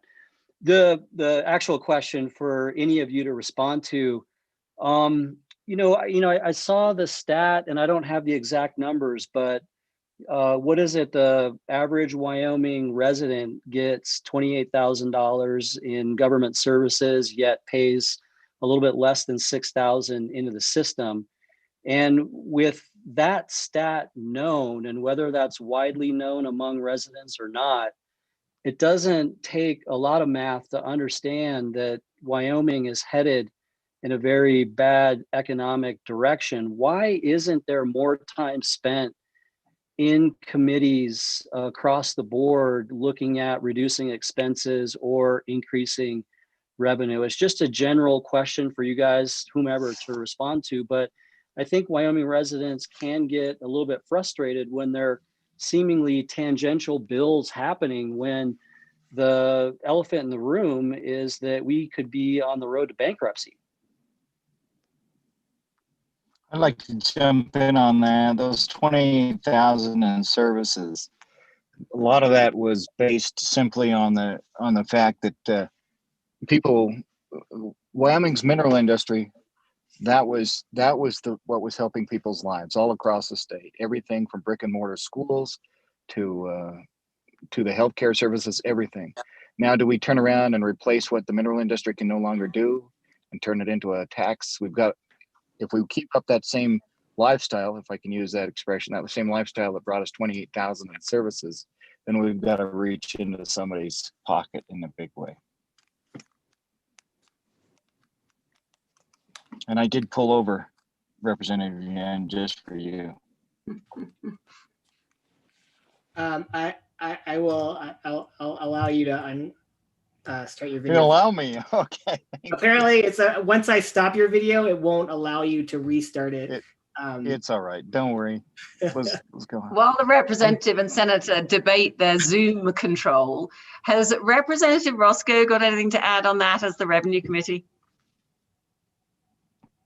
Yeah, there was just a great survey done by Dr. Godby, and he presented it to the, I think it was the Education Committee, about a survey about how do people want to tax themselves to support education, and some other questions too. And it seems like the majority of the people in Wyoming did want to do that. They did want to do what kind of Kevin alluded to, that, pay for what, it's not an old Wyoming characteristic. You pay for what you get, and you pay. So I just don't think that the legislature represents that feeling in Wyoming. And don't ask me how that happened, but I think the population of Wyoming is ready to present some bills that would tax themselves and to support education and support the services that we get, such as roads and law enforcement and all that stuff. And we're going to have to do it. Kevin was absolutely right. So we're seemingly afraid to tackle the big topics. And so I would like to bring up one thing, and that's a 1% sales tax that I was, with the possibility of eliminating exemptions. So you guys could talk about that. That's one thing that's probably the most palatable and most possible to get passed in the legislature to help our structural deficit.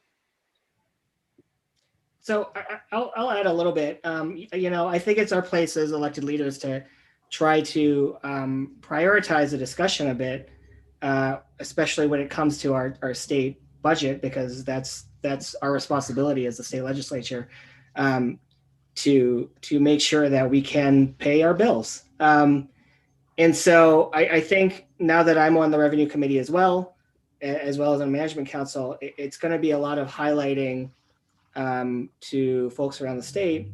Look, we need to make a choice.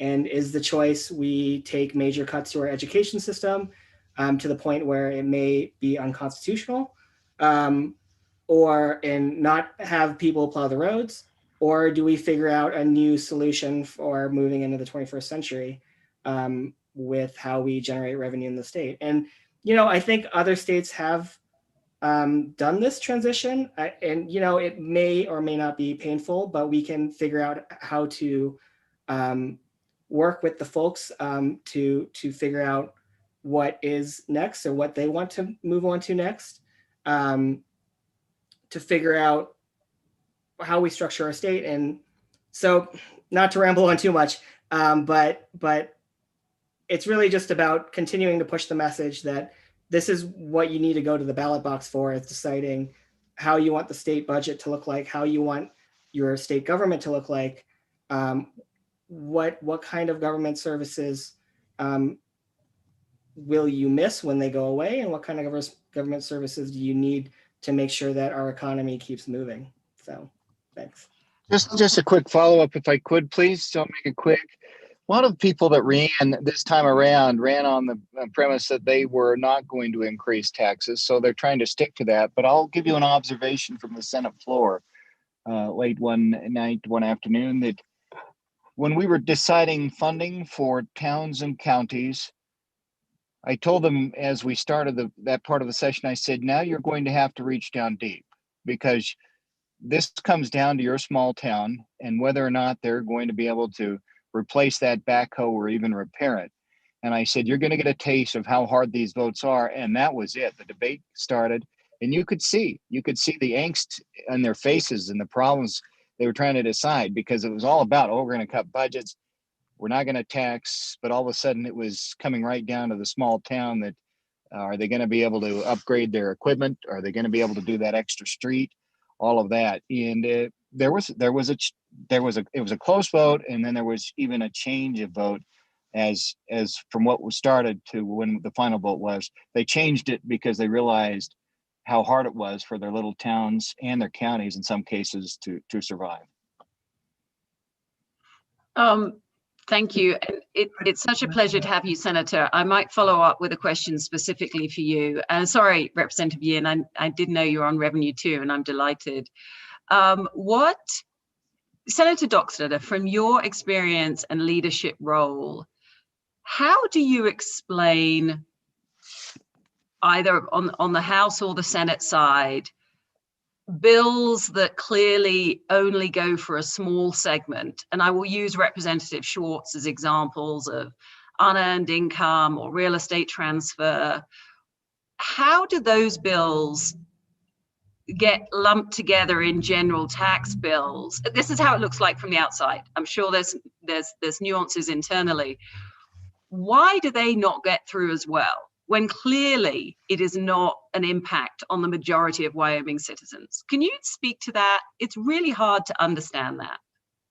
I don't, if I follow your question right, I lost the audio on my, sorry about that.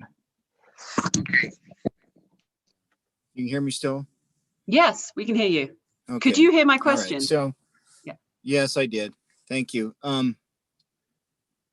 Are you asking if they get time, or have they been given time in the past, or get lumped into a revenue assignment? What specifically are you asking there?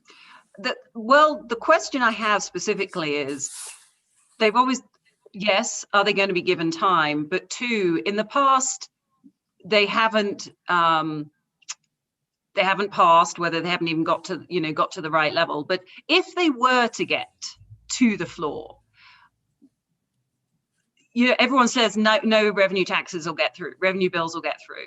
Why don't feels like revenue bills get lumped together, whether they're specific for a small segment or whether it's a 1% sales tax?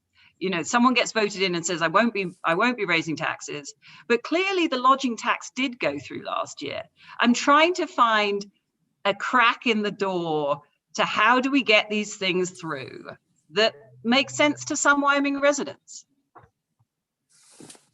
Last year, as a floor leader, I put virtually everything on the floor that I could. We heard all House bills. We heard our Senate bills, but I worked extra hard to hear all House bills with the exception of just a few. And then the year before that, we heard all of the House legislation. When they get to the floor, that's up to the individual legislator, whether or not they will support it, drive it through. But as a floor leader, I worked extra hard to make sure they got floor time. There were just a handful that didn't make it at the very end last year. Year before that, all the House bills were heard. Wish my colleagues across the aisle make sure all the Senate files get heard. Thank you. Senator Dockstader, I will, if I could, I would help you on that, but I'm not the majority floor leader, apparently. Okay. We are going to move on to Audrey Cohen-Davis, also on our committee. There was some, well, part of the problem is there's the same people that refuse to consider a new tax firmly believe that we can just keep cutting government spending, that there's just all of this money available. And the problem is the three biggest agencies that we're dealing with are the Department of Health, the Department of Corrections, and the Department of Family Services. And most people don't interact directly with what those agencies do unless they're, you know, they have disabilities, they're on Medicaid, they're felons. I mean, it's not the bulk of the Wyoming population that is getting the services being provided by the bulk of the dollars. And that disconnect is significant. And I don't know how we deal with that. Citizen activation. And hopefully, as we discuss, that'll be higher with Zoom application. Representative Roscoe, did you want to add something? I just wanted to say, since the lodging tax was passed, there has been an election, and it substantially changed the makeup of both the House and the Senate. Yeah. Audrey, can we hear from you? And then.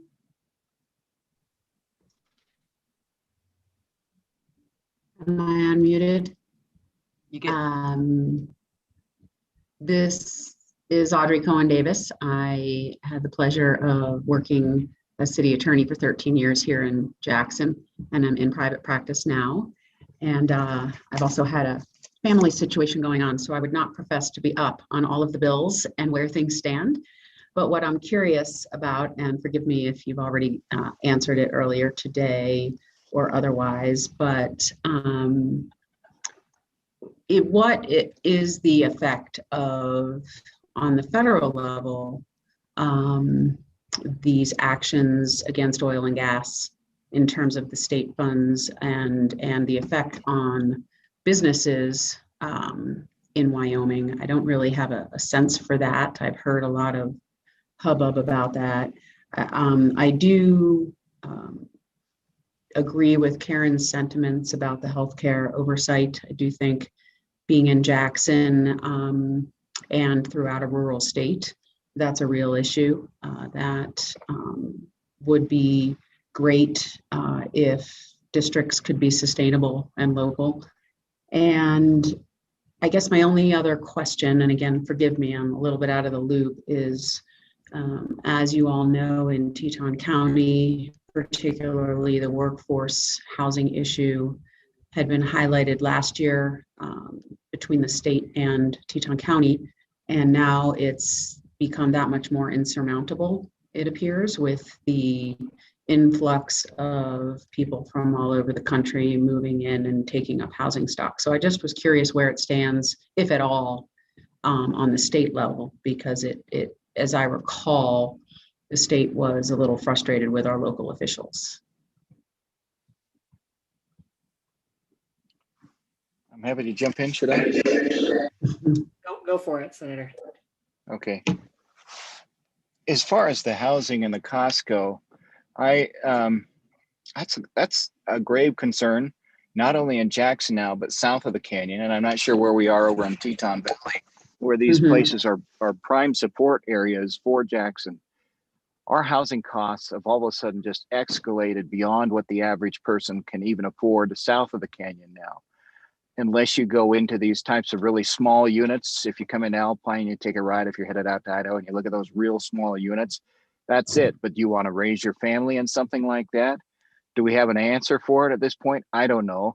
Wyoming Department of Transportation in Jackson or in Star Valley, what we're paying now, and it's good pay, will not sustain purchasing a home there.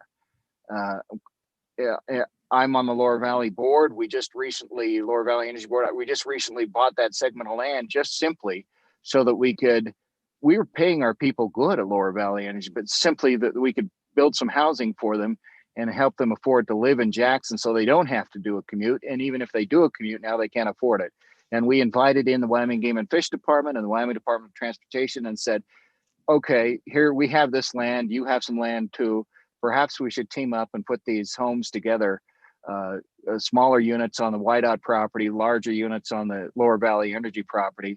And right now we're working on that. Wyoming Game and Fish Department says, we're okay, we've got some land, we'll be okay in Jackson. And that's going to be the only way to make it affordable for those who want to say work for a state agency or work for the member-owned co-op in Jackson. We're going to have to find scenarios like that to help them. Doesn't appear like it's going to change at any point soon. Building is escalating. I have a son that just went to work in the construction trades, and he was told as he took this job, be ready for a long-term employment in Jackson and Star Valley because it's not going to end. Problem is, it's not affordable for the average job. Do we have a solution for that right now? No, we don't. But that's part of that. And then the other question, what was the other question? I apologize. I was curious the effect on the state in terms of energy workers and the oil and gas industry. I'm not really in that loop. Okay.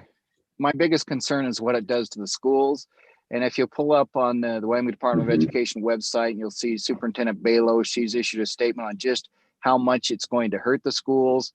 And we have the governor reiterate that on our morning radio show south of the valley. I'm in media there, and he said at this point it's he didn't use the word devastating. I will. It's devastating on what we're going to do with our schools and our other services that we offer across the state. That was big. When we shut off those oil and gas leases, we were already hurt because of the mineral industry. Then we were hurt because of COVID, and then we had the shutdown of the leases. And it doesn't get any more challenging. Well, I better not say that because it might. It doesn't get any more challenging than that. It's a devastating picture. Pull up and read Superintendent Balo's statement on that.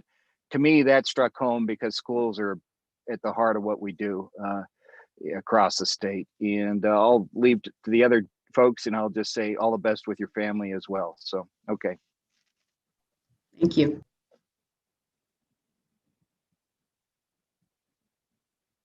On the oil and gas, I don't know that any of us can really add much to the conversation because it's at a level above what state legislators do. I know the governor. The one thing I know, there are other states like New Mexico that are also going to have a level of impact like Wyoming, and they have a Democratic governor, which unfortunately makes a difference. So we'll see what happens, whether I think the hope is that rather than just an absolute moratorium, that it will be phased in and there will be considerations made.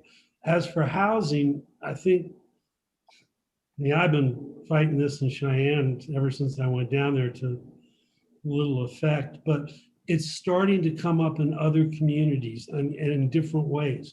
I mean, in Cheyenne, they are, just because their population is growing so rapidly that housing prices are going up there, not like here. I think we're going to see it in Park County and Sheridan County. And as more areas start having housing problems, I think finding solutions at a state level will be easier. I don't know that it will happen, but it will at least, broaden the conversation. Representative Schwartz, I would just plug your real estate transfer tax. And I don't know that it has much of a shot, but I mean, one of these days, I would hope that people open their minds and consider it as an option because, you know, I think many of you know we're on by Vail Resorts and we operate many mountain communities, and there are other mountain communities that utilize a nominal 1-ish% real estate transfer tax to fund affordable housing. And it makes a big difference. And it can be a lot of money when you look at the transactions that took place in Teton County this last year. You know, tens of millions of dollars could have been collected in a 1% fee. And you know, I recognize the pushback and the concerns, but, you know, when real estate values are going up 10, 20, 30%, 1% doesn't seem too significant. So I think it's one of stubborn, Alex. I'm not going to stop.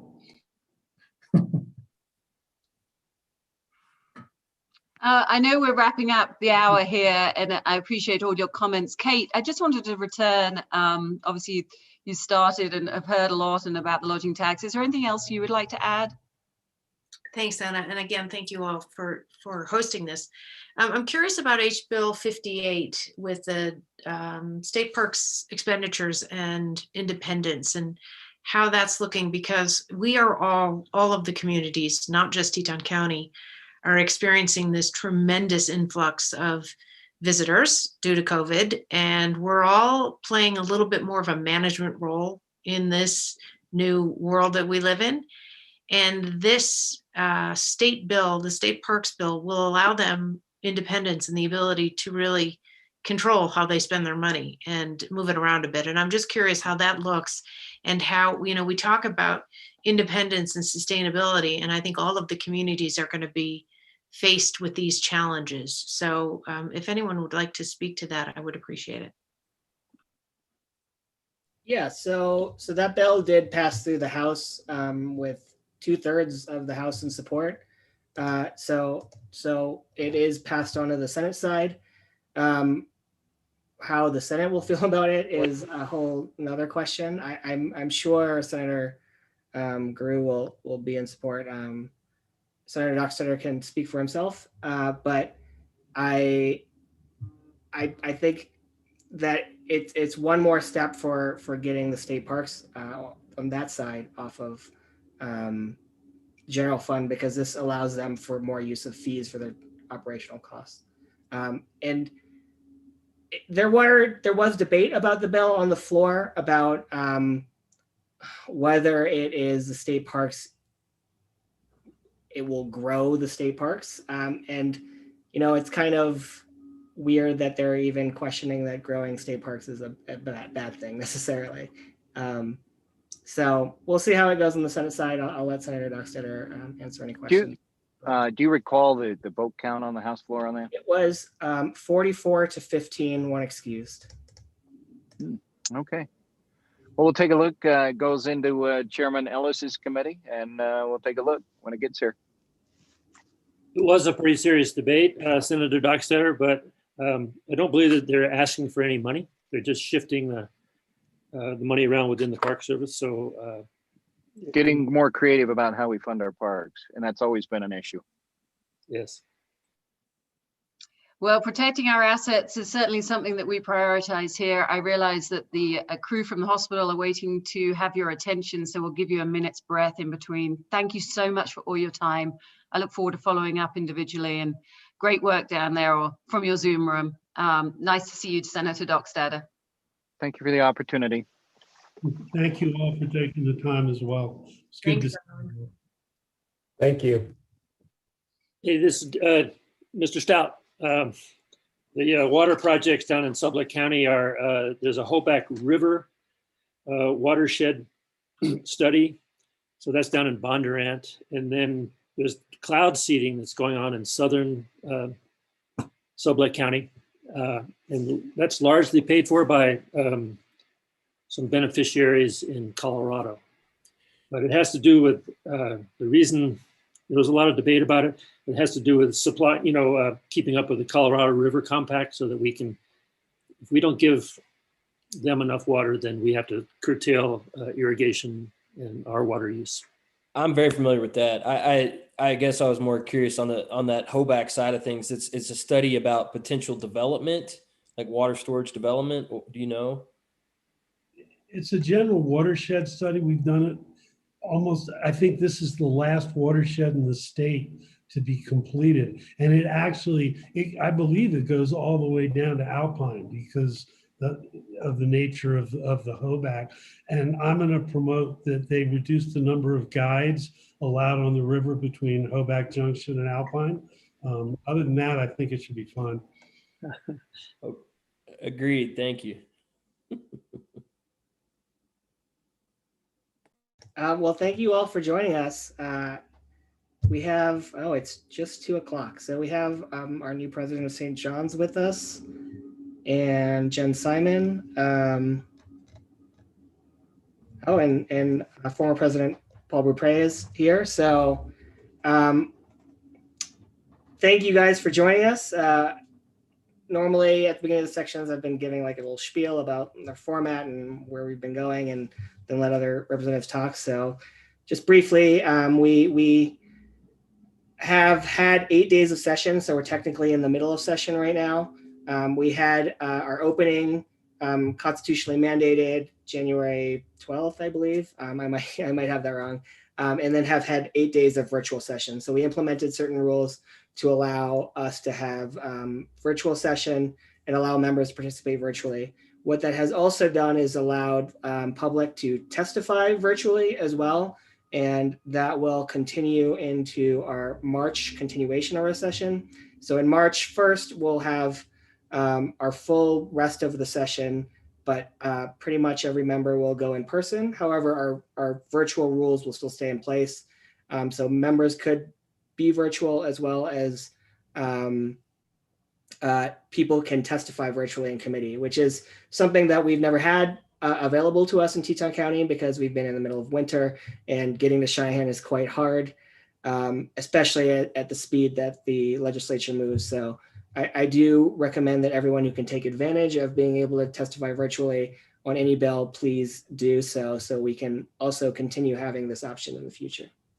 And so given that, I'll move it to Representative Schwartz and Representative Roscoe to talk about anything they would like to talk about, and then we'll open it to you guys.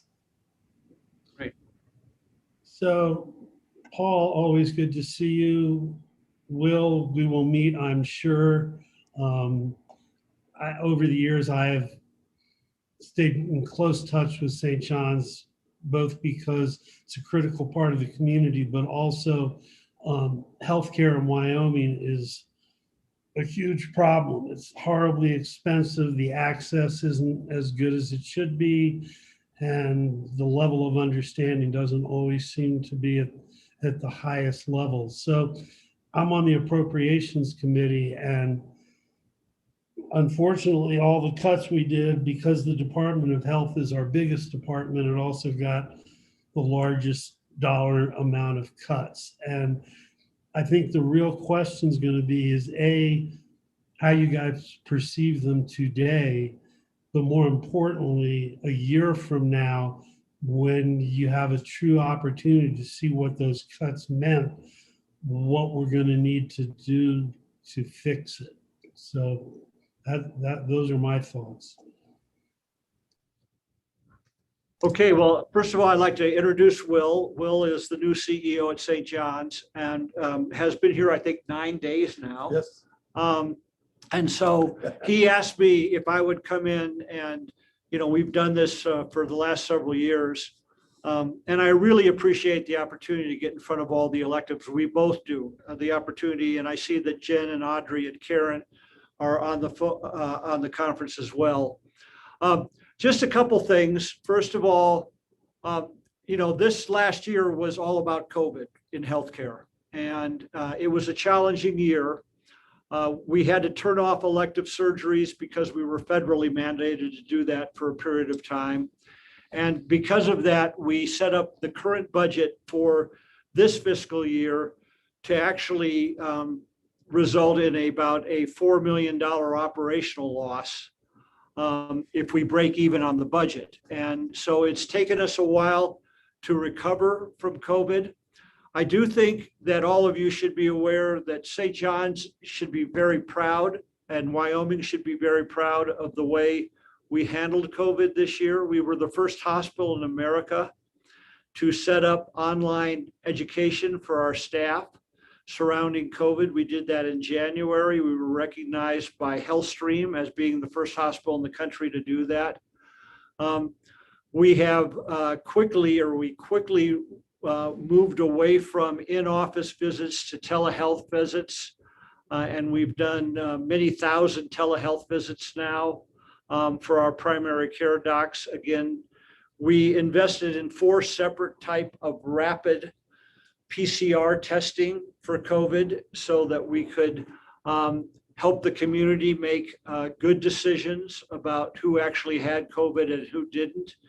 And we've been able to keep most of our restaurants open and our tourist industry open through the summer and now into the winter because of those decisions. We invested early in a Pfizer storage unit so that we could take Pfizer vaccine here and distribute it to the community. And all of this has resulted in the fact that if you look at our infective rate versus our death rate in Teton County, we have one of the lowest ratios we have high numbers of infected people, but very low number of true deaths in the community. So it's been a challenging year, but a successful year from a public health standpoint here.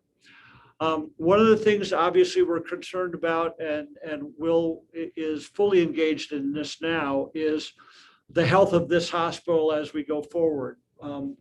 Both of us are really committed and believe strongly that healthcare in Wyoming should be delivered by those entities in Wyoming that are really truly based in Wyoming. It sickens me when I see over and over again that healthcare in Wyoming is starting to be given away to where places like Nashville or places like Phoenix or places like California are the ones that are ultimately making healthcare policy decisions for Wyoming.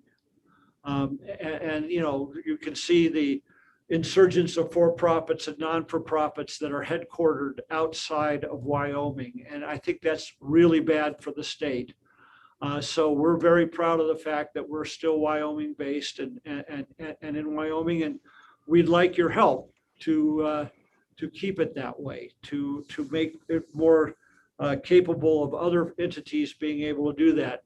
I want to thank you all for your strong work at getting CARES funding to hospitals. It's the only way many hospitals in Wyoming kept their doors open this year with the challenges of COVID. And I know all of you had a lot to do with that. So thank you for that. Will and I are both here to answer any questions you might have, and we'll open it up for questions now. Will, why don't you just say a few minutes about who you are? Yeah, thanks, Dr. Beaupre. I tell you, I have a little bit of virtual background envy. Those are some nice scenes behind a couple of you. But I really want to extend my gratitude to Paul. Paul and I have known each other for about a decade, and he is a fine human. He's a talented physician and a great leader. And what he is handing off to me is I'm very humbled to receive, because I think St. John's is an outstanding organization.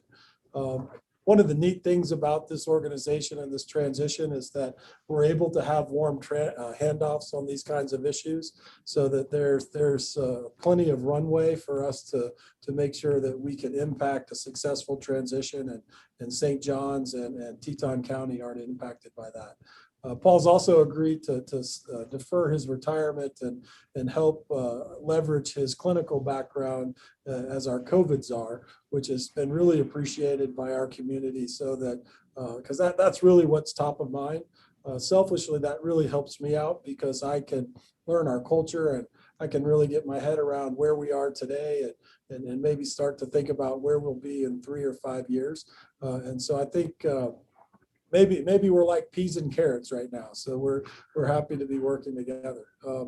I'm a journeyman in healthcare. I've spent 25 years. I grew up in the Midwest in Kansas. Got a family. I've got a son and a daughter. They're off at school, so we're empty nesters, and it's made the transition easy. After about 25 years with HCA, we in Tampa and Denver and Las Vegas and Richmond, Virginia. I think that those experiences have given me a good perspective about what local healthcare means in many different markets. I think it helps me understand when maybe our thinking could be insular and also appreciate when our thinking is unique to our situation and our surroundings. So I'm excited to learn our culture. I'm excited to really accept the baton from Dr. Beaupre and really think about where we are going forward.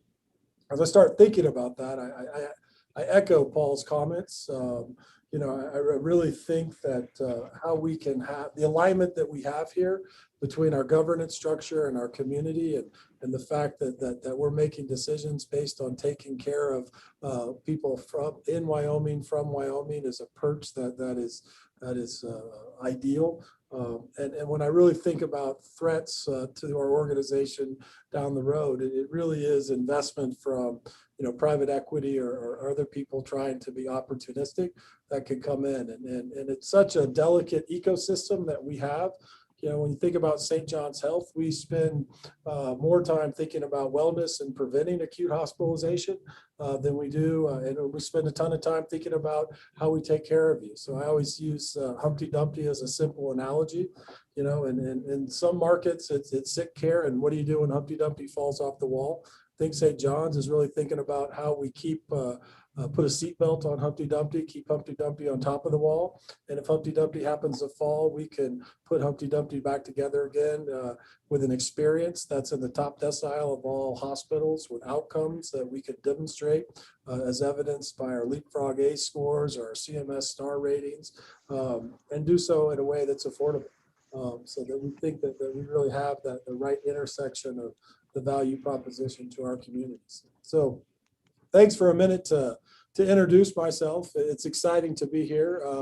I do want to say you're welcome because we tried to move at the end of January and we brought all the precipitation with us. So, big snowstorms ensued. It's all inevitable. But I'm glad that we're here and everyone's enjoying winter right now. So questions, guys, or yes? Yeah, thank you, Will. Welcome. We had a chance. I had a chance to read about you. We celebrate all of St. John's Health on our media websites because there is a connection. I'm your neighbor just south of the canyon there. Okay. But I got a question for you, gentlemen. When we hit COVID last spring, one of the things that disturbed me is we had a couple of profitable hospitals out on the west side of the state, St. John's Health and Star Valley Health. And they were virtually shut down because of these rules and regs. And that just didn't make sense to me. I understand we had to be very careful about COVID, but what could we be doing different to better prepare for something like this again, better help our local hospitals and keep them profitable? I was watching your numbers. I was watching the numbers of a south of the canyon. We took 2 profitable operations and made them nonprofit virtually in a space of a week or 2. And it just, that bothered me immensely. Gentlemen, what do we do to better protect our hospitals if we have to go through this again? Yeah, okay. So from my standpoint, I think number one, we shouldn't make blanket statements about closing or not closing. It all came down to testing.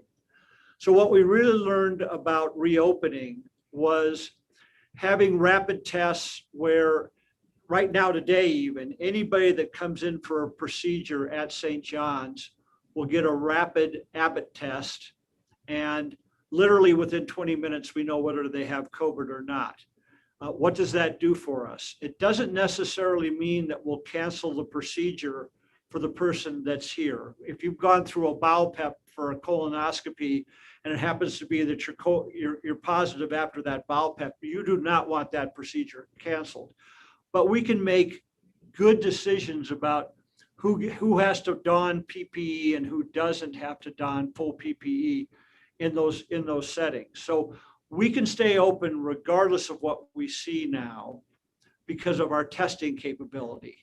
And so I think, again, making sure that all the hospitals in Wyoming have the ability to test rapidly for people trying to access the hospital is essential for never having to close your hospitals again.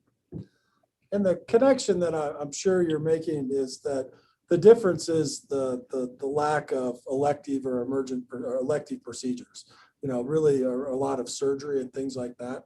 One thing when we think about what better could look like is to double down on efforts to promote that it's safe and people shouldn't defer elective screening procedures because, if we can get the pipeline of appropriate screening procedures going again, then we can appropriately care for those people. If there's a lot of pent up demand, then what we worry about is that will overwhelm us, 4 or 5 months down the road.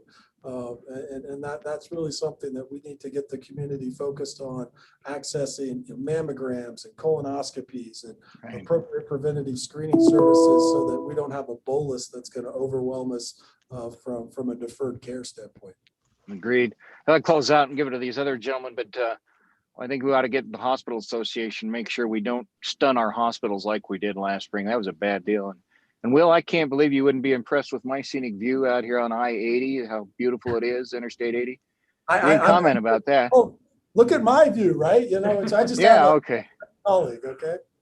Well, again, welcome to you, and I'll turn it over to the other legislators. And Mr. President, thank you so much for being able to join us today. I know it was not terribly convenient and we didn't give you good notice, but thanks. We're good. Thank you, Andy. So I'll add, I did flub a little bit when you guys entered and referred to you as president and former president. When I apologize for that, CEO and former CEO. Thank you for coming, and I know you're only 9 days in, so I do imagine that you'll get to know our community and get involved as you become more acclimated to everything that goes on here. So thanks for showing up for this, even 9 days in. And I also appreciate Dr. Beaupre for joining us as well. Before we stop this, I hope you are watching legislation. I mean, I'm aware of a few bills that could really have an impact on St. John's. And it really, Paul knows how to get a hold of us, all of us. And if you have issues with any of the legislation, if you have information you can give us that will be valuable. We have one right now. So there's a bill that has been introduced by some of the Lander legislators that would really disadvantage hospitals like St. John's, so hospital district hospitals, non-for-profit hospital district hospitals. Correct? Yes. Yeah. And it really is an anti-competitive bill saying that a hospital like St. John's could not do any work outside of its own county. Again, going back to what Will and I think is super important, and that is that healthcare for Wyoming people are determined by people that actually live and care for people in Wyoming. It's really important that when a physician group approaches a hospital like St. John's or any of the other public hospitals in Wyoming and says, we'd like to work with you, that our hands aren't tied, that we can go out and work with them. And that's exactly what's happening up in Lander. A group of physicians came to us and said, we'd like some help with an imaging center and potentially some other services up there. And again, we're currently trying to help our neighbors south of us in Sublet They're making a decision right now about setting up a critical access hospital and a management agreement for that critical access hospital. If this bill passed, we couldn't do any of those. We couldn't be involved with any of those types of decisions. And so we really do ask you guys to take a strong look at this bill and be careful about these anti-competitive measures that would disadvantage public hospitals to be able to do the work we'd like to do with our neighbors. And if I can add to that, part of where I think that is in our focus is as we think about a resource in Western Wyoming. When we think about how we program and we do medical staff development and what kind of services we can offer so that we can keep access points local and reduce drive times for our patients who are trying to access care, it's really about the denominator. And so when we can partner with adjoining counties so that we can have medical staff development plans that really are able to leverage an increasing denominator, we're more effective. So our goal is to reduce people who have to get on rotor or fixed wing transport and leave the area altogether. And often it's really, can we build those medical staff components to help? So think cardiology, right? We have a very talented cardiologist, but if we have one. And lifestyle, we need to get to 2. So if you can put Teton County and Sublette County together, then we have enough people that we can have a bigger practice and we can have a local based solution that we're in those communities providing care and giving access more directly. So our inability to continue to think about those flywheels that make sense from a development standpoint is really where our angst with that legislation comes from. Will and Paul, this is Jim Roscoe. I just wanted to welcome you and thank you for all your hard work on the COVID. And I represent Northern Sublette County, and we've been talking about that critical access hospital for quite a while. And I think I have a meeting maybe with you guys tonight or tomorrow night. Tomorrow night, yes. So I heard, the Idaho folks last night, and so I was just wondering how I think I know now how you feel about that, and it's tonight, yeah. So how does it's a partnership with Critical Access Hospital in their health district, is that right? It is, and this is an initiative that Dr. Beaupre and the team have led, and I think we've been at it for almost 2 years now. And I think that community has been trying to have a critical access point for a number of years. When I think about it as siblings, and we can really help someone grow into a role. I think they've been successful in creating a hospital district and really evolving the level of care there. And I think where we are the best option for Sublette County is that we're most similar to them.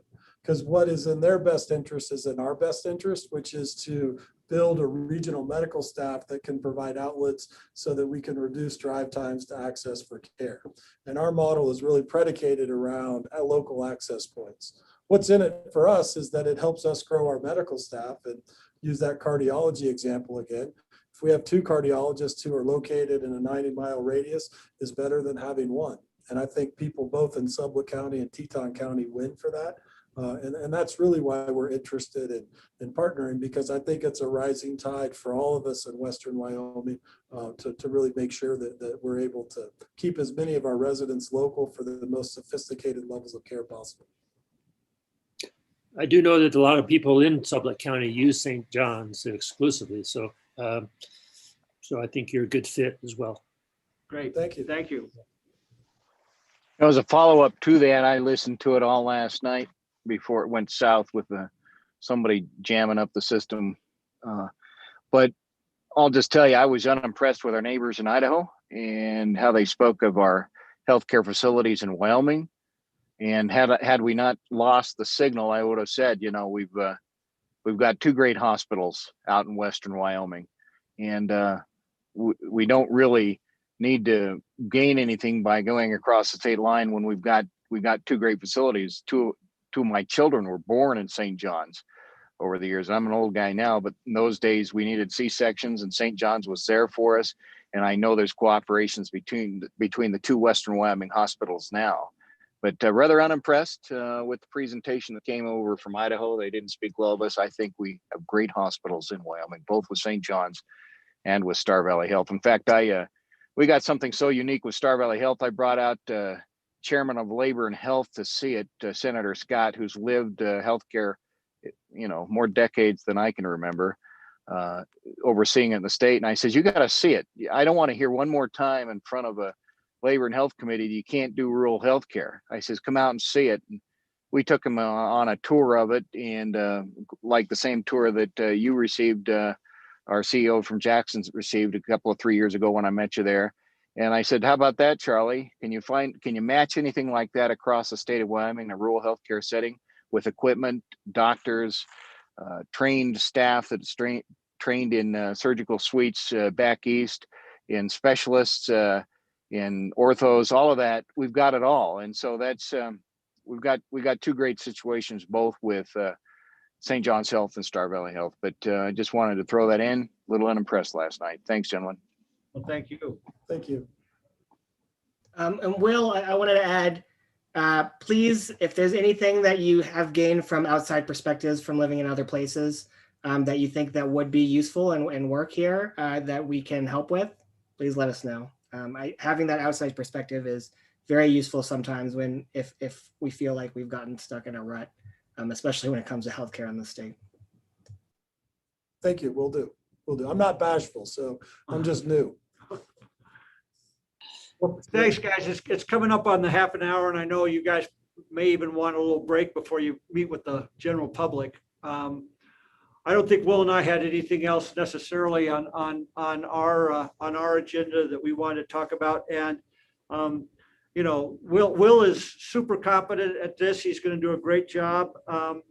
And I'm around and have a lot of energy left. So again, if you guys need to tap into me for any reason, please feel free to call Will or call me direct. I think most of you have my cell phone still. And I'd be happy to roll up my sleeves and help you do whatever needs to be done in Wyoming. And if it's helpful, I could give you my cell phone too, or we can distribute that in another forum. I don't know if you have friends or neighbors or constituents or family that ever need a local navigator, but I think that's part of the job. So if I can ever provide that personal touch, I'm happy to. My cell phone is 804-221-0432, and feel free to reach out to me. Thank you. Welcome, Will. Thank you, everybody, for your service. All right. Thanks. Take care.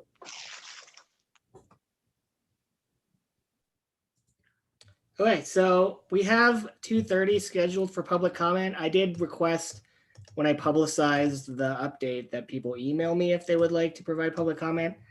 I did not receive any emails. If anyone that is still on the call would like to give public comment, otherwise we can wait 10 minutes.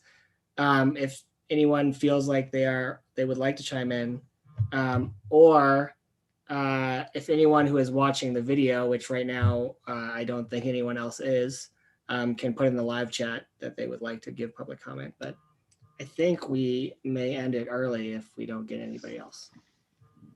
Well, if that's the call, Mr. Chairman, I'm going to jump back on I-80, but I'll let you make the call. Hey, Dan, this is Jim. Yeah, Jim.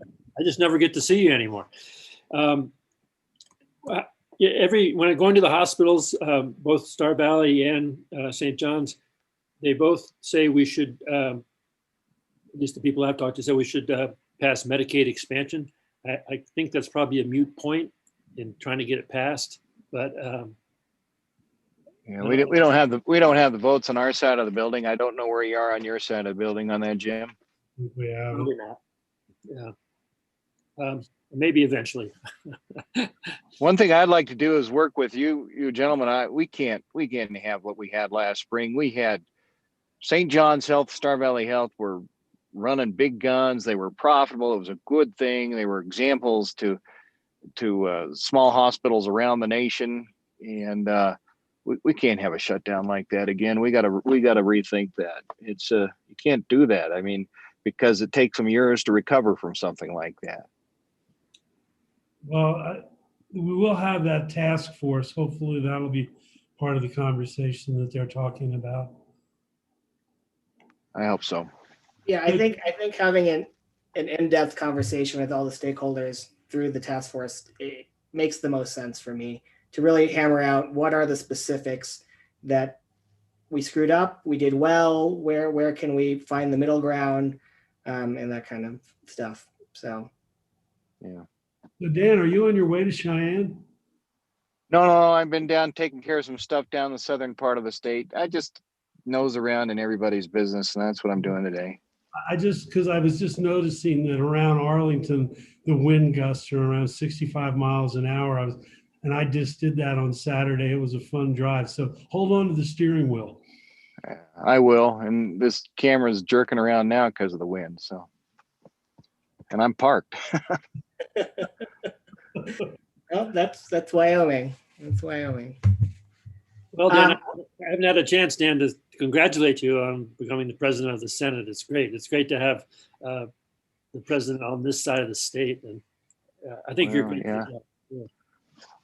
Lucky break right in the middle of the worst financial picture we've ever had, but we'll press forward. That's what we hired on for, is to find solutions.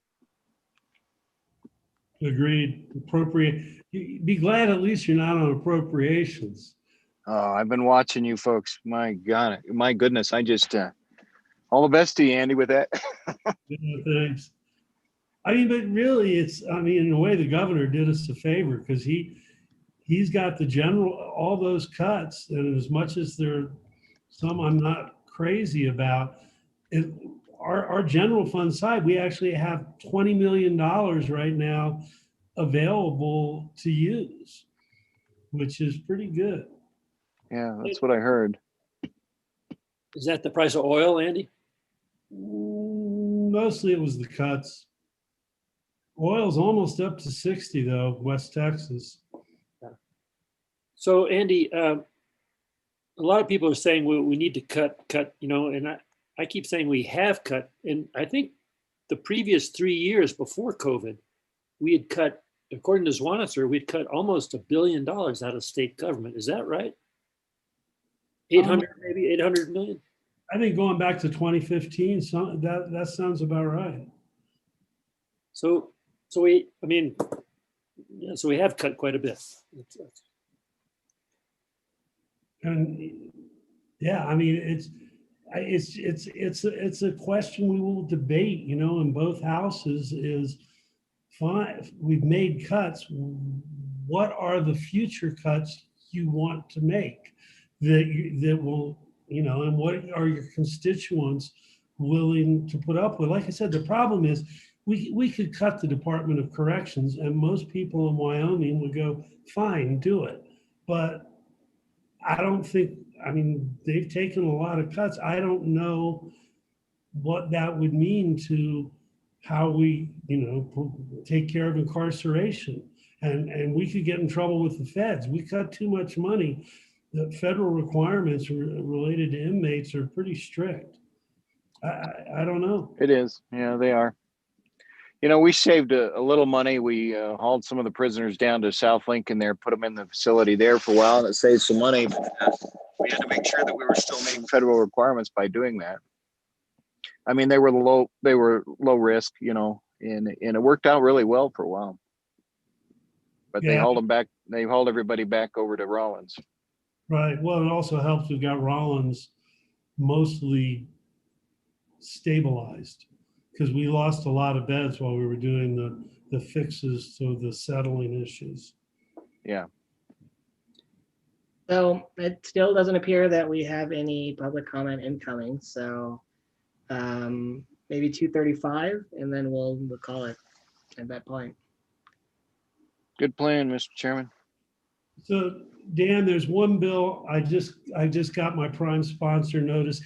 Shockingly, it's not a tax bill. And I think you were in the legislature in 2014 when there was the fire aid pension issue. Yeah. And that bill failed, and the problem is the issue didn't go away. And so I'm bringing that bill back essentially, because if we don't do something in 5 years, that pension fund is going to be broke, $0. All pension funds. But Yeah. let's see it. Throw it out there. Tell me the year again. 2014, it was House Bill 51. Boy, you got a good memory. It passed the House. I've been living this. It passed the House and it died in committee on the Senate side on a 5-4 vote. And is that the one that is that the one that all the firefighters came down? I think it was my first run on appropriations, and there was no place to sit or stand in the appropriations room. No, I think that was that was because you were on appropriations with me. I think that was the I can't remember what it was.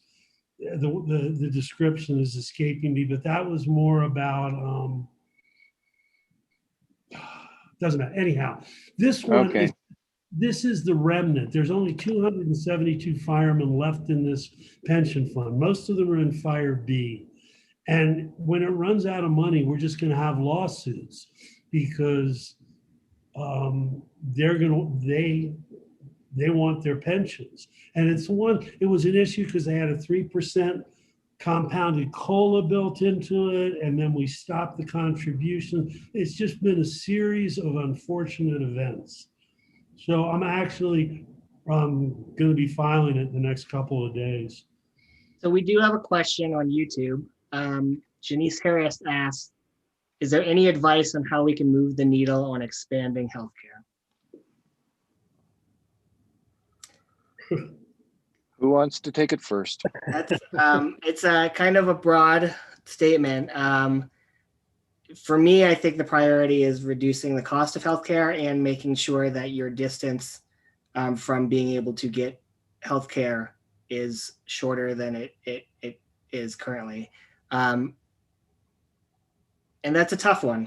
I think that's a tough one. I think expanding Medicaid would have been something that is good for the state to help support that. But it does seem like the state legislature is not super interested in doing that right now. But yeah, I'll come back to the first earlier question. Votes aren't there right now, but there are also ways to, if these hospitals will really take a hard look at what they're doing and how they're delivering it, there are success stories like St. John's Health and Star Valley Health that are out there. And quite honestly, they've been doing a lot. They've had a lot of success without the Medicaid expansion. And the rest of the hospitals ought to pull a page out of that book and study it real hard for these two hospitals. Yeah, and the other issue is just general cost of healthcare in Wyoming. We talked about it earlier in the day, but it's just the nature of a low population rural state that healthcare costs are expensive, and because of that, insurance is expensive, and that makes it harder for people to access it. And I don't know what the answer is. There is a bill for telehealth that's, chipping away at it. And that telehealth, folks, works really well. I used it this summer. I couldn't get into my hospital. My doc says, well, just fire up your cell phone. Let's take a look here, a situation on my back. And he knew exactly how to direct it from there. And I think we should be using that more. I was really impressed. I was actually out in the Pacific Northwest talking to my doctor back in Wyoming. And we got the matter taken care of within a day or two. Dan, did you just show him a picture of your back? Literally, yeah, literally. It was kind of awkward and embarrassing, but what the heck? We did that, and we got it taken care of. That's great. We lined up a photo opportunity in the radiology department, and all was good. But I just thought, how about that? With my cell phone clear out in the Pacific Northwest, with my doctor in my hospital in Wyoming. No, I agree. Telehealth, we've been talking about it in Wyoming now for as long as I've been in the legislature. There are issues, in terms of broadband access in rural areas and licensure sometimes and competition. But I agree. I think this is something I've always felt it was really a valuable resource for us. I mean, certainly psychiatric telehealth. It's not that hard. Yeah, I know there were Agreed. some emergency rules put in place to allow for certain types of telehealth. I hope we can figure out how to make those permanent, because I do think it's a good improvement to allow it for access to healthcare. I'm just curious, Dan, did your insurance company cover it the same as they would Yes. personal Yes. business? 'Cause that was part of the problem 6 years ago. They weren't. It was a good experience. So I did have someone text me and ask, are there any Teton County specific bills that we need to talk about or look out for? And I'm not sure that there are this time around, other than the ones that we're looking forward to bring. For example, talking about Senator Gierau's bill about Teton Pass. Well, it's a committee bill, and trying to make sure that we don't have a real bad accident before we do something about it. And then Representative Schwartz's couple of bills. But yeah, I don't think that there's anyone specifically targeting us this time around. Nothing on the slate so far.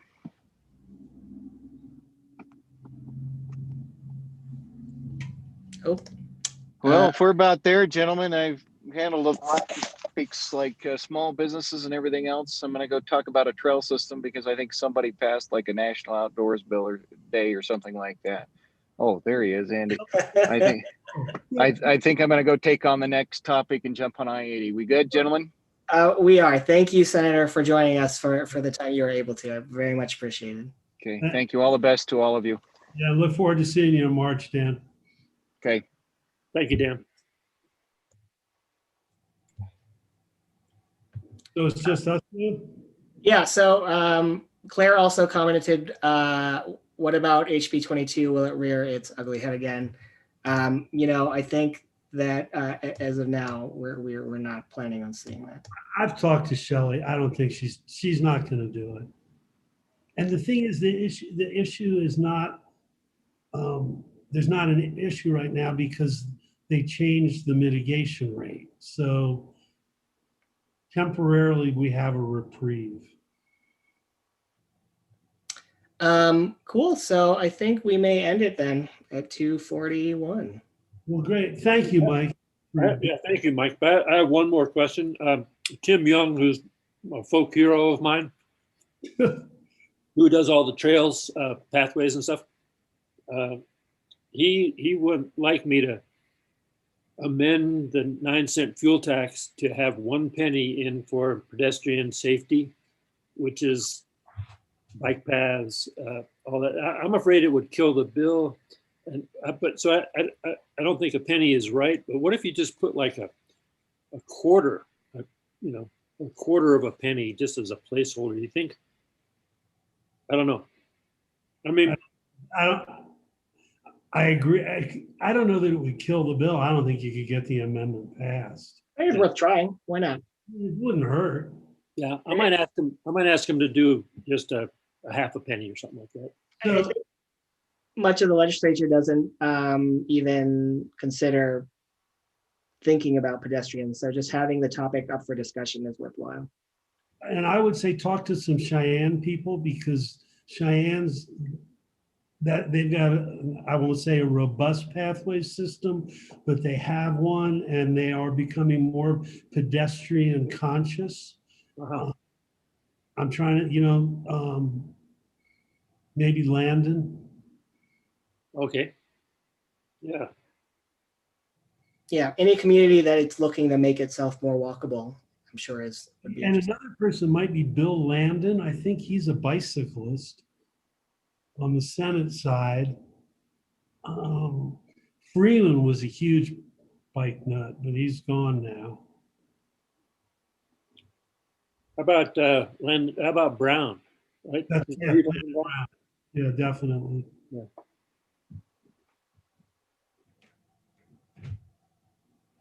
I mean, I'll vote for it. I'll speak for it. All right, I think we will call it there. Okay. I haven't eaten anything since this morning, so I'm going to get something to eat. Thank you. Thanks, Mike. Good job. Mike, I'll see you on Monday. Is that correct? On Monday, what are we doing on Monday? Oh, yes, we will meet on Monday. Yep. Jim, you can't come. You're not a Democrat. It's lonely out here, you know. Okay. All right. See you guys. That was Bye, great. everybody. Thank you both. That was wonderful.